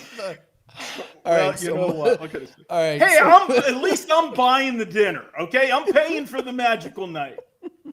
So Jamar Chase and the Hawk Tua girl are going to the Quaker State Loop. Oh my God. I didn't see that coming a mile away, Marco. That's your best weak sauce segment of the week. Spit on that thing. You feel me? All right, Marco. Well, now I definitely, Johnny's definitely going to call me. We're giving away stuff. And all right, Marco. That was fantastic. God damn, there's no segue to get No out way of to this end segment out. besides you're awesome and you make Football Fridays the absolute best. But if that doesn't earn a Weekend Warrior buy, I don't know what does. Like, come on, people. Listen, if you're gonna buy my stuff, don't go buy Marco, because that was the best. Absolutely incredible. Marco D'Angelo. Thank you so much, man. You make Football Fridays better. Thank you so much, Marco D'Angelo. Have a good one, guys. Thank you, Marco. Dan, you want to jump in for this? Well done. Well done. I didn't see that coming at all. The chat was bewildered. I just like Rob Maddock. Oh Lord. I was bewildered too. I was like, I thought he was gonna take your guy from the Eagles who spit on the player in week 1. But no, he goes for the Hawks. Becoming an epidemic. Absolutely. We have a bet here that we're gonna make it here in the chat here. What do we David got? says, David's gonna challenge me for a 3-day package. David, don't you threaten me Johnny's with really good going to time. be happy. We're giving away 3-day packages like crazy. Yes. You got to win this one, Andy, so he has to buy it. Okay. All right. We'll do it. All right. I know what I'm going to do. Dan, let's do all around the world, and then let's bring you back on, and let's do our Pick 5 Super Contest. Let's give away some free plays, and David, I'll pick the game here. All right. Some free plays here. We're going to start with the NFL. Cardinals, Jags. Give me Jacoby Brissett over 247.5 passing. What more do we need to see? This Cardinals team just really can't run the ball. Brissett over in all starts this season. The Jags are 25th in pass defense. Jacoby Brissett over his passing. Here's under the radar. Tyjae Spears over 2.5 reception. He's gone over in his last 5 games. Seahawks, 3rd worst in the league giving up receptions to running backs. They give up 5.4 catches. It's a little bit juicy. You're looking at -140, -150, but I do love this Tyjae Spears over his receptions. And then we're going to go tonight to the Pelicans and Mavericks. Zion under 22.5 points. Keep in mind, guys, he played last game, but he is coming back from a hamstring injury. He didn't even play 30 minutes. He came in at 29 minutes. He only had 14 points, 13 shot attempts. Zion may go down as one of the biggest what-ifs. I called this from the very beginning. I thought his NBA career, sadly, was going to be a disaster, and it kind of has been. I just don't think he's going to get the minutes and the production here. This line is way overinflated. So I'll take Zion under 22.5 points as the free plays. So Dan, let's do the pick 5, and I'm going to use one of my games for David. Ooh. So David, I'm going to take head-to-head the with Eagles. Yeah, I'm going to take the Eagles -3.5, and I think Dan, you're against me on this. I went the Eagles -3.5. Road chalk so David, with the birds. So what? Yeah, so David has the Cowboys? David, you have the Cowboys +3.5. We're using the lines that were locked in on Wednesday from Bet Online. So David, you get Cowboys +3.5. I get Eagles -3.5. I will walk you through my picks here. There were 2 plays that I immediately said, yes, I want those plays. The first one was the Browns +4 at the Raiders. I don't care if Marco's the quarterback. The Raiders getting 4 points is ludicrous. Just ludicrous. It's a Browns defense. You don't think that Browns defense is going to have trouble slowing down that Raiders offense. Give me the Browns +4 and a little sprinkle on the money line against Geno Smith there. And then, are we still under the assumption that the Panthers are a terrible team, Dan? They're not. They're competent. I get a touchdown against a 49ers defense that is held together with duct tape and a prayer. This line is way, way too overinflated here for me. So the Browns and Panthers, I immediately wanted. So then I needed some help. Last night we were doing a live stream. A lot of people said the Colts +3.5. That half is what sells me on this one. I think this is a really close game. This could be a classic, like 21-20 type of game where the Chiefs win but don't quite cover. I'm just not laying over a field goal with this Chiefs team. Patrick Mahomes is missing long passes. He's not hitting his receivers in stride. So I'll take the Colts here.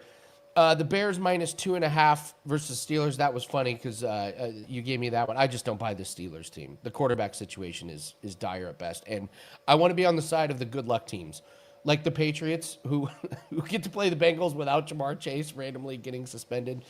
And then this Eagles team, this 3.5 line, I think the books are telling us a story. All you hear from the media is how bad your team is, Dan, how much the locker room doesn't like Jalen Hurts, how unhappy A.J. Brown is, how Saquon Barkley sucks. And then the books are like, oh, they're going to go on the road and we're going to give him 3.5.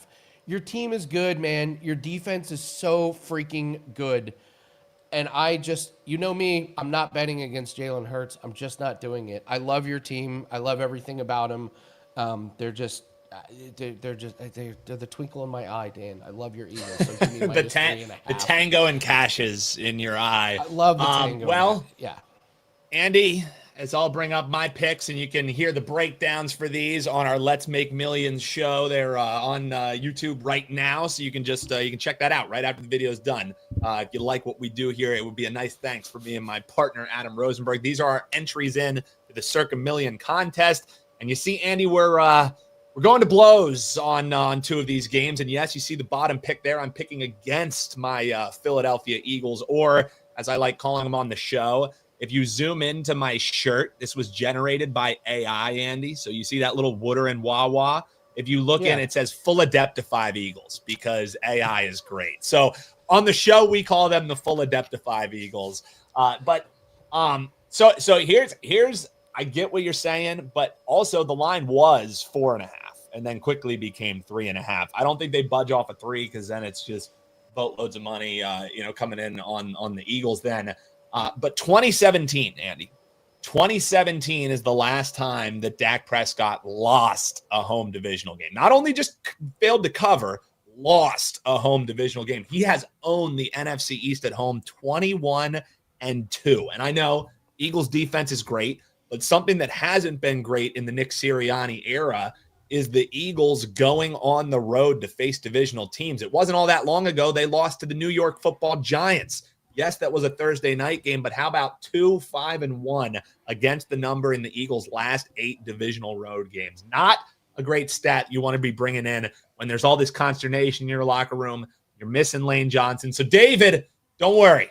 Dan and Adam, we are on your team. We are going with the Dallas Cowboys plus the 3.5. Any thoughts on that, Andy? Any thoughts on the worries for me about the Eagles? Because I agree with you. I feel like the get-right offensive spot is actually coming next week against the Bears. I think this is maybe the Eagles could use a little bit of a slap in the face, and Dallas is usually the team who does it to them. First off, you having the perfect read on Jacksonville just continues to be the greatest story of the year.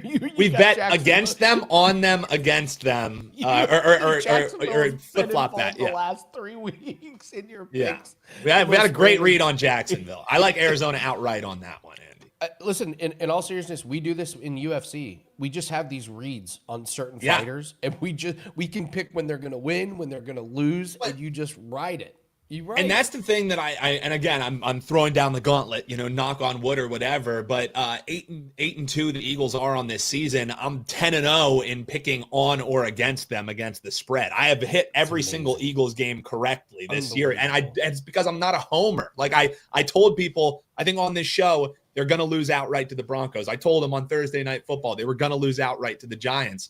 So, you can't be beholden to being a homer or thinking, oh, this team, I'm just going to keep riding them, whatever. That's why we've had such a good read on Jacksonville, is because we pay attention to them. They're a team that not everyone in the marketplace wants to be betting on or against. It's usually just a cross off the card.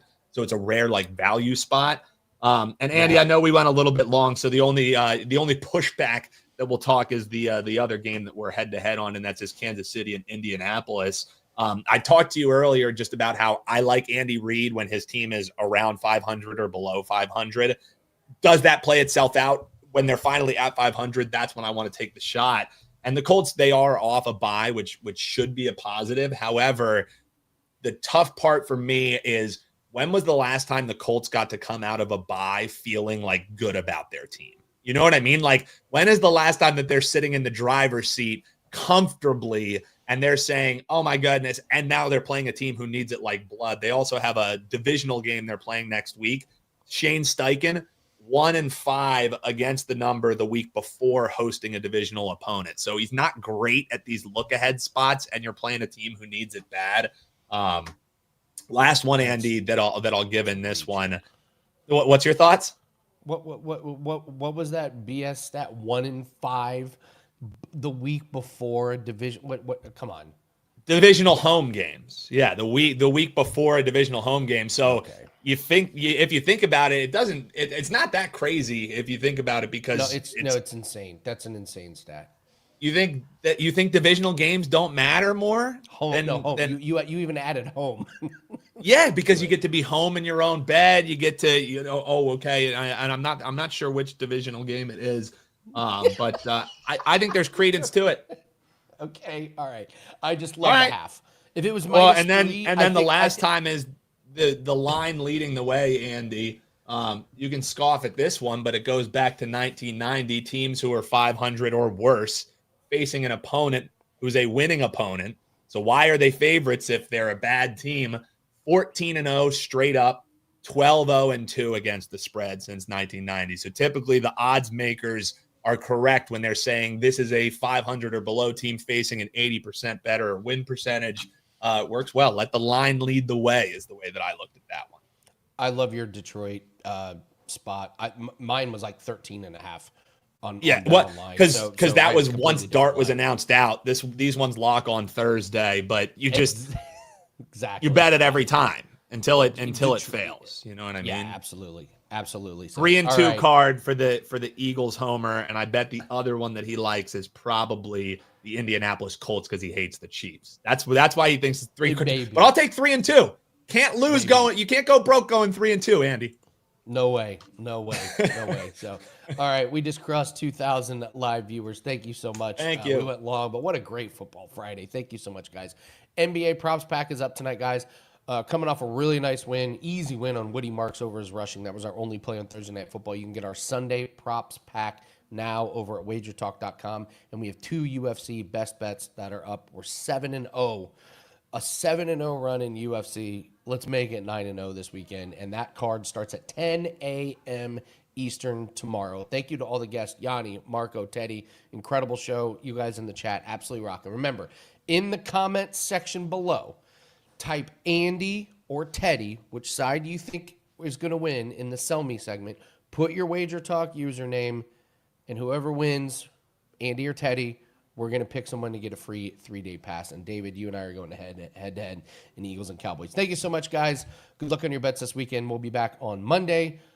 Good luck. Take care. What?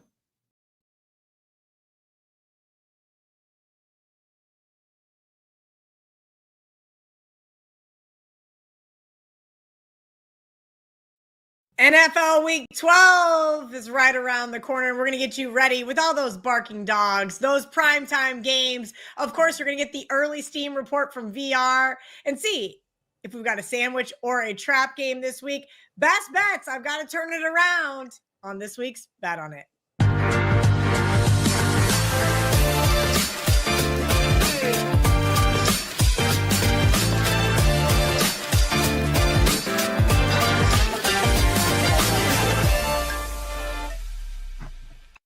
On Monday, when I did the script, Buffalo was a 3.5-point favorite. Now they're up to 6 in a lot of spots there on the odds logic screen at Houston. Total 43.5. But before we get into it, we got to bring in the guys. We got Marco D'Angelo there in the middle. We've got Gianni The Greek in the third chair. And we're going to keep it rolling. You guys have been red hot. My best bets have been the Achilles heel of the show, as the comment section likes to tell me.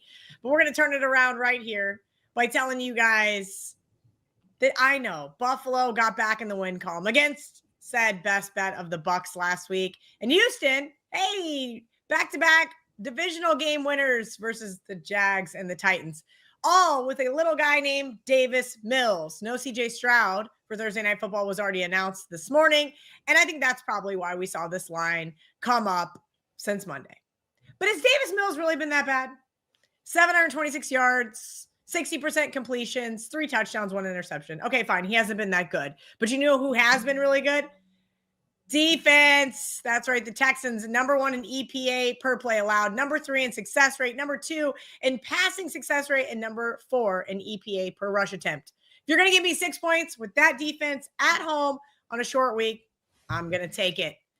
Next up, we've got the team that scorned me, and VR is going to tell you Sunday Night Football, whether the Buccaneers plus 6.5 at the LA Rams 49.5 is worth a look. Yeah, disclaimer, have not gotten to the window with this game, but 7-4 on the TV bet in the NFL. Coming into this week, 20, 12, and 1 on bet on it. That's 63%. Combined with college football bet on it, 48, 20, and 1. So that's over 70%. So far, so good. Let's keep it going. Not going to mess with the side yet because I have a strong lean, but I need some confirmation to get to the window. Done real good with these primetime games. Don't want to paint myself into a corner. But let's look at this total where I think we got some value on the under because I think it's inflated up at 49.5. And we haven't seen any movement. That's what I like. You're not seeing that even the wise guys getting out ahead of the public who will be betting this game over. They haven't gotten out ahead of it, where usually that's what you see on these primetime games where we'd wake up and look at least a 50.5 because they expect the market to move in that direction.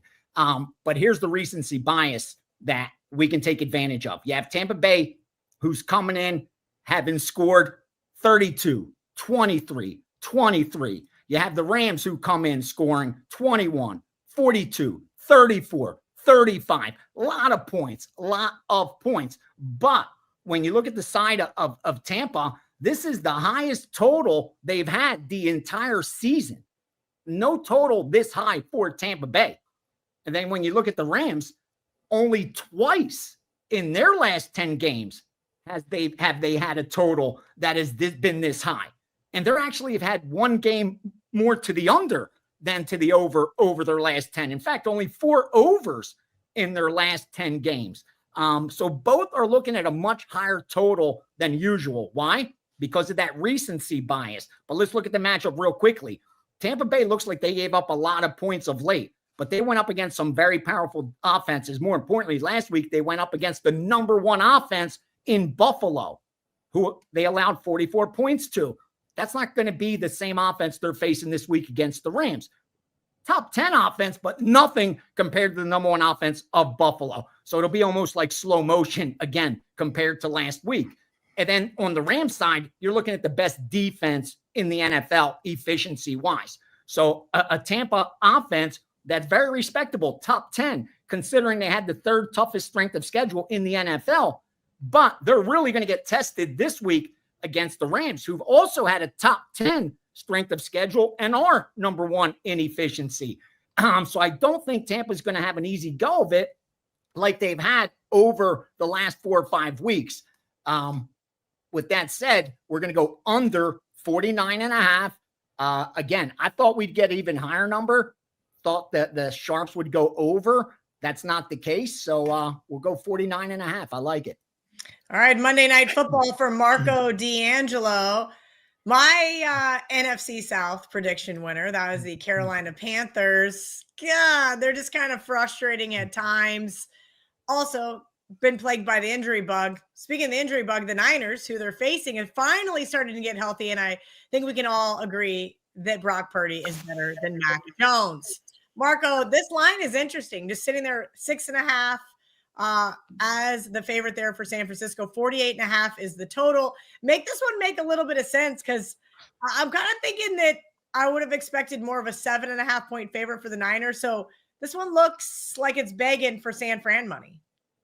Yeah, on the straight play, yeah. But I'm not going that way, Kelly. I'm going to go like VR. I'm looking at the total, and I'm looking at the under in this one. In the similarities from the game that VR just did in this one, they're the same because it's recency bias. If you look at this total of 48.5 and you look at last week's games, Carolina won 30-27, 57 points. And then San Francisco won 41-22. They scored 63 points. What's the public going to do on a standalone game on a Monday night? They're going to bet the over. And that's not the way to go here. I'm looking at the under because if you dig deeper and you look at San Francisco last week, they put up 41 points with just 281 yards of offense. What they did in that game, they had a 99-yard kick return to start the game, and then they had 3 Arizona turnovers that did Arizona in. Carolina, if you look at their game, they put up 30, but they caught an Atlanta team that was in a horrible scheduling spot. Atlanta played the week before overseas. They didn't take their bye week afterwards. That is bad. We saw earlier this season when Denver did that, and we know how good the Denver defense is. They gave up 31 or 32 points to the Giants that week in that miraculous comeback game. So it's a situation where we're getting an overreaction to one game. Go back to the 4 previous games for Carolina.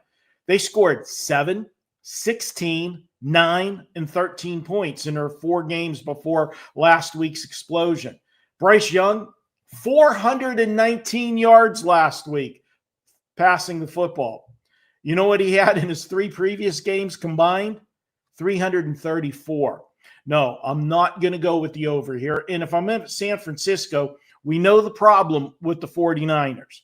It's their defense, and it's because of all the injuries they've suffered on that side of the football this year. Yes, they're getting healthier on the offensive side, but the defensive side is still vulnerable. So what does that mean? You want to keep the defense off the field. How do you keep the defense off the field? You run the football.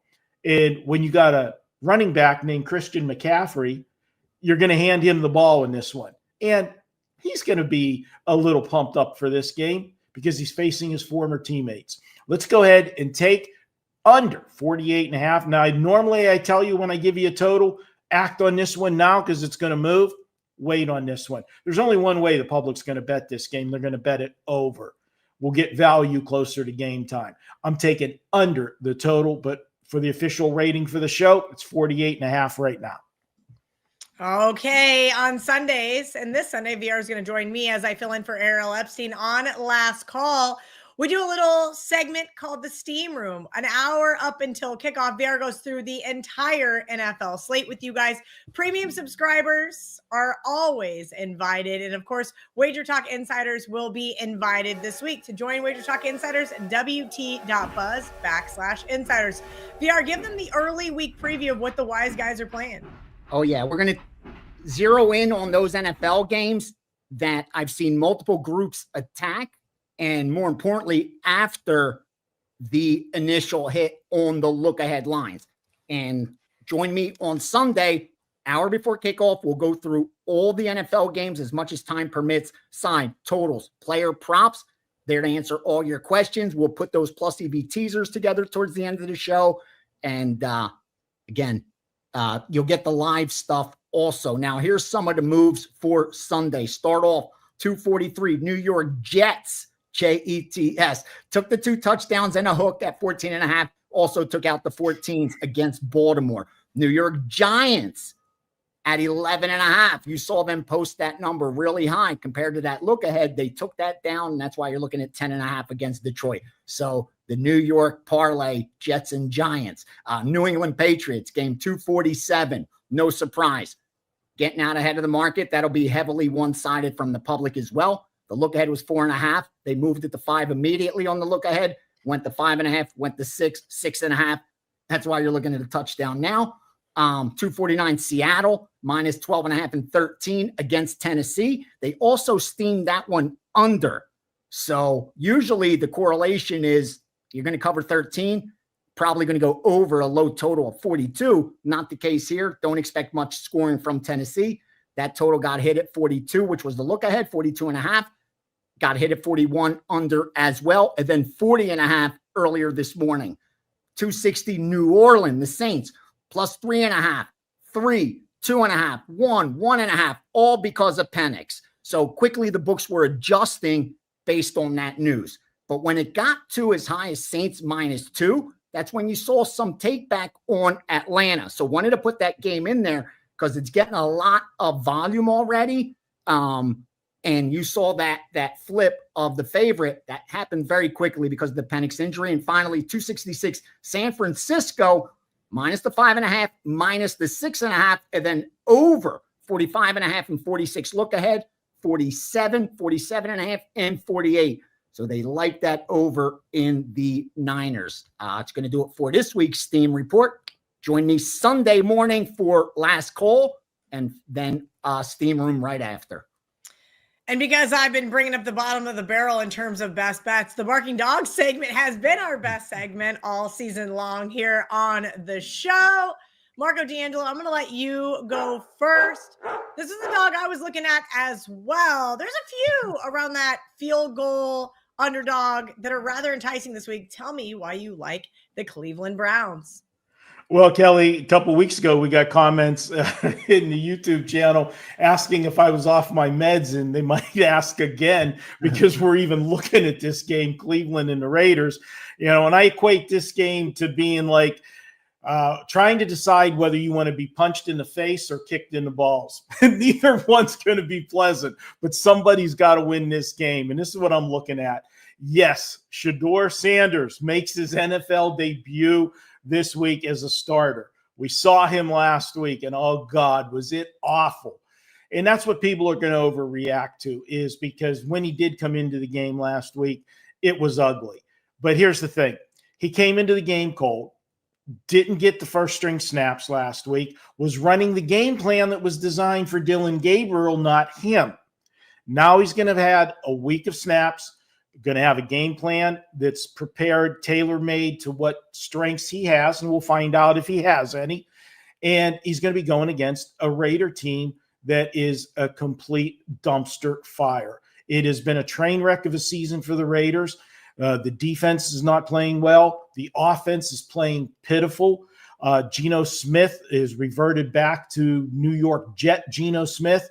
They can't score, and they're coming off of back-to-back nationally televised games. If you remember, 2 weeks ago, they played division rival Denver on Thursday Night Football. Big game for them. They put up a good effort, and they only lost by 3. And then they had to follow that up with another primetime game on Monday night in which, let's be honest, they looked horrible against Dallas, and they couldn't move the football against the Dallas defense that everybody moves the football against. So the one consistent factor with the Browns all year has been that defense. How are the Raiders going to move the football against the Cleveland Brown defense? They're not. And you hear me say it all the time. Give me the better defense, getting points. That's where I'm going to line up. And the Raiders should not be a 3.5-point favorite against anybody, even a Shedeur Sanders-led Browns team. I'm going to go ahead, take the Cleveland Browns as my barking dog. It's going to be ugly to watch. 16-13, equivalent to paint drying, watching paint dry. Paint dry. Yeah, that's it's better than what we saw on Monday night from the Raiders. The Raiders were just completely abysmal. Geno Smith just got decimated by the Dallas defense. VR, I'm going to talk about Dallas here in a minute, but we're going to go to you first because your barking dog is pretty sizable here. And maybe you think that people should be a little nervous playing against them here in Survivor. Yep. And I'm fading the wise guys because earlier in that Steam report, you heard New England -4.5, -5, then the 5, 5.5, 6, 6.5. I bet it at +8.5. I sent it out to subscribers at +8.5 on Cincinnati because that's just way too many points. And the difference between what wise guys bet and what the number is now are two completely different games. So I'm not afraid of them having a ticket of New England -4.5, 5.5, or even 6 in their pockets. We're up over a touchdown. That's key here with Cincinnati. I was surprised. Why is it that high? But then I took a look at the ESPN power ratings, and here's what I see. Their power rankings, forgive me, their top 5, Rams, Philly, New England, Indianapolis, and Denver. That's their top 5. So what do you see there? Top records in the league, right? Everyone who's sitting at the top of the division at 7 and at 8-2 is in their top power rankings, right? Nothing could be further from the truth. They got one right. That was the LA Rams are the highest power rated team right now on my power ratings as well. Overtaking Detroit, who was number 1 last week at my numbers. But behind the Rams are Detroit, who dropped to the 2nd slot. KC, yes, 5-5 KC. The power rankings show who would be favored. And I'm telling you right now, only 1 or 2 teams would be favored over Kansas City on a neutral. Seattle, number 4, Buffalo, number 5, power rating wise. And that's why we're able to take advantage of New England, because they have New England top 3. I have New England. They just cracked they're barely 15th. They're 14th power rating wise. The 14th best team. So they'd be dogs to 13 other teams, even sitting at that record. And why? They've had the 32nd toughest strength of schedule. So they've had the easiest schedule in all of the NFL. And yet they're only 15th most efficient offense, 12th most efficient defense. Like, they're barely in the top half of the NFL with the very easiest schedule. They've gotten wins. That's the bottom line. But they're not that good as their rankings show power rating wise on sites like ESPN. Look at Cincinnati. Now they're facing a Cincinnati team, had a much tougher strength of schedule, offensively more efficient. They're top 15. Defense, that's where they're weak, but fortunately they're going up against a weak offense, 15th in New England, who had a 32nd strength of schedule. See how that all fits together? It'll be easier for Cincinnati this week than of late. Again, New England's been winning games and outperforming the betting market. That was impressive. We talked about that a few weeks ago. But like all efficient markets, they correct itself. And what has happened to New England over the last 3 weeks? They've won 3 games, but they've only covered 1 of those. That's the reflection of the market doing exactly what it's supposed to do. And now they're playing a Cincinnati team that's coming in having underperformed 3 straight games. That's why they're getting more than a touchdown now. In those 3 games that they lost, they were never getting more than 5.5 points. In fact, they were favored in 2 of those. They're now an 8.5 point dog. Give me Cincinnati plus the points. I'm not worried about injuries and stuff like that. I'll take the home team here. New England, overrated, overvalued, and this number is just way too high. I don't know, VR, if the comment section of the show is anything like my Twitter. Bring it, please, because right now, I get it every week. Patriots fans so mad at me that I turned around and picked a fight with Bears fans, and I'm like, I'm a Broncos fan. I think they're overrated as well. That's it. Kel, I have no bias. I get it every week in the dogs, and here's what I am with the dogs in the NFL, with these ugly dogs. 8-2-1. 80% with these ugly dogs. And if you didn't like that dog here, I'll give you the Vegas race right here. Formula 1 is in Vegas this week. I'll give you a plus 450. The winner of the race is going to be, where'd he go? George Russell plus 450 to win the Formula 1 race here in Las Vegas, and then bet Kimi, Kimi, that's the last name, at plus 200 to be on the podium, the finish top 3, and finally, the team with the most points, and also the winning constructor, that's a prop, will be Mercedes AMG. Mercedes AMG will have the most points at plus 150 and they will be the winning constructor at plus 300. So you got a plus 450, plus 200, plus 300, and plus 150. If that's not enough barking dogs for you, what could I do? What could I do, Giselle? I get it. The barking dog segment has been my saving grace this year. Got it done last week with Carolina. They knocked Falcons out of a ton of people in survivor pools. And I think no one's probably going to use the Eagles this weekend. Hopefully they're going to save it for Black Friday. Speaking of Black Friday, we're going to be doing a Thanksgiving and Black Friday show. We're going to do it early in the week. If you are an insider, wt.buzz/insiders to join. You guys are going to get early access to that one. Tuesday afternoon, we'll call it. Tuesday afternoonish, you'll get all 4 games from us for Thanksgiving and Black Friday. And then, of course, same time, same place next Wednesday for the Sunday games as well as Monday Night Football. Now, I'm taking the Dallas Cowboys here, plus the field goal and the hook. And I know the Eagles have won and covered their last 4 games, including last week, that sleepy home win over the Lions. Dallas needed that bye week so badly, and then they came out with an impressive road win over, well, I know, it's still the Raiders, but that defense showed up and has looked significantly better since week 7, number 19 in EPA per play, number 15 in EPA per dropback. Now with a new guy named Quinnen Williams there as a defensive tackle, he had 1.5 sacks last week, and I think that he has motivated this defensive line, which bodes well with the Eagles' offensive line, who is going to be without Lane Johnson for this game. And I think that people don't recognize how a veteran offensive lineman can affect the play. Yes, I also know Dallas is on a short week, and hopefully CeeDee Lamb and George Pickens actually follow team rules so they can play the first series of this game. But I do think that I'm going to take the better defense plus the points here. Remember, Dallas had held Ashton Jonty to 7 rushing yards on 6 carries on Monday night. Maybe they can do for the same for Saquon on Sunday. Give me the Cowboys plus 3.5 as my barking dog for NFL Week 12. Marco D'Angelo, your standalone segment is called The Deli. We've been doing it for years on the show, and you decided with our production team, hey, I'm going to make this bigger because there's so many teams that fit into these situations, whether it's college football or NFL, and we want to give them to our audience for free here on the WagerTalk YouTube channel. Tell everybody how the deli's been doing. I'll give you guys a hint. It's been really good. Well, I'll tell you, we've had 8 winning weeks, only 2 losing weeks, 1 break-even week. That's a pretty good run.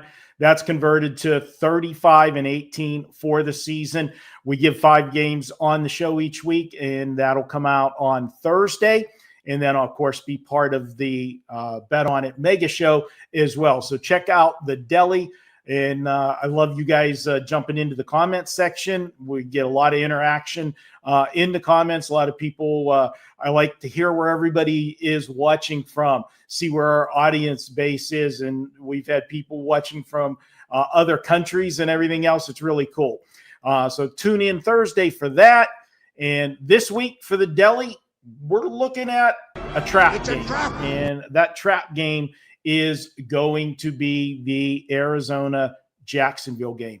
This is going to be hard to swallow off of last week's results. But, guys, we know the old saying, nobody is as good as their best game. Enter the Jacksonville Jaguars, who beat the Chargers, who was everybody's darling after they took care of the Steelers on Sunday Night Football. They beat them 35-6. Oh, what's the second part of the saying? Nobody is as bad as their worst game. Enter the Arizona Cardinals, who lost last week 41-22 to the 49ers. Now, I mentioned in that game that the 49er game was very misleading, as the 49ers had all those points, 41 points, with just 281 yards of offense. Why? Well, we told you, that kick return and 3 Arizona turnovers.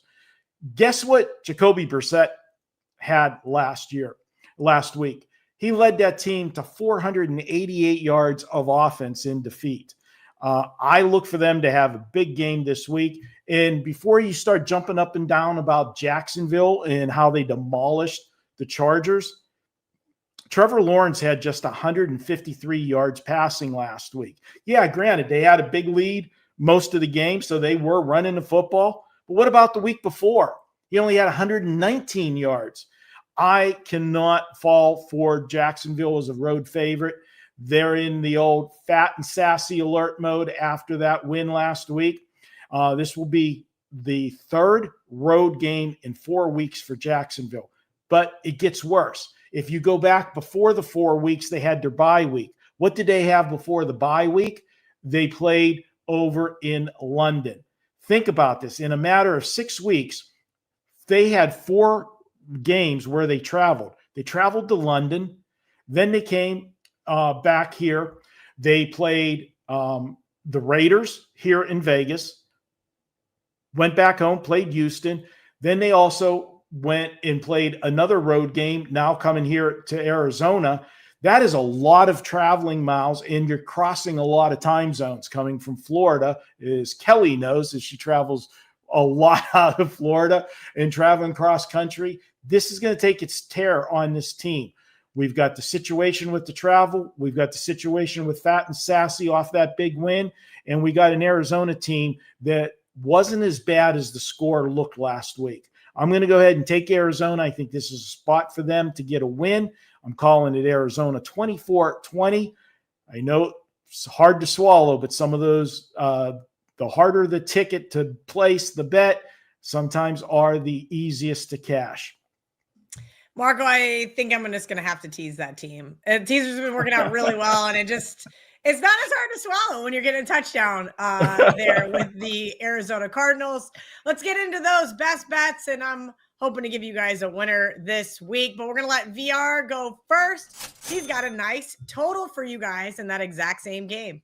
Yep, and my NFL package is already up. I'm going to do just like I did last Sunday and the Sunday before that. Just tie up the strongest plays on that board for Sunday, which will be all the 4% plays. Last week, the 4% went 5-1. So 2 of those are already in there. I know you're wondering where's the college football card.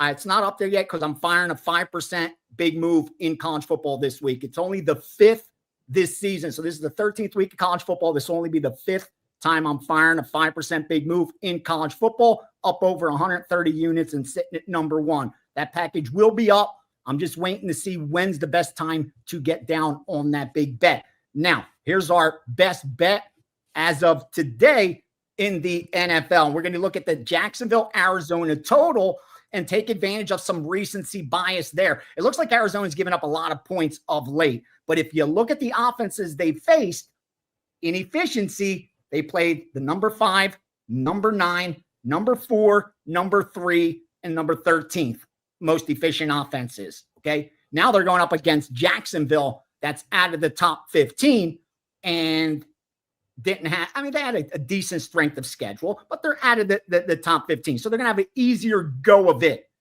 So that defense that is look horrific will have an easier offense to contend with this week. Same thing with Jacksonville on their side of the ball, which has been the weaker side defense. They're not going to have as difficult a time this week because they're facing offense that's out of the top 15 on the Arizona side as well. So I look for both defenses to perform better because they're going up against much weaker offenses. And then when you look at the offensive side of the ball, again, I don't think Jacksonville is going to have the success they've had of late like they did against the Chargers, Houston, and Vegas. When you dig into those box scores, you'll see some horrific turnover differential. And I don't think they'll be able to sustain that. So I think the Jacksonville Jaguars will have trouble cracking 17 points this week against Arizona. And I really don't think Arizona is going to be able to crack much more than 20 against them. This total is just way too high. We're going to go under 47.5. Best bet for this week's bet on it. Love it. That bodes even better for a teaser spot. Now I just got to figure out if I could use Marco's Steelers for that spot, because I was going to use them for my barking dogs, and then they dropped down to 2.5. So somebody agreed with me there. Marco, before you give me your best bet, give me a little sneak peek about this Steelers team. Do you think Mason Rudolph is comparable to Aaron Rodgers, right? Obviously the market saying, hey, 3.5 was too many points. I just want a little insight before you tell me what's going on over at WagerTalk.com. Well, Kelly, the thing of it is Aaron Rodgers, The old Aaron Rodgers, and I don't mean old as in right now, old Aaron Rodgers, yeah, he's obviously a better quarterback than Mason Rudolph. But if you look at the last game, the Charger game, the complete picture of that game, and really the first half of the Cincinnati game last week before Aaron Rodgers left the game, he really wasn't that good, okay? And he doesn't have a lot of mobility. And I'm glad. I mean, I'm not glad that he's hurt, but I'm glad that Mason Rudolph's getting a chance. If you remember last year when he came in for the final 3 games of the season, he won those 3 games, got the Steelers into the playoffs once again. And the Steelers, or no, that was 2 years ago, excuse me. That he got them into the playoffs.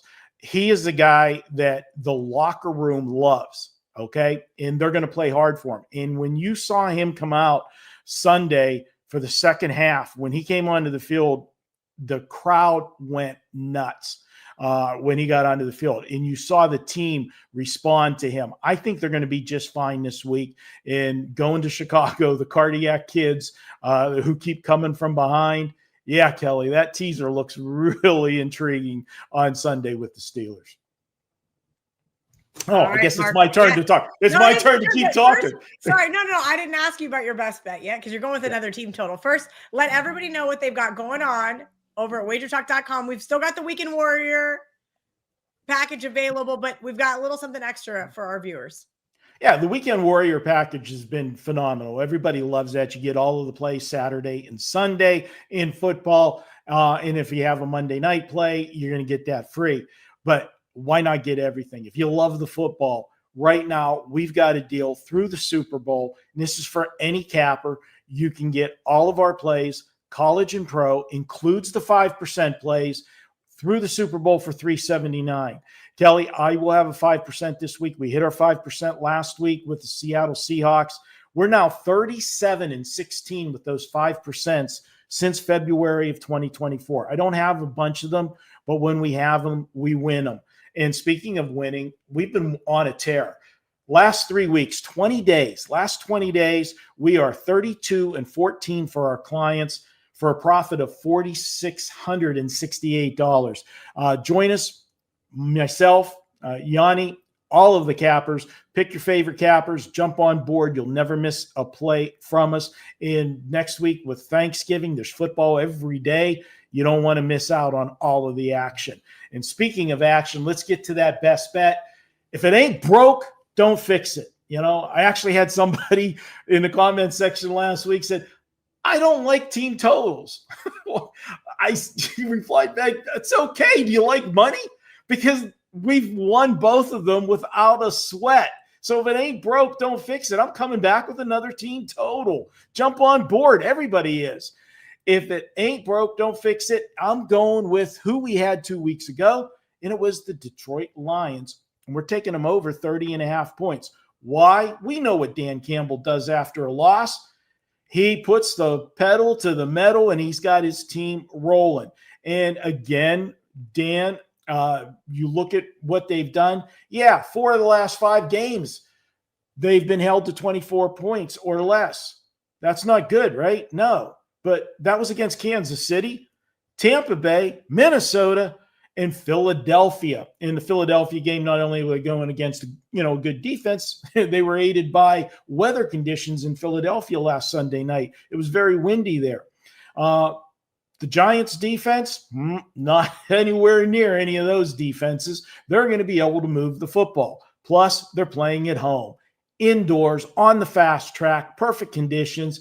You know what's going to happen. And yeah, Dan Campbell took a lot of heat last week because he was, stubborn. He does what Dan Campbell does. It's 4th down. I'm not kicking a field goal. I'm going for it, no matter where we're at on the field. And it backfired on him. So he's got to prove a point this week. He'll continue to do it. They'll convert this week against this defense. Give me this one over the total. I see 37 or more points coming from the Lions this week. Let's take that over 30.5. All right. Hopefully they can get the outright win for me for Survivor. We're going to see. I'm a little nervous. I'm a little nervous after VR said the Wise Guys took the points there with the Giants. Speaking of Wise Guys, they're probably going to be the only ones betting this team because the entire betting public wants nothing to do with their beloved Kansas City Chiefs, especially not laying 3.5 here after back-to-back road losses at Buffalo and Denver.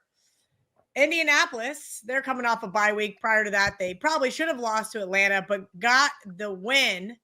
I know Chiefs are a little banged up. Isaiah Pacheco, still questionable to return this week after he missed last week. The offense is struggling. Everybody loves the under because the last 5 games have stayed under the total. But I will say Patrick Mahomes and Travis Kelce have been on a tear. At least somebody over there can catch some balls, 19 of them. And if you guys like player props, he has now gone over in 7 straight games. I think the Colts team is one of those fraudulent teams I was talking about on Twitter as well. Probably 4th or 5th on the list. And that's because every once in a while we see this flash of Daniel Jones and who he was when he played for the Giants, right? He threw 3 interceptions against the Steelers. He got sacked 7 times against the Falcons. I don't really want to take it away from what the Colts have accomplished, but the stock on Kansas City has fallen too far. And that is my overall problem here. Our good friend Chris Andrews tweeted, Marco, yesterday that every single talking head on ESPN could not figure out why the Colts were not favored over the Chiefs. Well, VR will tell you a little bit of something about power ratings here. If you guys really want to hear another rant. So I'm going to lay the 3.5 here and a buy low spot on Kansas City. It looks so easy to bet against them for a 3rd straight week and take the Colts, but I'm not going to do it. And that'll do it for the show. Let's hope that these best bets on my end can turn things around. From Marco, VR, myself, let's get that recap graphic up. We'll see you guys Tuesday for that. Go ahead, VR. KC's 2.5 points better on a neutral. There you go. At least. And we all know that good home field advantage in Arrowhead. Those guys are still pretty faithful. Even though they may think the world is crashing around them, they're going to be just fine this week. I do like the Chiefs. And if you guys like bet on it, jump in the comments section. Give us a little bit of love. And if you're looking for that mega show with college football, it's right here. And, of course, Marco's standalone segment of the Deli. Till next week, let's bet on it.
What's up, everybody? Welcome into another episode.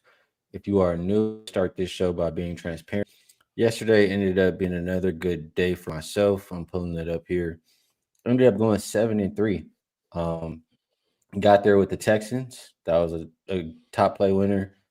Houston Cougars, first half. That was a top play winner. It might depend what number you got. The late number I don't think cashed, but I got in early at 20.5. Took Princeton. That was a winner. Zubac over his rebounds. Paul George over rebounds. Both winners. 76ers and Grizzlies were both winners. Losers were Memphis and Sac over 236, 235.5, whatever it was. Hawks didn't work out like I thought. And I had a hockey loser. I took the Canadians. Didn't go how I thought. So 7-3 overall. Hit 16 of my last 20 bets. So heating up here, Ravino. Good to be back here with you. How's everything for you? And how you doing today? Doing good today, Ski. Busy day. Obviously, a lot going on here. All four sports overlapping. Yesterday, 1-2 NBA, 2-1 college hoop was a 3-3 split. Made a little bit of money because a couple of the bigger plays were winners out of the college basketball world. But NBA, actually, the one that I won in the NBA, Ski, I got to admit, I got a little bit lucky because Philly and Tyrese Maxey forced overtime. And the overtime got the total there. It was 112, I think, at the end of regulation. But boy, Maxey played a heck of a game and sank a couple clutch free throws to get it to OT. Bad with, God, what was I bad with yesterday? I have to even go back and look. Bad with the Hawks. I thought the Hawks were the right side. They were not. And in the Memphis-Sacramento game, I should actually kick myself. I had Sacramento's team total over. They didn't even get to 100. So it was a 1-2 NBA, 2-1 college hoop. Didn't play the football whatsoever. But I know we talked a lot about the Texans, and boy, that defense was great last night. Yep, they look damn good yesterday. I could have played that one all the ways I thought. Under Texans, Bills team total. Yeah. Didn't really matter what I picked on that one. Would have been a winner. So let's see if we can do it again today. Have a lot of NBA games out there. So we'll start at the top. That looks like Pacers and Cavaliers opened up -13, looking at 14 now. Total has gone from 236.5 to 240. For the Pacers, same usual suspects are out, man. I'm tired of mentioning them. For Cleveland, Jared Allen, Darius Garland, Tyson, all questionable. Merrill and Strus are out.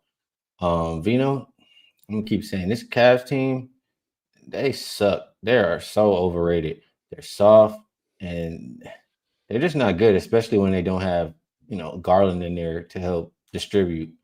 I don't like anything that I've been seeing from the Cavaliers lately. Now, with that said, there's not a whole lot to like from the Pacers side either. But one thing you can trust from the Pacers, my opinion is, they're back ready to play up tempo. They have their guards in the lineup, and we know the style of play they want to play. You can trust Mathurin to be a bucket. You can trust Pascal to get some buckets. So pacing buckets from the Pacers side seem like, that's at least something I can trust there. And the Cavaliers, they have been playing up tempo. If Jared Allen is not in, obviously less rim protection.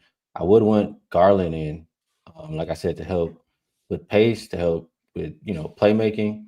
And I don't like that Merrill is out. But I would agree with the total going up here. If I'm playing this one, it's up and over for me. How do you see it, Vino?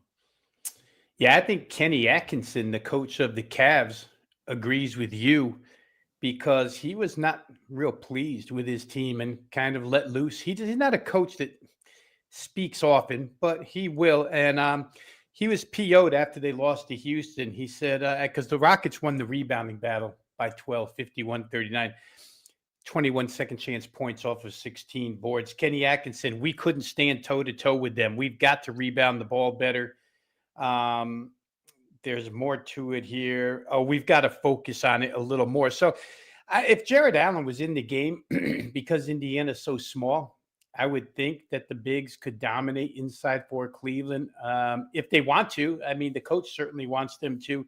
Evan Mobley hasn't helped things at all.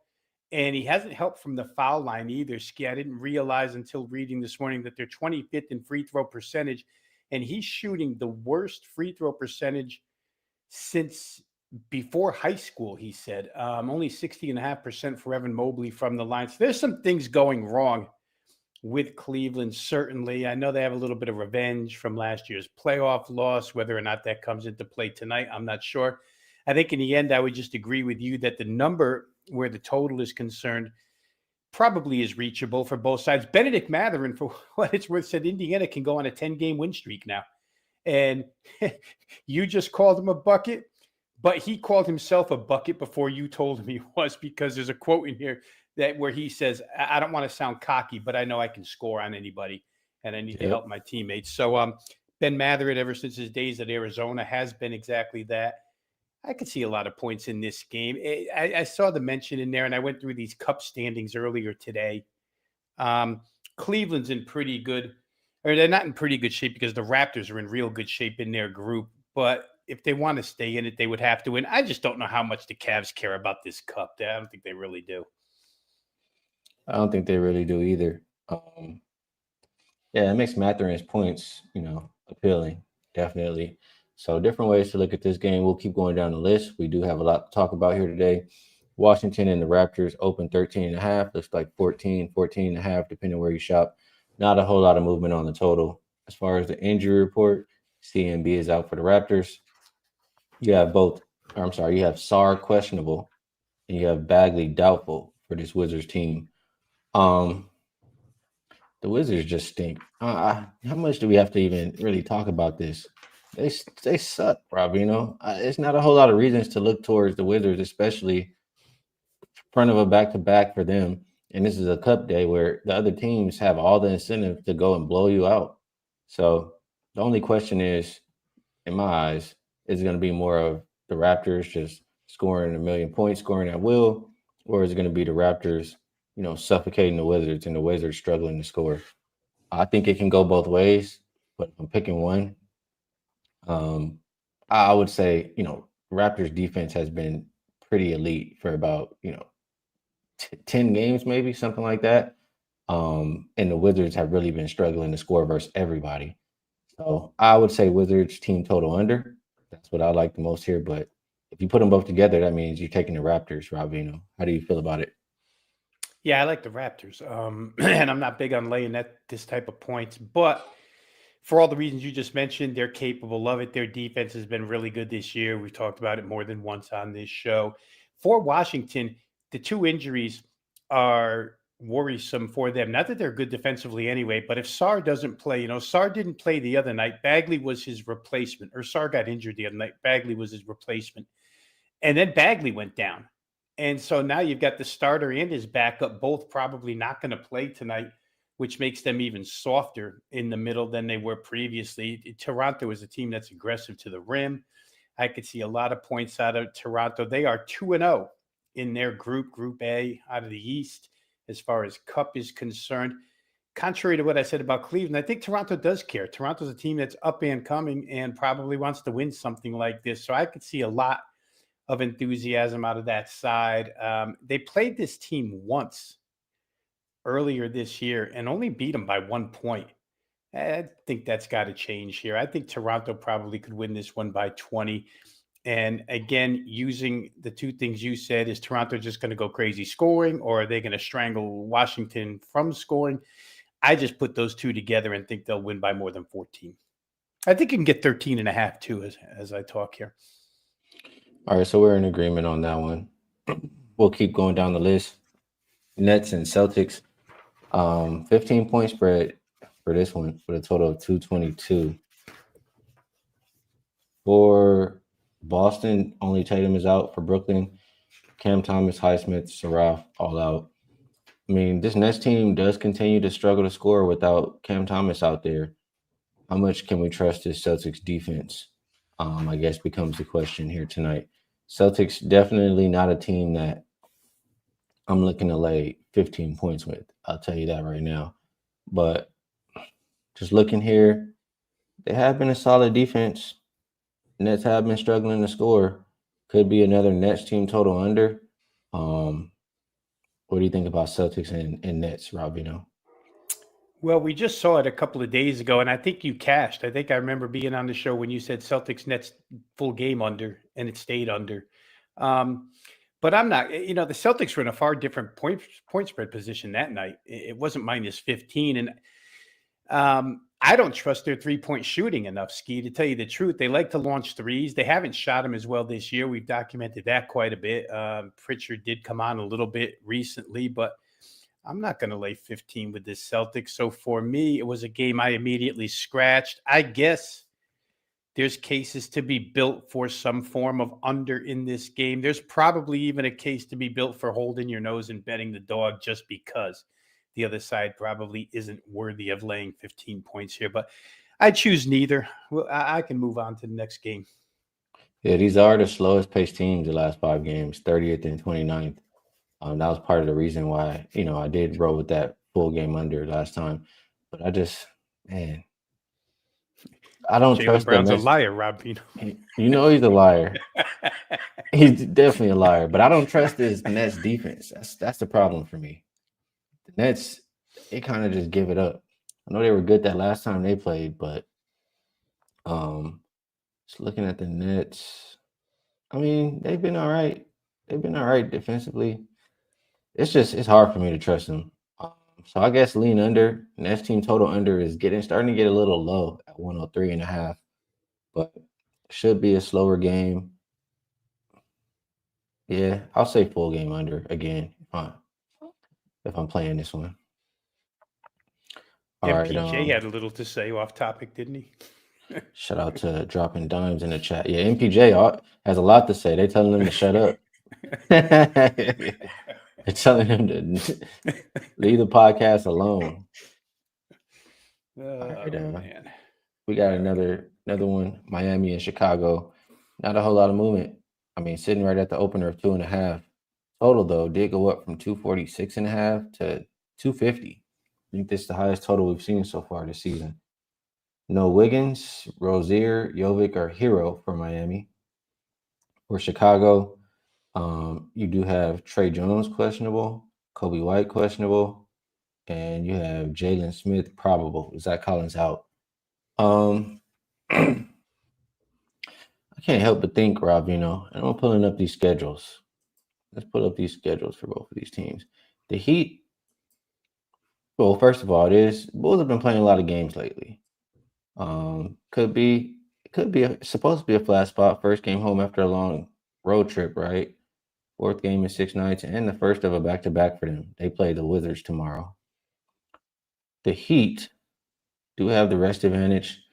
Okay, so the Heat have played the Warriors without anybody. Steph, Jimmy, Draymond, everybody sat. The Knicks 2 times without Brunson. The Cavaliers once without Donovan Mitchell, Garland, and I believe Mobley. I mean, they've just been taking advantage of teams in unhealthy spots or however you want to call it. So I can't really trust whatever I've seen from the Heat lately. That's kind of how I'm feeling. For the Bulls, and got to go through theirs too, to be fair. They did have to fight with the Blazers. I don't like that too much. They did win that game, though. They beat the Nuggets. That's definitely a noteworthy win right there. And that was the second game after Giddey got injured or came back from injury. So just alone off of that, I think the Bulls are a little more trustworthy than the Heat here. How are you viewing this game? Yeah, and for the Bulls, Ski, remember that was the second of a back-to-back in altitude for Denver, or for Chicago, excuse me. They had played, I don't know, was it Utah the night before maybe, and then played Denver. I remember because I had Denver and they didn't even win the game. I don't want to play into the first home game after 4 road games for Chicago. It's actually 6 of their last 7. Since November 7th, they've been on the road a lot and not home. So I don't really want to take their side. What I wanted to do more than anything was play the Miami team total over here, but they priced me out. It's 124. Bam Adebayo is back, according to most reports, for Miami tonight, which should help the offense. But I can't get there to play them to hit 125 in this game. They could do it. Just don't think it's a good enough number for me to get involved. So, because the odds maker, like you say, it's the first 250 we've seen, they kind of priced me out of everything here. Don't like what Chicago's done defensively recently. I think we've hammered that home. What Billy Donovan said early in the year has gone south really quickly. And that Portland game the other night where they were up like 19 with 8 minutes left. Again, I got stung by the Bulls twice on the road. Maybe I'm just bitter. That could be it. But I'm going to stay away here. I would have liked to have played Miami's team total over. Just a shade too high for me. Liking the Miami side a little bit more. I'm liking the Bulls side. We'll see how this one shakes out. Pelicans and Mavericks. Mavericks went from a 3.5 point spread to 4.5. Total also went up from 229.5 to 234. That is definitely surprising there. Let's just refresh here. D'Lo, questionable. No AD, no Kyrie, no Nembhard for the Pelicans. Poole, Murray, Matkovic, all out.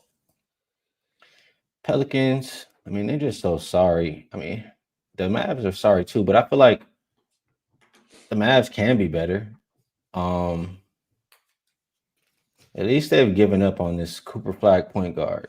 That's one positive for the Mavericks. I don't think they've given up yet. I think they still want to win. And being at home here, seeing the Pelicans team everybody's been beating on, I like to think that they play hard and get a win here at home. Mavericks are nothing for me. What do you think, Vino? Played hard the other night. They got a referee whistle against them on a driving layup at the end of the game against the Knicks. But the Knicks didn't have Brunson. The Knicks didn't have Anunoby. Still, Dallas played them really, really tough. They're starting to get a little bit healthier at the rim, too. Ski, Gafford, Lively. These guys are playing again. I think the only one they're missing is Anthony Davis. So it helps. And it is funny. I'll say it again. Cooper Flag point guard experiment ended as soon as Nico Harrison got fired. And maybe now they're trying a little bit more to what they should have been doing all along. I remember this game too. It's funny how you don't remember your wins as much as you remember your losses. But remember Dallas laid 8.5 to this team a while back and got beat at home. New Orleans was on a back-to-back and won the game straight up, 101-99. That line is not 8.5 anymore. It's only 4.5. So better price, maybe a better Dallas team at this point. That's hard to say because the other side has Zion back, and Zion played pretty well. His plus minus was up there the other night. So difficult game. I would like to play Dallas, just don't trust them enough to win by 5. Another one that I had to let go, Ski. I don't understand the total move either here, other than I think I saw yesterday Dallas has moved up to the second quickest tempo in the NBA, which is outrageous, if true. And they're number 1 in pace the last 5 games. Pelicans are number 4. There you go. That would explain the move up, and I can buy into that myself. You just got to have enough shot making or little defense. I don't know. I'll have to look at it a little further. Maybe I can get to a Mavs team total here, but we'll see. If the Mavs were going to break out, it would be in an up-tempo setting versus a Pelicans defense. So I can understand that. For those reasons, I'll lean Mavs. I'll lean with the market going over. Next game up here, Vino, T-Wolves and Suns. Open 3.5 up to 4.5. Total coming down, though, from 233.5 to 231.5, or as low as 231.5. Who is on the injury report? Grayson Allen out, Fleming out, Jalen Green out for the Wolves. No Terrence Shannon Jr. You do have both Ingles and Jaden McDaniels questionable. I do know that the Wolves care about the cup. I've heard McDaniels talk about it. They've talking about they've never been to Vegas. They want to make it to Vegas. They are number 1 in their group. And they have OKC beaten the differential by a good amount. This game will be a bit tougher than the game OKC has today, or is expected to be. But I want to get there with the Wolves. But my problem is Suns do have a lot of rest for this game. And the Suns have been playing pretty competitive, pretty good too. And I worry that the Wolves have just been looking good because of who they played.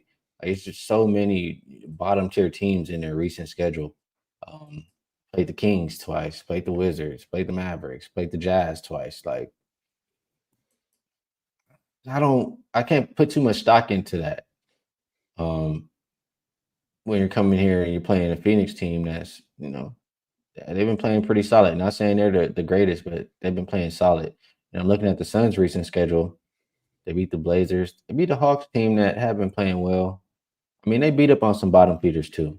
So I guess we'll learn who's the better of the two tonight, who should be more respected.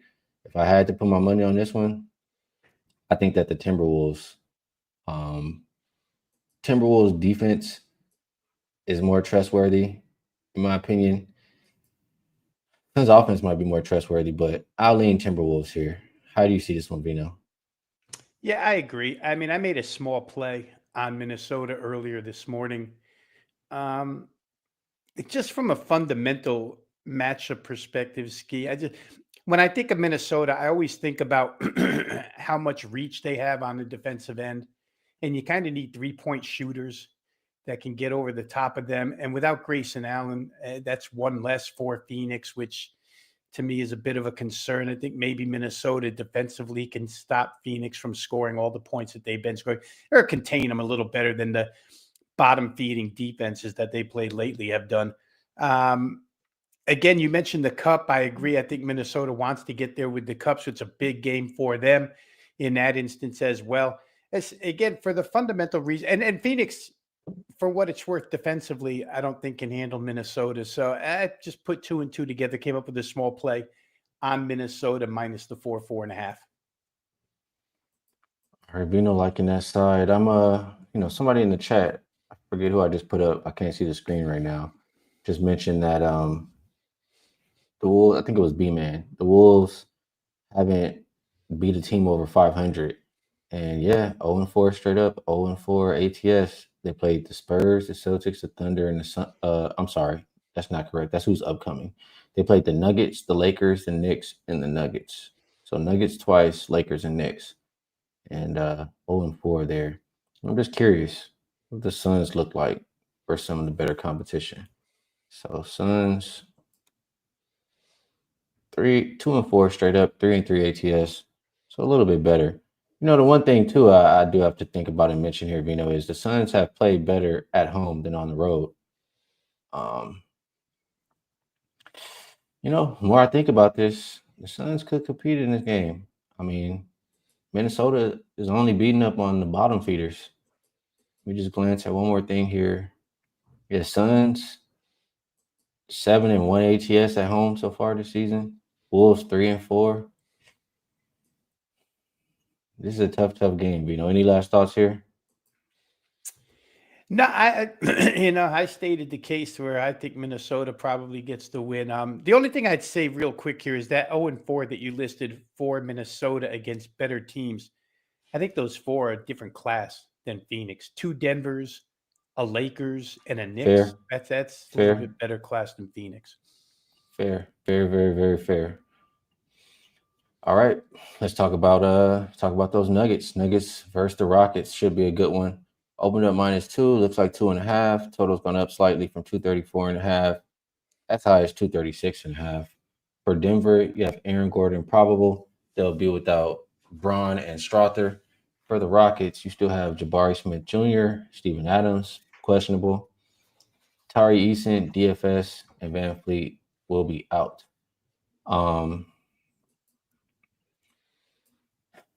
First game of a back-to-back for the Nuggets. We'll call that out right away. I mean, just very, very simple to me. The Nuggets have been full of shit lately to me, honestly. Like, when I'm watching the game, they're not even trying, bro. Like, they're not even attempting to put a hand up nobody's face. It just looked like a team that didn't really care too much. Until maybe they get down and they feel like, okay, now we have to care and try to win the game. I just don't like the idea of backing a team that's been playing like that versus a Rockets team who I feel like they've been playing hard and playing from the tip every single game. And they're playing well. It's Rockets or nothing in this game. I feel like there's no way to get on the Nuggets. How do you feel about it? Well, I agree. To the eye test, Ski, Houston definitely looks like the better team at this point in time. Again, I think you and I pointed out a bit, and the chat even points it out a bit, that Denver just doesn't seem like a good defensive team. We just said it again. But then when you look at their statistics and their overall stuff, it kind of shows that they're better than what we're seeing. I don't know what's lying here, the stats or my eyes, but I'm going to trust what I see and say that Denver is a team that's absolutely just trying to outscore people right now. It almost seems like they feel like they can. That being said, Christian Braun is probably their best perimeter defender on the team. He hasn't played in the last 3 games, and they're only 1-2 ATS without him. I think he's a big difference in this game. You need all the defenders you can get against Houston. We'll see. Durant, I guess Aaron Gordon coming back is a big deal too, because if anybody's going to at least give Kevin Durant some trouble offensively, Aaron Gordon's as good a defensive 3 as there is in the league, or 4, whatever you want to call it. So kind of a wash there. This particular group in the cup are all 1-1. So it's probably a big deal, but I think it might be a bigger deal to Houston at this point in time. To me, Houston's the team that is playing with a little more sense of urgency to be in that elite group, where Denver kind of walks around like we know we're elite and we'll be there in the end. So we'll see you then. So for the 2.5 point price caught my eye, because I just think there's value with the home team at only 2.5. So I did play Houston, played them small when I played Minnesota this morning. Hopefully they get there by 3 points. I like them. I agree with Mark. It's a statement game, letting them know, we're here over here in the West. You better wake up, Denver. And to that point too, dropping dimes, looking at the Rockets early, I like that as well. Nuggets, like I mentioned, they've been sleepwalking to start these games. They have not covered in their last 5 first halves. I think that's could be worthy of a double up. Rockets first half, full game, absolutely. All right. Real quick here, Ski, just to add to that real fast, what Houston did to Cleveland the other night, I think is kind of what we're saying here. I read you the quote from Kenny Atkinson. Houston made them look soft, made them look like they're not caring too much. And maybe that same thing happens here tonight with Denver. I'm in agreement. I am. I do have, it's an opinion, What they thought about Luka and how they were saying Luka is so fat and out of shape and this and that, I don't know. I know Joker's been putting up some points, but he's just been looking like I don't know. He too much loafing around from Joker for me. He looking just too slop. That's my opinion. He's still going out there and getting these triple doubles, but maybe that's why the defense looks so weak. He's not even moving. Like, if one person is not moving, the defense is going to be sorry. Everybody else can't just rotate for you. So. True. That's Maybe my he wants to ride observation. the horses instead. He wants to go play with the horses. They better go build a horse track close to the Nuggets arena and get them excited. We could go for that. Yeah, build a horse track. All right. Blazers and Warriors opened up 6.5, up as high as 8. Total, not a whole lot of movement. Drew Holiday is questionable. Sharp is questionable. Grant is probable. Robert Williams questionable. No Scoot, no Matisse Thybulle, no Wesley. For the Warriors, you have Jimmy, Dre, Buddy Hield, all probable. Kuminga and Melton are out. Now, this Blazers team has looked terrible. Like, they're lost without Drew Holiday out there, in my opinion. So seeing him no longer doubtful, more questionable, if they get him out there, it'll be a big boost for that Blazers team. So it's important to know who's going to play in this game. This is a game where I would absolutely wait to know who's for sure locked in. Because if he's in, I honestly think you could get some value here on the Blazers just because of how bad they've looked lately. And the Warriors, they've had, they look good. A game, maybe you change the lineup. They've been inconsistent. I'll say that. They haven't proven that, they're a team you could trust night in and night out yet. So if Drew Holiday's in, it would be Blazers. If he's out, I want nothing to do with the Blazers. How do you feel about it, Vino? Couple of things here, and it was the biggest play I made this morning, Ski. I played Golden State, but I played Golden State first off of reaction to the quote from Tiago Splitter, the head coach of Portland, who said, "It's difficult to play the way that we want to play. We don't have the energy to play fast. We're getting slower and slower as a team. We have to play guys, or we're having to play guys that are in developmental roles right now." Speaking to the injuries that Portland has suffered. Remember how quick they were to start and their defense is falling apart. It's falling off the face of the earth. For Golden State, I mean, typical Steve Kerr. Again, I should kick myself for just not betting Miami as the largest play of the month in that final game of the road trip, where you just know what Steve Kerr is going to do. He's going to tank it. He's famous for doing that stuff. The starting five that night was terrible. And you're just saving guys till you get home to play a game here, which is a little bit of a revenge. Portland beat this team by 20 at the end of October. So I think that's in the back of Golden State's mind here. Of course, all the starters are going to come back and play tonight against a team that Tiago Splitter says just doesn't have the energy to play fast anymore. Pat Spencer, Cam Spencer's brother of all people, had to open up with a quote who said, "I think we'll be grateful at the end of the year that this isn't the stretch that we have to play at the end of the season," talking about the 6-game road trip. They got it over with. They don't have to deal with it at the end of the year. He had to play 32 minutes the other night because, Kerr didn't play anybody. I just think that game the other night was a setup to come home, to win big here.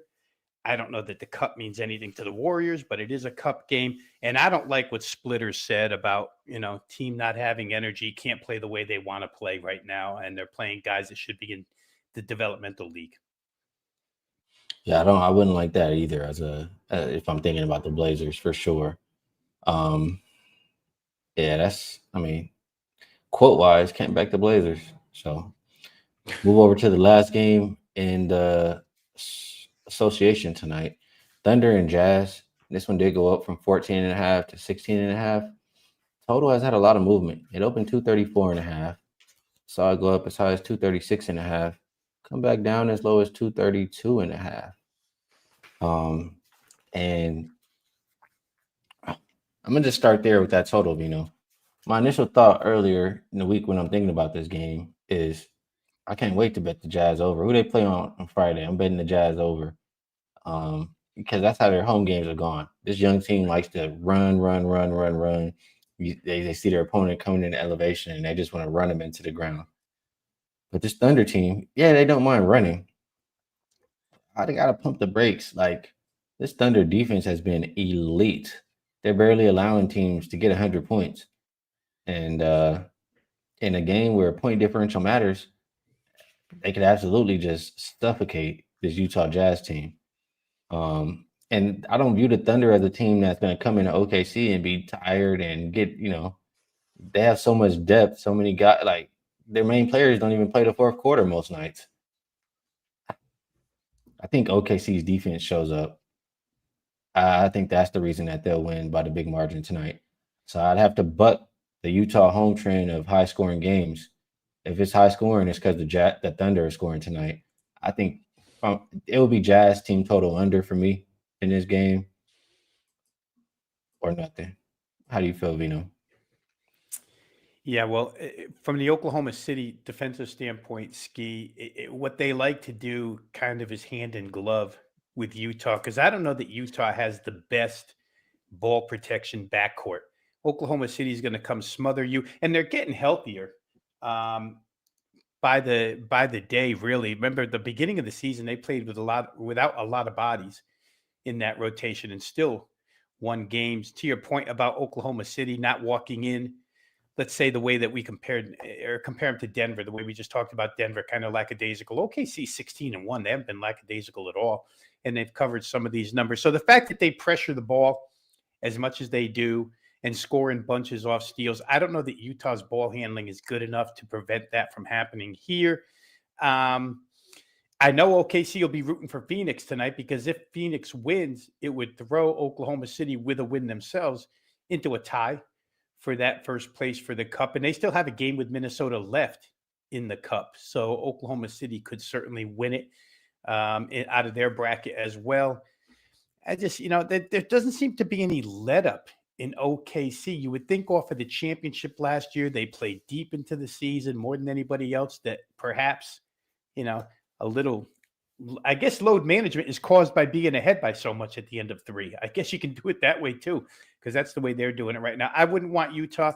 I'm with you that, the scoring in their home games has been way different than the road games, but let's find an easier defensive opponent for them where they can get off for the 120 plus that they like to score at home.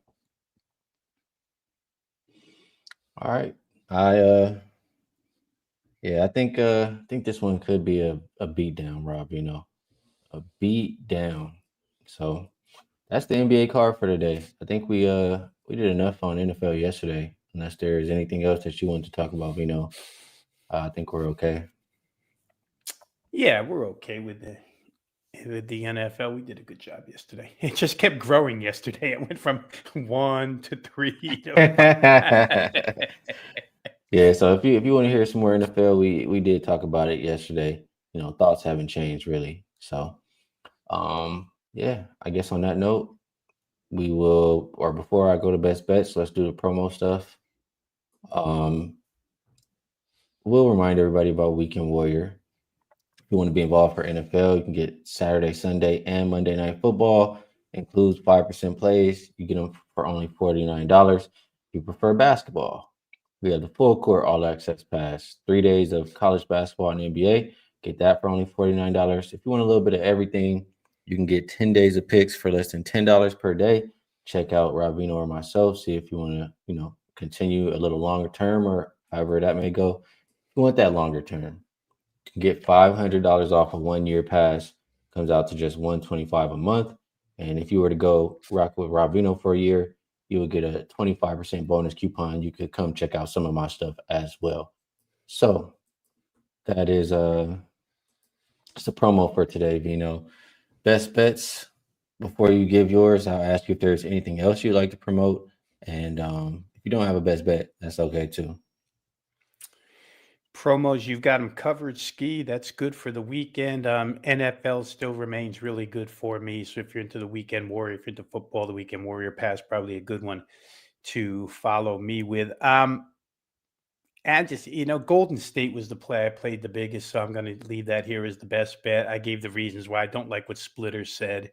Like the fact that Golden State's got a little bit of revenge. To me, Steve Kerr set up tonight's game the way he always does on road trips by not playing anybody in the final game. So for me, it's Golden State minus the 7.5. I know we see some 8s out there now, so shop around, try to get the best number you can. But for me, best bet Golden State minus the 7.5. I think there's still a bunch of those still available. I like it. For myself, I'm gonna go with, like I said, this game could go either way, but I'm gonna go with what I've been seeing lately, and that's Wizards team total under 113 is the number I got. I mean, I've been betting on Toronto's defense a lot lately.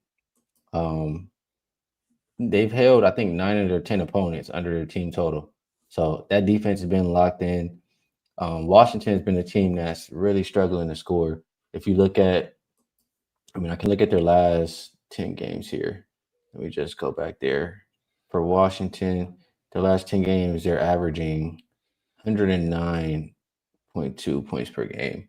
So just really struggling there. And if you look at what the Raptors have been allowing last 10, it's 108.5. And if you look more at their home games in that last 10, it's 104. So I just, if it ain't broke, don't fix it. Let's bet on that Raptors defense. Let's fade those bum-ass Wizards. Team total under 113 for Washington will be my best bet for the show. Vino. Oh, and a reminder to everybody that I do have a 5% play locked and loaded for tonight. And I've hit 16 of my last 20 bets. So if you want that 5%, we had a 5% winner on the Raptors on Wednesday. I'm pretty sure we have another one here tonight. So if you want to be involved, that's also available. Vino, always appreciate you taking the time to cap these games with me. Helps my process, and I'm sure you help everybody else as well. People in the comments, we appreciate you. You guys are great people, great cappers, and we all just, we're here trying to help each other cash. So best of luck on all your action tonight. We'll be back again Monday, So until then, peace.